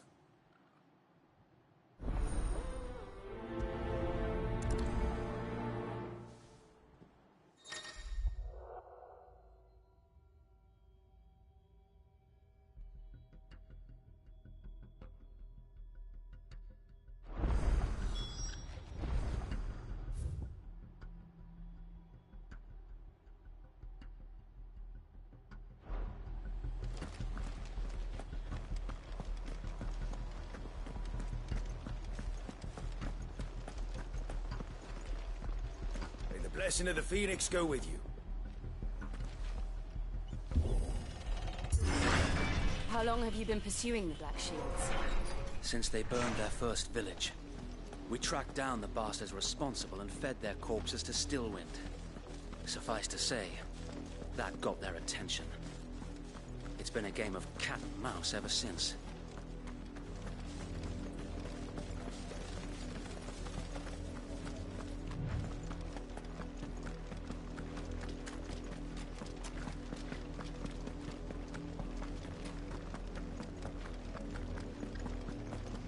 Sideways.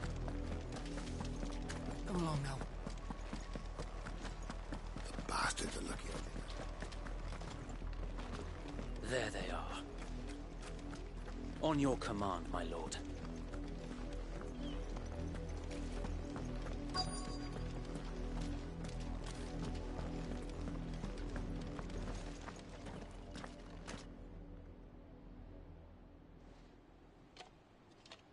What is it now? I told you! We bear a message for the Vicereine. From the Guardians of the Flame. Ha! You presume to tell us that a pair of filthy vagabonds, a woman and a dog, could guard aught against the might of the Black Shields? Then come! Die along with your flame! For Azaria! For Azaria! Your petty revolution ends here. On these our swords we swear. Bloody hell! Reinforcements from the far bank! Another wyvern to fight their battles for them.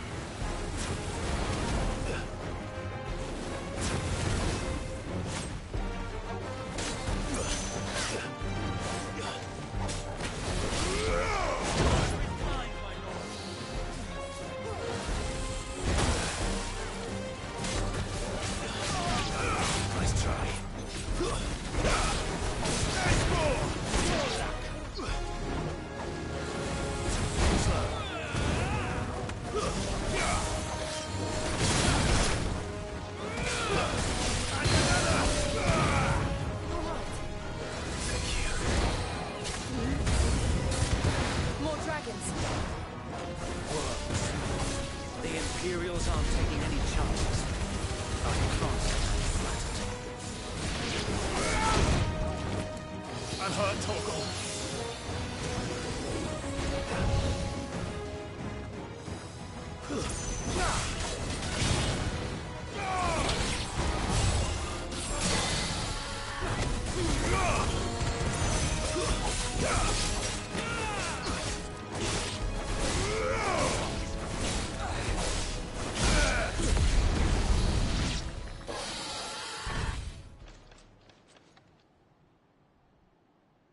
A noble stand, albeit a misguided one. In taking it, you have but proven our point, that this land is in dire need of cleansing.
There's no one left to keep them occupied. We need to finish this. We finish him.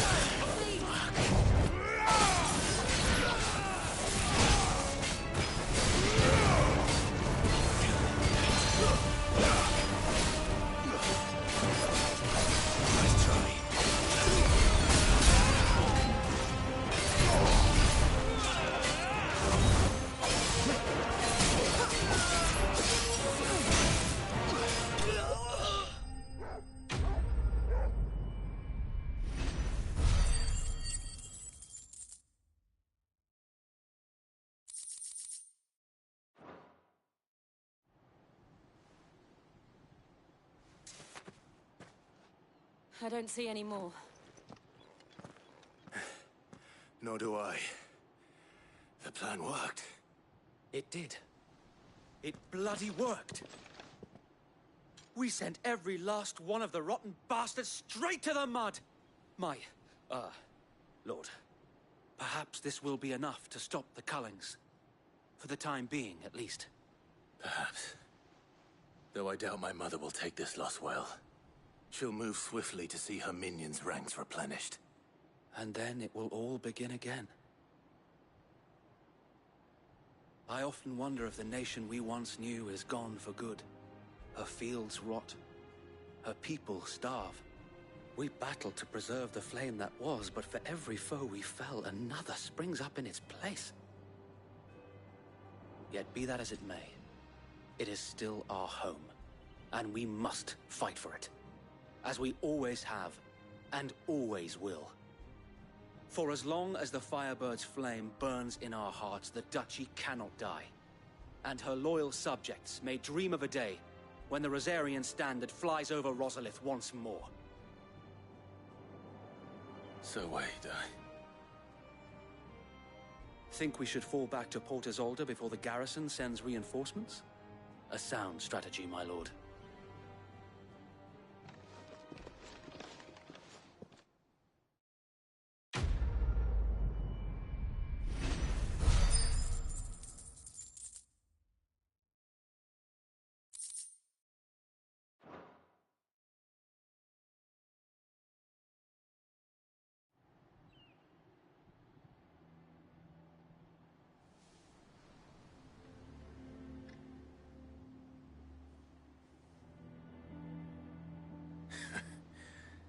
And how long has my uncle been funding you and your comrades' endeavors? Since the beginning. Lord Byron was the first person I turned to after forming the Guardians. And had I known of this tunnel back then, I wouldn't almost have been hanged by the city guard for trying to sneak over the wall. I suppose a formal request for an audience would have appeared suspicious. And appearances must be maintained.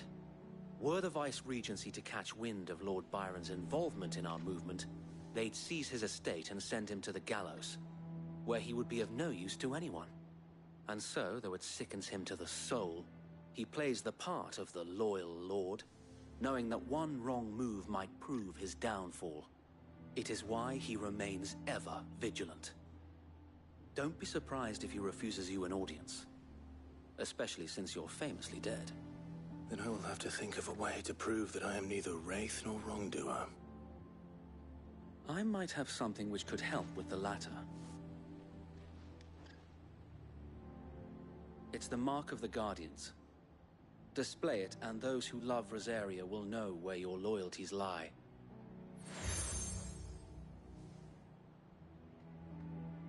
I shall wear it with pride. Be sure that you do. I don't want my men attacking you again. Unless you deserve it. If only Sir Tyler could have been here to see you. Or the Lord Commander. Thank you, Sir Wade. If there is ever anything you need. I know. Go on now, my lord.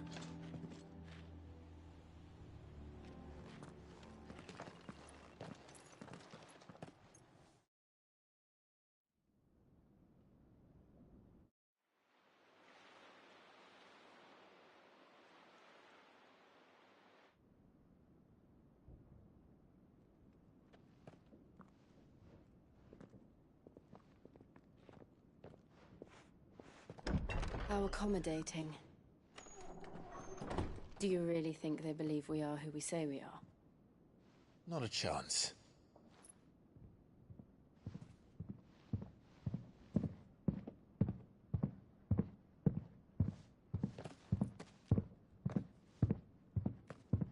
Right, I guess. My uncle believes we're imposters here to rob him. And means to string us up himself.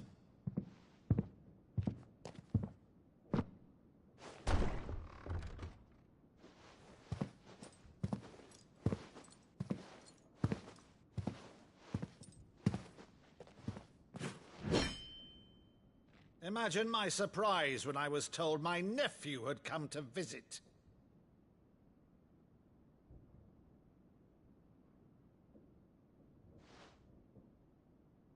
Clive Rosfield died long ago. And for uttering his name here, you shall pay with your tongue!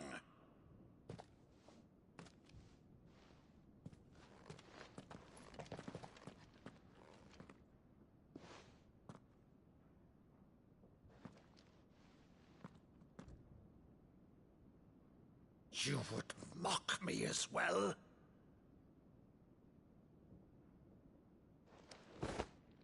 It is I, Sir Crandall of Camelot, loyal servant to Her Serene Holiness, Saint Sybil the Unshod. Meadow, thou vile sorcerer, for thy crimes against church and crown, I shall have thy head.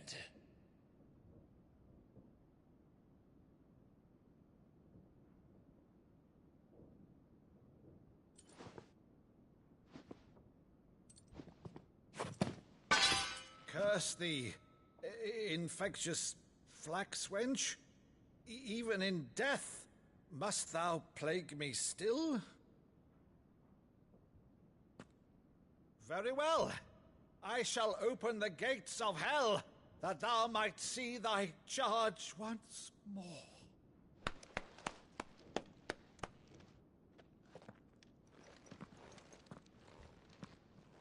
Bravo, Uncle.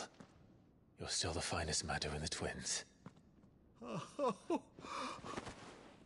Clive, my dear boy, it's really you.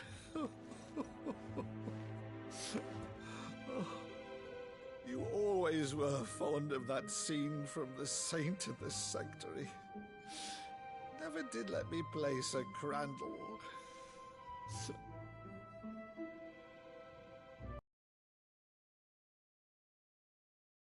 I have a favor to ask, Uncle Byron.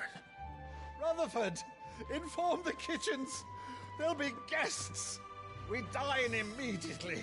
But, Uncle... You can't very well regale me with the tale of your miraculous preservation on an empty stomach. Go on, sit.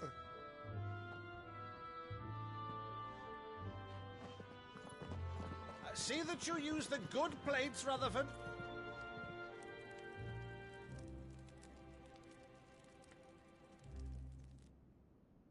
So you arrived late to one of her cullings, did you? Since becoming Vicereine, Annabella has been a constant thorn in Rosaria's side, but these atrocities are a new low. Something has changed. Quite what, I don't know, but the woman we knew is gone, and a monster sits in her place. A monster?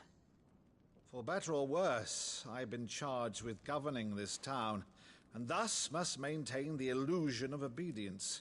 That's all I can do to aid Wade and his merry band of revolutionaries. So he's told us. You have risked much for Rosaria.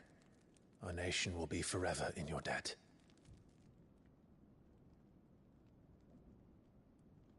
It has been 20 years, Clive. The nation your father and your forefathers fought to defend is no more. Perhaps it would be otherwise had I the courage of my brother.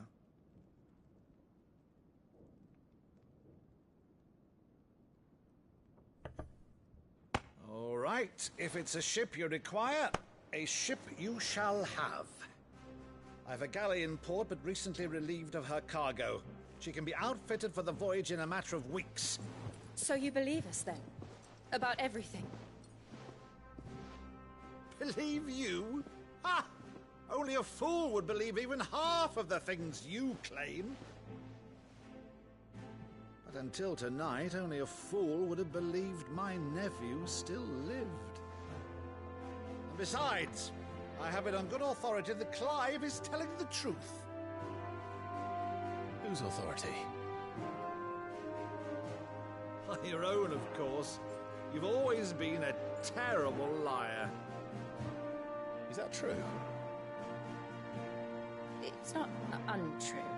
Let's say no more about it, eh? It wouldn't do to linger on my nephew's greatest failing.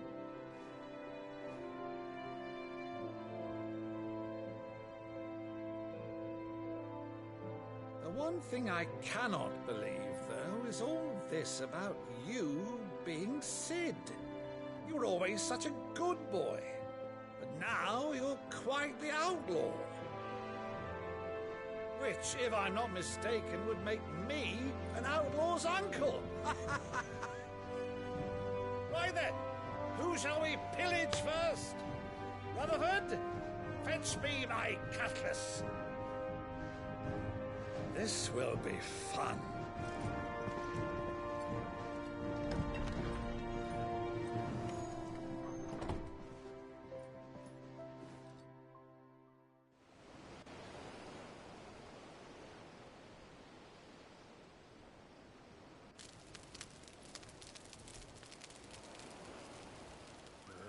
Over there. Go on. She's a fine ship, isn't she?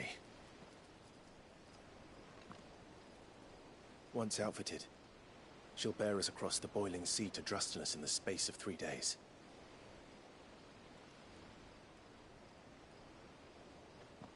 Something on your mind?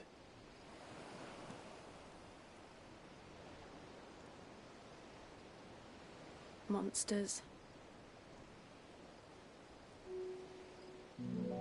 When I served the Iron Kingdom,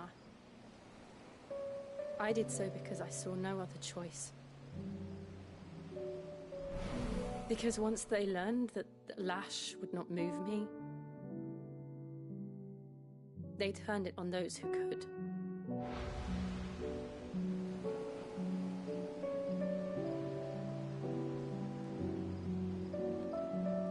so I became their puppet.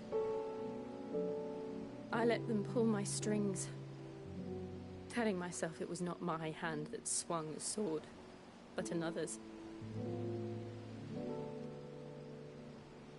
I removed myself from the truth so I wouldn't feel the pain it caused.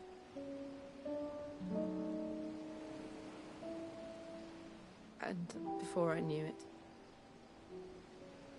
I no longer felt anything. Anything at all.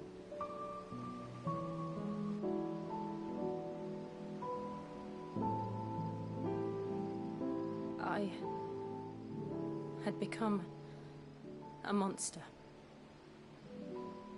Jill.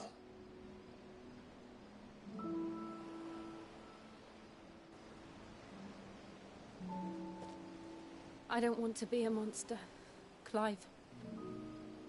Do you understand? I want to choose a different path, a better path. To live on my own terms. But before I can do that, I need to come to terms with my past.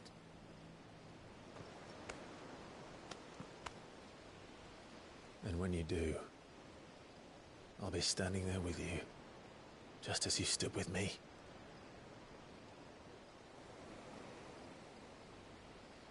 Thank you, Clive. I must atone for my sins.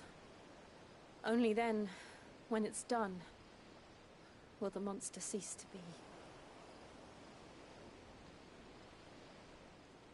Just promise me that you won't die with it.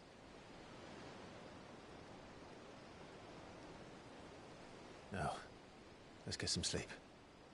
The journey back to Benamir is long, and there is much to tell the others.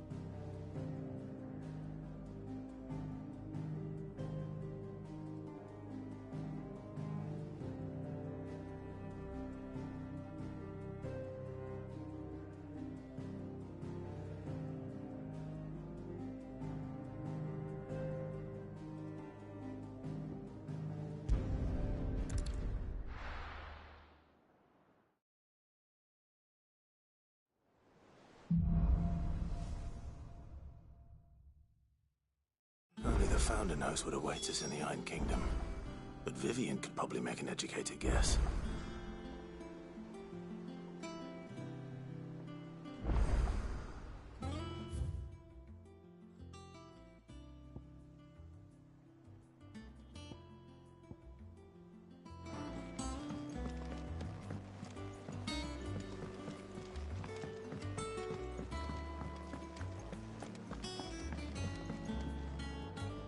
I didn't take you for a scholar, Ivan. Oh, this? Well, it's Valisthea, a culinary pilgrimage. I borrowed it from old tomes. Seems there's no creature in the realm so foul it can't be cooked up into something delicious. Think I'll stick to the unfoul ones, thanks. Oh, where's your sense of adventure, Sid? Honestly, one glance at these recipes, and even you would trade in your sword for a butcher's cleaver. From spit roasts to sweetmeats, this book has them all. What I wouldn't give to bring these recipes to life. If it's my blessing you're hoping for, then by all means. Well, I'm no hunter, Sid. The first tunnel worm I came across would be the death of me. But you're made of sterner stuff. Would you help me resurrect one of these recipes?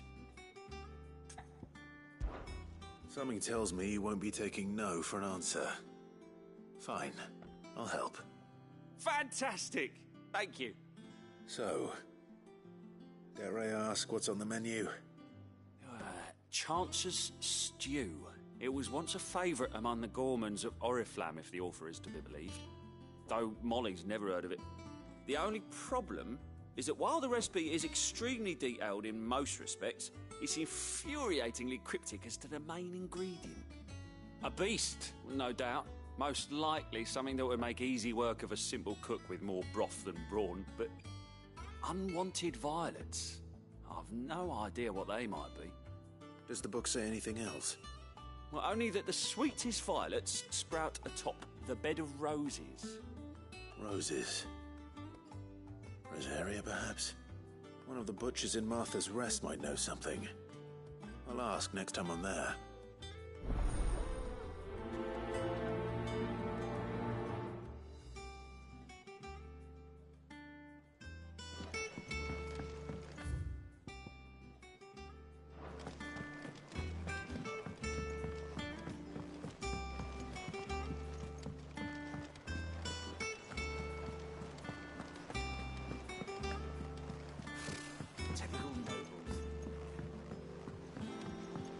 How did we never There are hear new of billets the being Guardians of posted the Flame? every... Clive! Oh, am I glad to see you? Is something wrong? It's Blackthorn. He ain't himself. And if I'm honest, he ain't been for a while. Normally it only takes a couple of drinks to perk him back up, but not this time. Something's getting him down. And whatever it is, he ain't telling. It's like he's lost his spark, you know? He's barely got enough fire in his belly to get the ump about stuff. But I'm thinking he might if we both bent his ear, because he respects you, innit? So, what do you say? Fine. If you think it will help. I knew you'd understand. But if he doesn't want to talk, we let him be. He'll open up when he's ready. All right.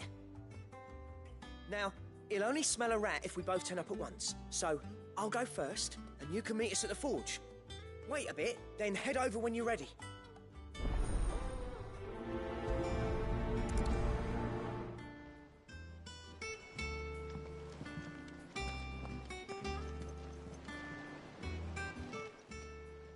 Fancy a look at the list, do you? Oh, same old.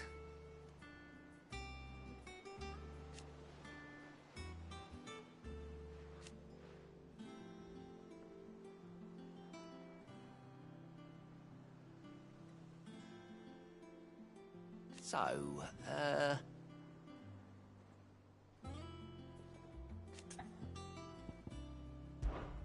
oh.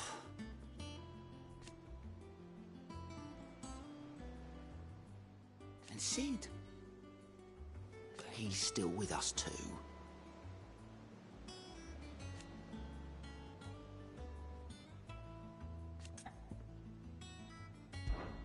Here you go.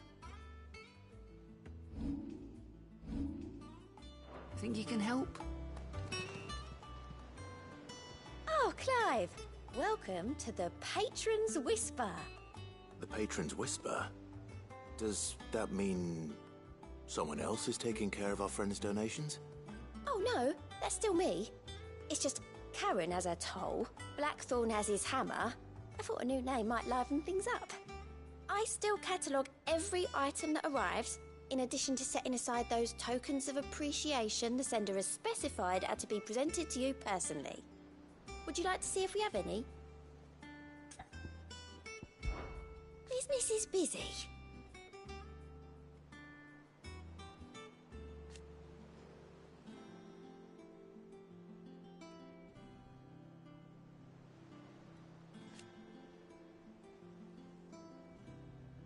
Still.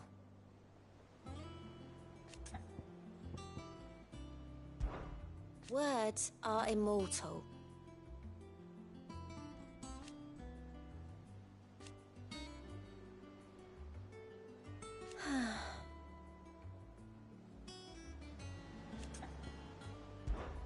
Your benefactors are a generous lot.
Here you are.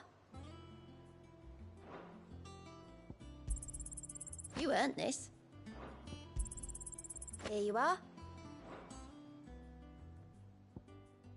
Come again. I may have more for you.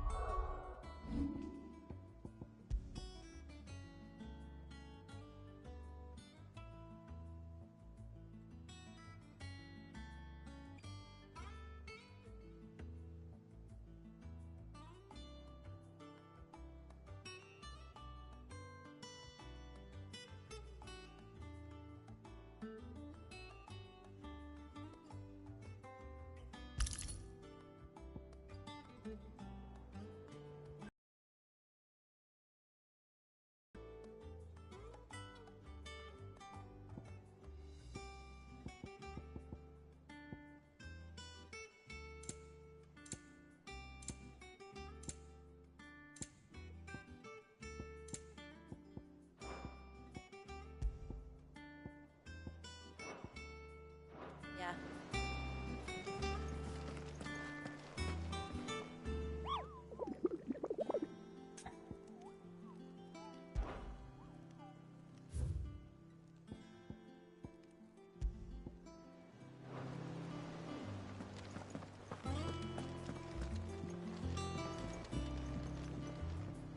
Back again, Lord Rosfield. I'm touched that you should find me such good company. It is not your company, but your counsel that I seek on this occasion. Ever the charmer. What will it be today, then? The Iron Kingdom. I need to know what to expect. You'll soon be setting sail for Drake's Breath, then, I take it. The mother crystal that rises from the boiling sea. There was a time when a true-blooded Rosarian had only to brave the waves to visit it. But then the Ironblood made their move.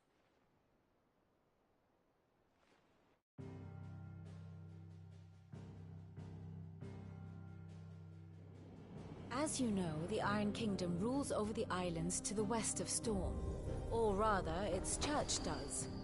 But this is not the pragmatic approach to state religion employed by the Holy Empire to manipulate the masses.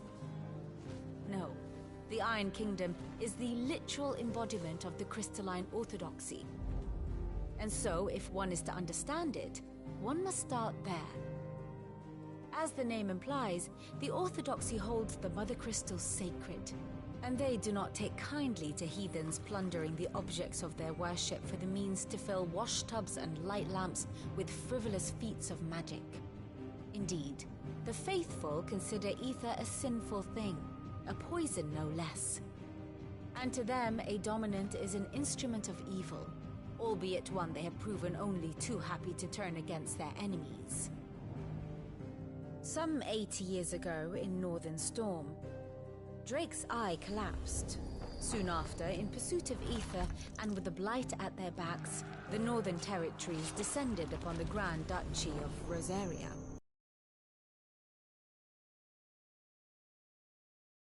An opportunity. A few short days later, the Crusaders landed on the island of Mount Drastanus, home of Drake's Breath, and plucked it from the Duchy's grasp. Rosaria tried to reclaim it, of course, but to no avail. I doubt more than a handful of Duchy men have set foot on its shores in your lifetime. Nor are they like to again, under the Empire's stewardship, meaning the Iron Blood will keep their island. And with it, the foothold they need to march on mainland soil when next they spy an opportunity.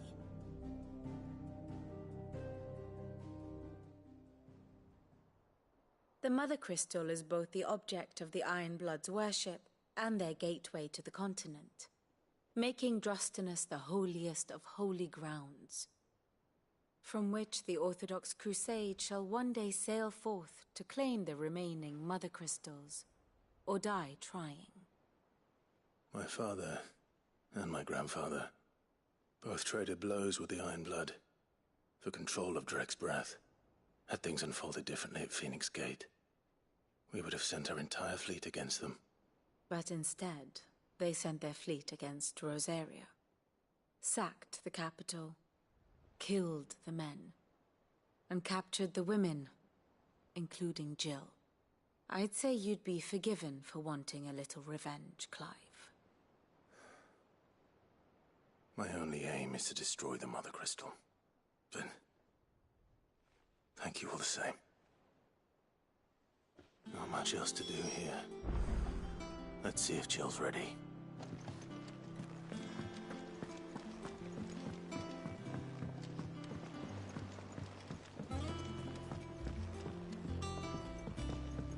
I could have sworn we had a few.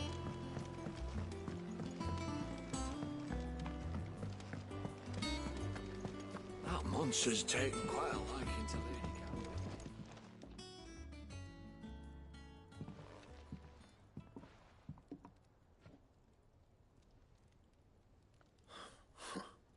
First August, and now you.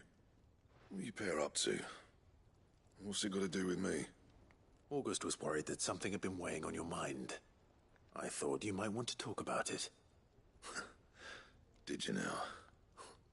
I told you not to stick your nose in my business. What'd you go and do? Clive just wants to help, innit? What's so bad about that? Talk to him. You never know, you might feel better for getting it all out in the open. Please, mate. I'm worried about you. Phil shut you up. It's nothing really. Stupid. Not the sort of thing you bother people about. Why don't you tell us all the same?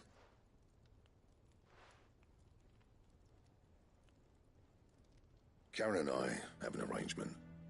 I keep an eye on Goots, and she shows me what the competition's up to. Interesting arms and armor, things like that. Anyway, the other day, she shows me a cuirass she's come by. Masterpiece of level work. Light, supple, and tougher than it had any right to be. Made my stuff look like heavy, clumsy shit. I should have brought the bastard thing there and then just to study it, but I was too proud.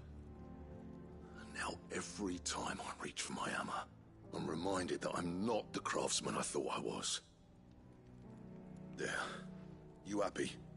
You got what you came for? Now piss off. All right. We're going.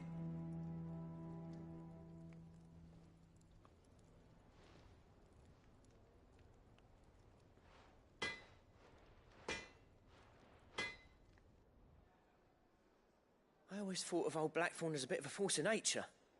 Like a storm cloud full of hail. Didn't think anything could rattle him. Least of all a stupid piece of leather. Blackthorn's always taken pride in his craft. Questioning it means questioning himself. Something tells me this is only going to get worse. If he has doubts, it will affect his work, which will only add to his problems. We need to nip this in the bud. I couldn't agree more. He said he should have bought that cuirass. Perhaps we should track it down for him. Assuming you're happy to help, that is. Too bloody right I am. Glad to hear it. First things first, then. We need to speak to Karen.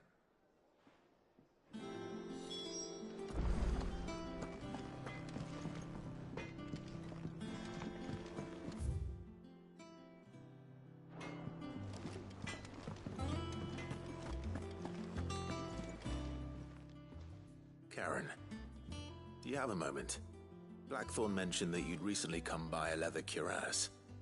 An exquisite example of the craft, from what he told us. And he ain't been himself since he saw it. So we thought we'd buy it for him. Sorry, sold it already. Didn't think Blackthorn cared for it the way he turned his nose up.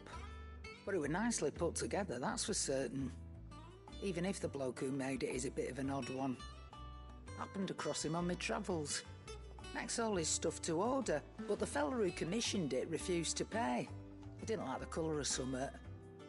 So I took it off his hands for a fair price. You don't know where we might find him, do you? Like I said, he's a bit of an odd one. Doesn't even have a workshop. He don't trust hunters neither, which means he spends as much time out tracking beasties as he does working their hides. I see. He did tell me something, though. Apparently, his next commission's for a set of griffin hide greaves. Here, There's a griffin on the hunt board. The curse breakers were placing bets on who'd bag it. Now, where the bleeding hell was it sighted? Somewhere in Sambrec, maybe? Care Northern, that was it. Thank you, Karen. We'd be lost without you. At least you admit it. So, it sounds like going after that griffin might be the best chance we have of finding our roaming leatherworker. I'll leave the hunting to you if you don't mind. While you get on with that, I'll ask around the markets. See if I can't sniff out who he is and where he's hiding. Good idea. Hopefully one of us will be able to track him down.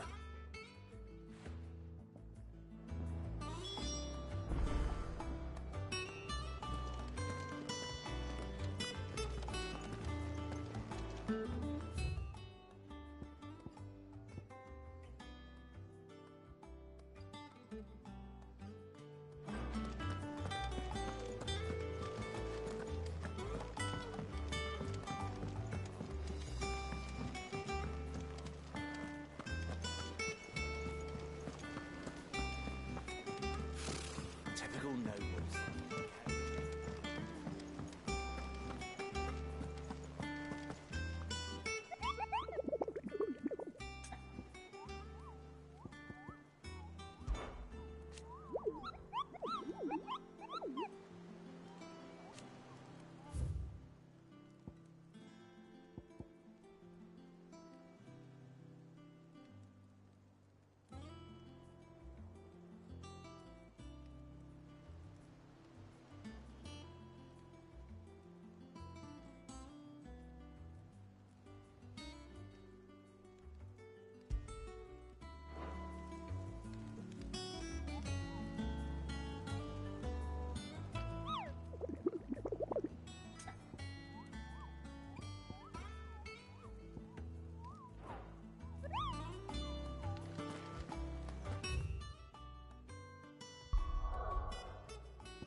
Good day to you.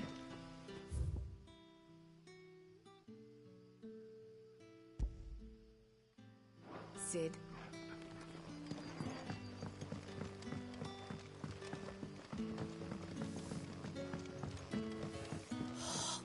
crystals we get from the tailor all but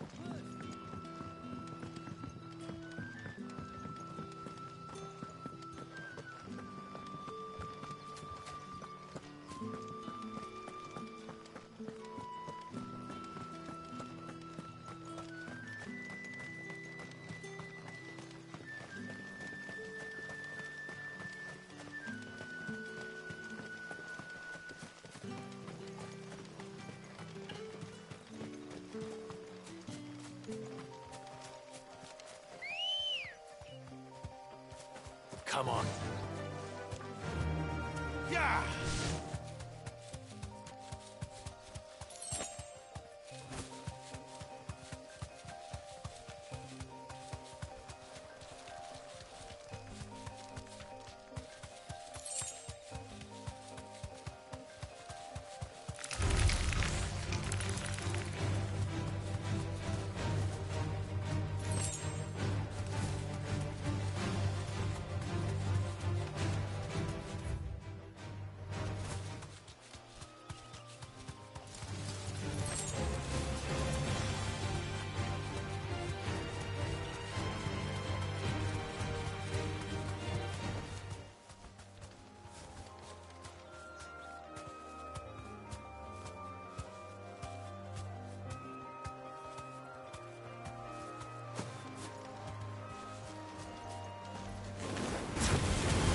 Easy.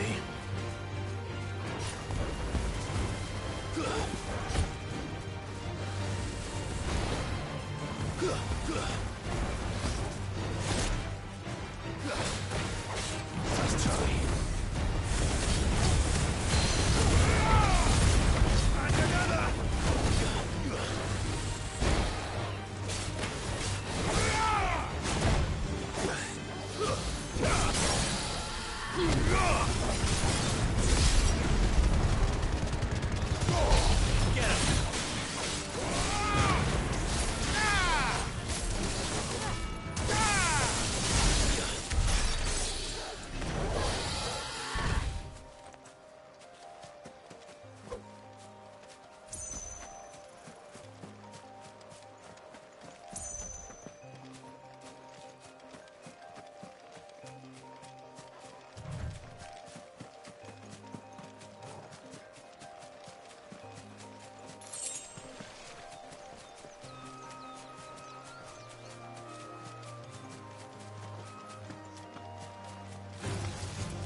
Griffins don't exactly make for easy prey.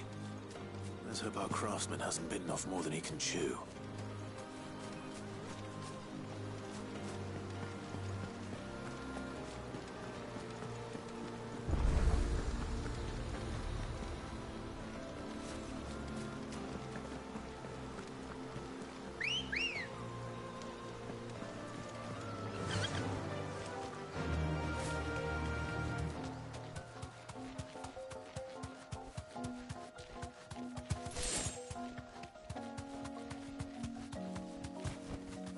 Be safe.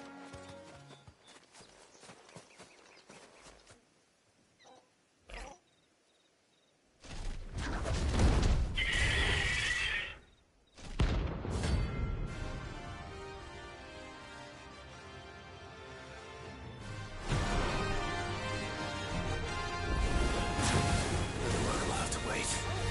Torgal, look sharp.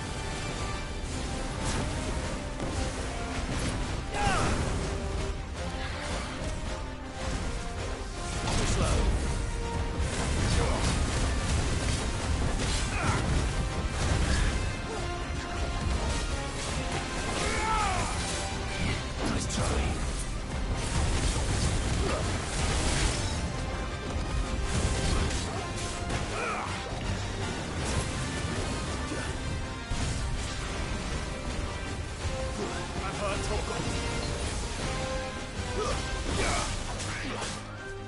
Too slow.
Is something there, boy?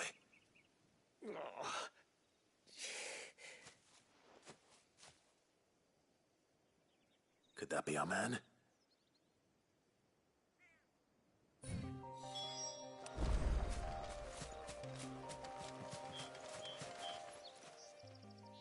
Are you all right? Dare say I'll survive. That griffin caught me before I could get an arrow off. Must have lost sight of me in the grass, though. I'd be dead if it hadn't. More likely than not. The name's Camille. I'm a lowly leather worker, if you couldn't tell by the smell of me. Not so lowly from what I hear. Do you remember selling to a merchant by the name of Karen? She's not an easy woman to forget. Bought a cuirass from me after I lost my buyer. Quite taken with my work, as far as I recall. Didn't stop her bartering me down to a pittance, though. She sent you for a refund? It's not her who sent me.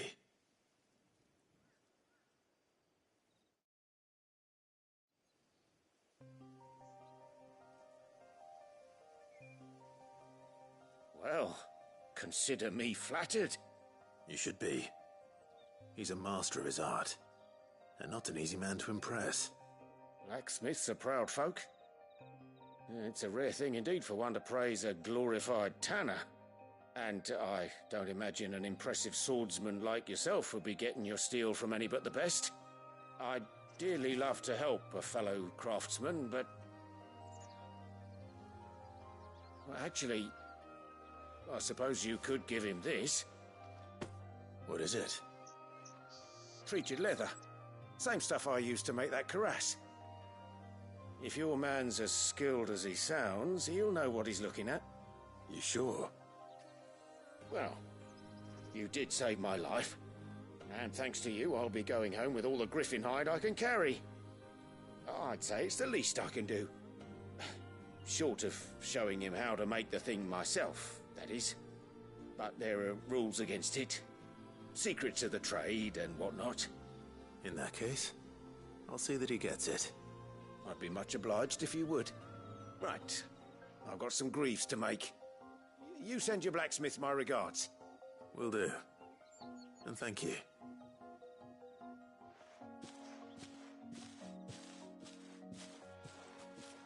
Hopefully this will sweeten Blackthorn's mood.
There's talk of the Glassgate flood.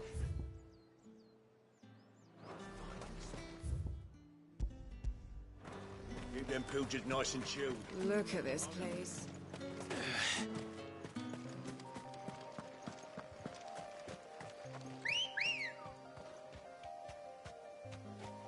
Come on.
you're finished!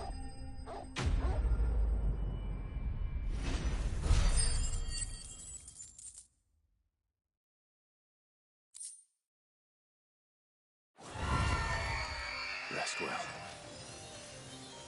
I know I will.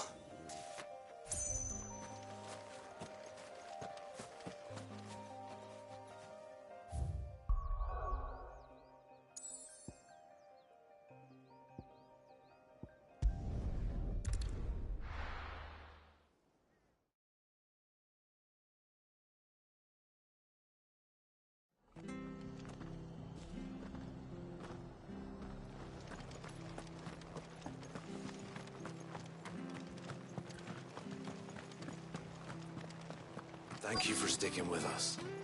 Well, those of us who are still here have to look after each other. Ah, welcome. Times may be hard, but if you got the gill, I got the goods. What can I do you for? Unwanted violets, if you have them. Though I'd gladly settle for learning what they are if you don't. Why, I haven't heard folk call them that since I was a lad. You're looking for scorpion tails.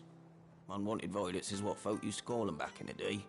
They turn a wicked purple when you boil them up, hence the name. Used to chuck them in the pot when there weren't nothing else on offer, when there was a war on, that sort of thing. Thankfully, times aren't yet as hard as that. And even if they were, you wouldn't find anyone selling them these days. Do the scorpions still live nearby? I dare say they do.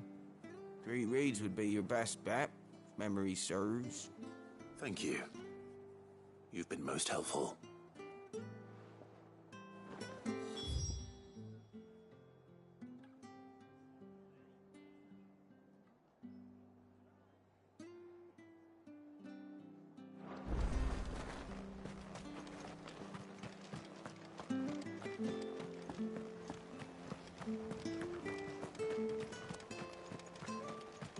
Stay sharp. After what the Empire did to Martha. Don't you go causing any trouble now.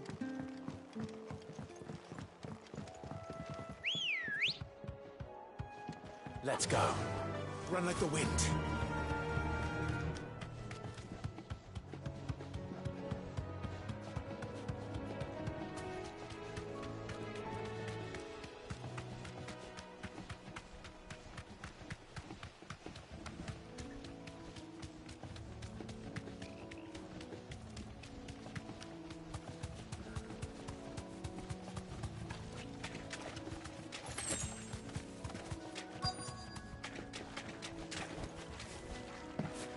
Scorpions. At least I know what I'm up against.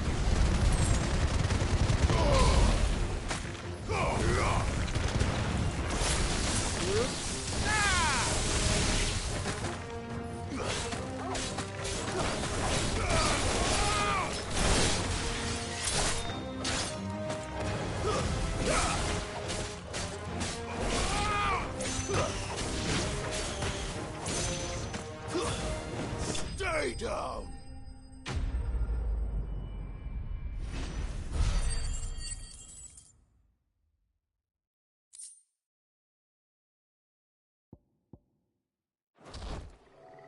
I better get this back to Yvonne before it goes bad. Or any worse, at least.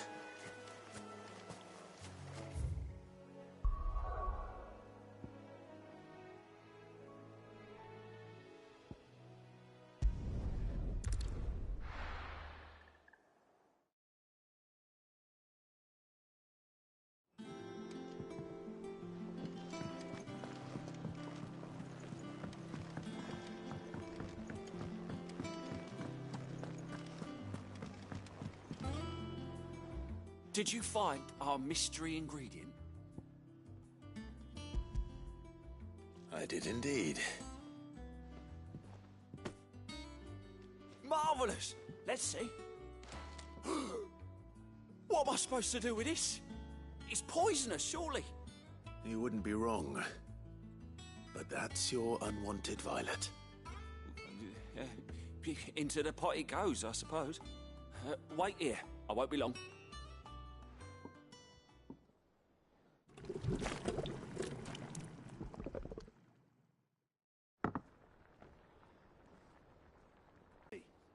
Grab a spoon, Sid. Let's eat while it's hot.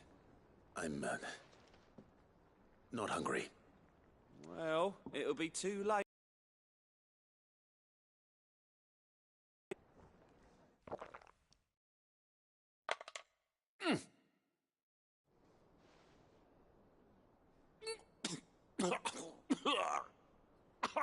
Odin's teeth. What, the salt on the senses? It's like choking on swamp water. And yet, up through the pungency, there rise complex, meaty notes. It takes a moment to recover from such an onslaught of flavours, but never have I tasted anything so fine. Thank you, Sid. Thank you. You're, welcome. I must share this gift. I won't rest until a steaming bowl of Chance's stew sits before everyone in the hideaway. A single mouthful, and Molly will be breeding scorpions of her own.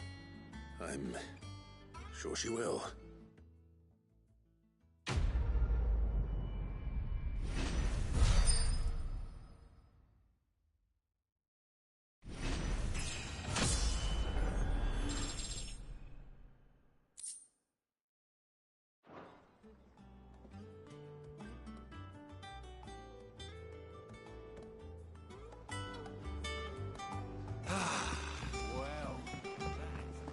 Monster's taken quite a liking to Lady Cat. And with a bit of luck. How'd it go, Clive? Did you find him, or does the hunt continue? I found him. And he asked me to give you this, along with his regards.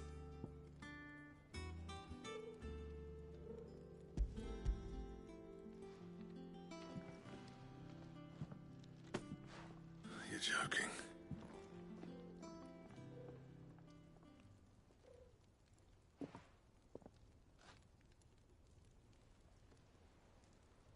He said he wouldn't teach you how to work it, but that if you were as skilled as you sounded, you'd have no trouble understanding how it was done. So that's his secret. Crafty bastard. He's layered and cross-grained it. Good few times, too. No wonder it's tough. And that's no ordinary oil he's used to get that finish. Oh, this is fine work. Even finer than I thought. Yeah? I'll take your word for it. Just looks like leather to me. Still, I'm glad you're happy. Here, Clive, you didn't happen to catch the fella's name, did you? Camille, I believe. I thought as much. There ain't many leather workers in the realm daft enough to do their own hunting, see, and his name kept cropping up when I was asking around. Turns out he's from Tabor. Then again, most leather workers are. But our friend Camille guards a long-held family secret, the details of which are the subject of some debate in the leather-working community. Then we better keep this close to our chests. Listen, sorry for putting the both of you to all that trouble. Should have kept my moaning to myself. Still, I'm glad you found him. This has cheered me right up. That was the idea. Clive's idea, anyway. He did most of the work. It's good to have you back, Blackthorn. Just don't expect me to go turning out work like this. There's a reason he does his own hunting. He knows exactly what hides to look for. And that's how he gets them to layer up so nicely. And don't get me started on how much oiling this leather would need. But I reckon I can make something about as good. Something a Cursebreaker will have no trouble caring for. Anyway, enough narrowing. I've got work to be getting on with.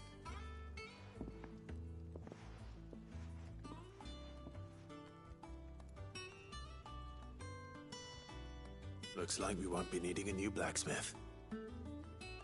As if there was a better one out there. I wouldn't have been the same anyway. No one spins a yarn like old Blackthorn in his cups.